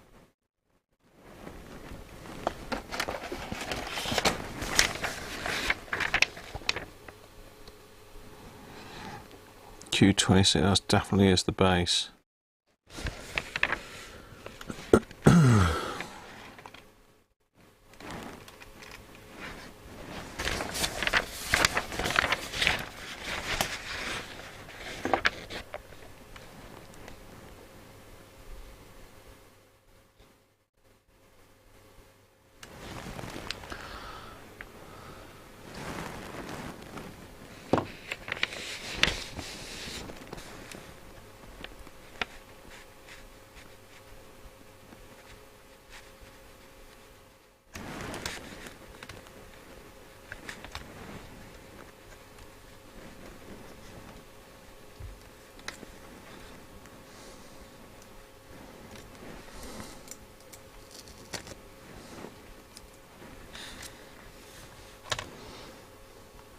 Yeah, I can't get to IC a 902, Rich.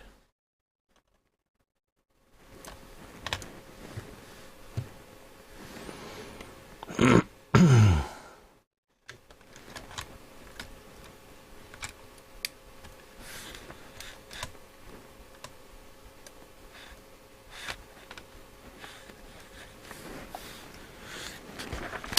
mean, could it be that the ribbon cable's not seated properly still?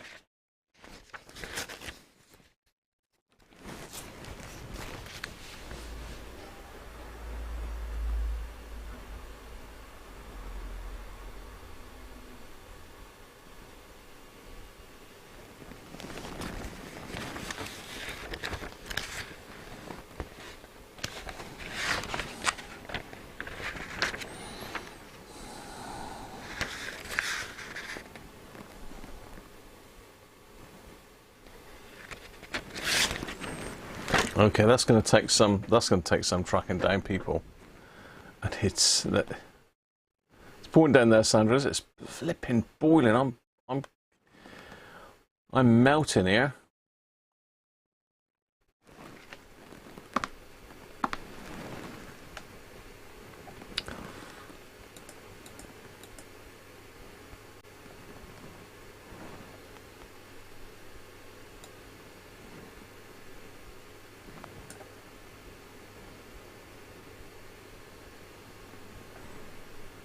Microcomputer board. I'm just trying to see if I can find where it's coming out. Side, upper and lower to microcomputer board. Is this what we're talking about here?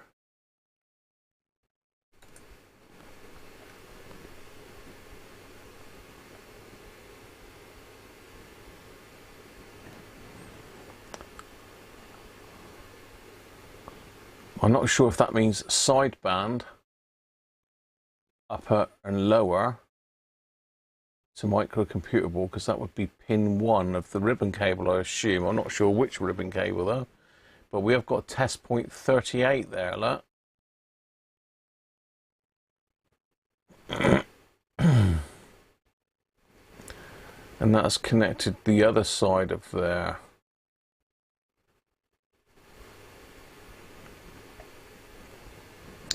So we find test point 38, maybe that's where I should be connecting to, but what am I looking to see at test point 38?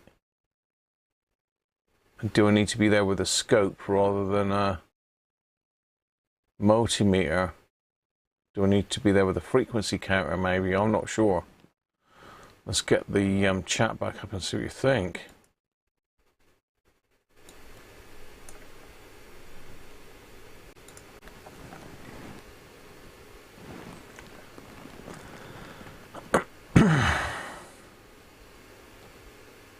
Right, Rob, catch you in a minute, mate.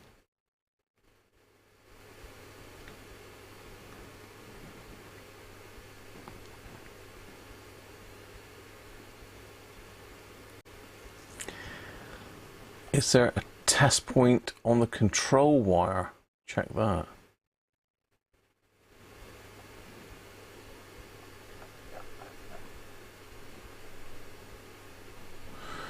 So where's test point 38 then? It was obviously connected in there somewhere, isn't it? Down in this lot here. It's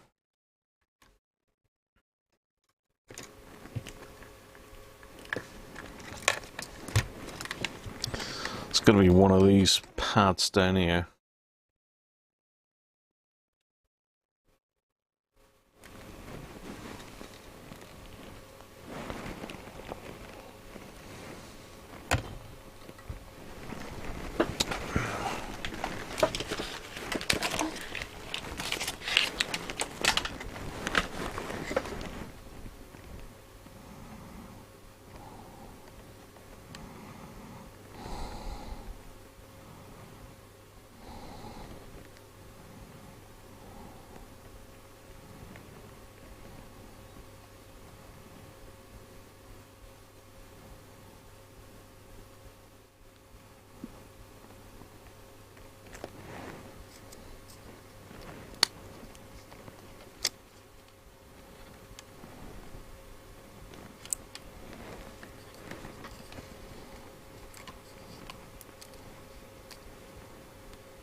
Right, we're trying to identify where that test point is then.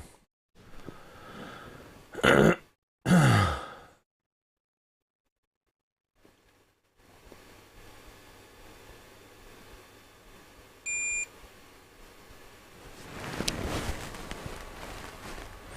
can see it, Ben.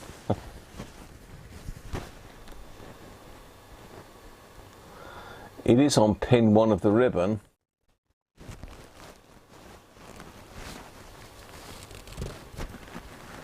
It could be.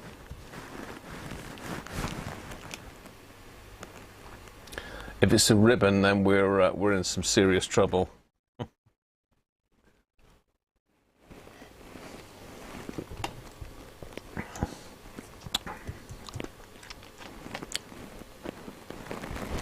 It looks like pin 1 is the upper lower coming out of the board and into the control circuit at the front. That's for sure. Let me just see if I can find where this test point is then and see if we can probe it.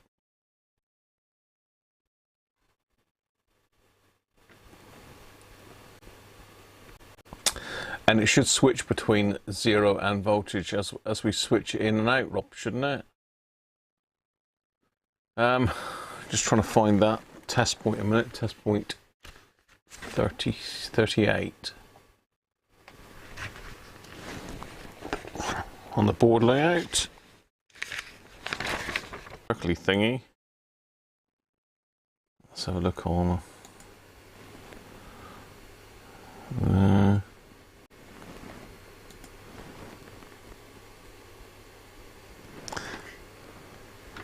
Thingy. Ah, I am back. Yay! Right, okay, I'm back by the looks of it. But it's struggling. It's struggling, people.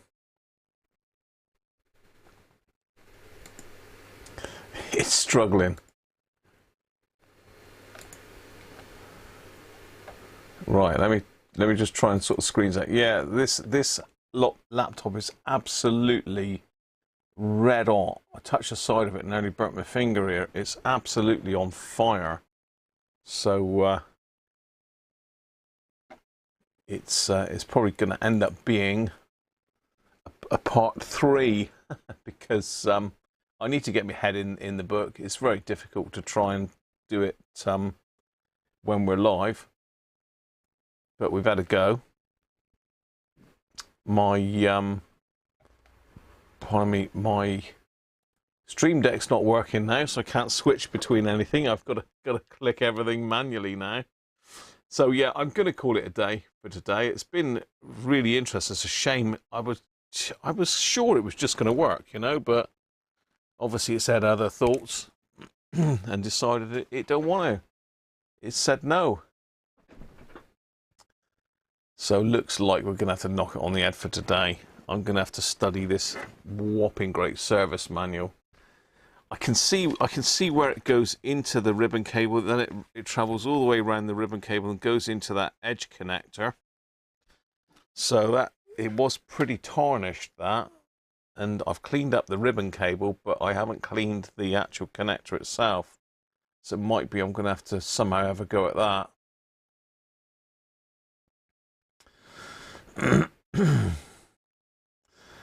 But yeah, I do need to study that a little bit better, rather than just willy-nilly messing with it, because I'm not going to get anywhere fast. I'm just going to end up going around in circles. So I hope you've enjoyed that today. It's been a bit different. So let me just wipe myself on now. I've had to click all the buttons now because I've lost me streaming push buttony thing. So it's all gone pear-shaped. It's so hot in here. It's unbelievably hot. So I am going to have to call it a day. But it's been fun. We got the radio back together. We did the super cap. We've sorted the LED. We've just got to sort out this SSB issue now. Once that's done, then the radio's sorted. But unfortunately, it's not going to happen very quick, is it? Typical. Cheers. You're meeting bruv Tuesday, are you? All right, okay. Have fun down there then.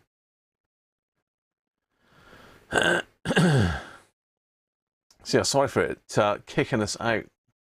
It's almost told us that it's time to go, didn't it? It's like, I've had enough. I've got to go. I'll tell you what. I wouldn't be surprised if it's melted my desk here, because it's only a plastic. It's only a plastic like laptop stand that it's resting on. It's hellish hot. Literally, I don't know. I mean, it's supposed to run hot anyway because it's a gaming laptop, but that's too hot. That is way too hot.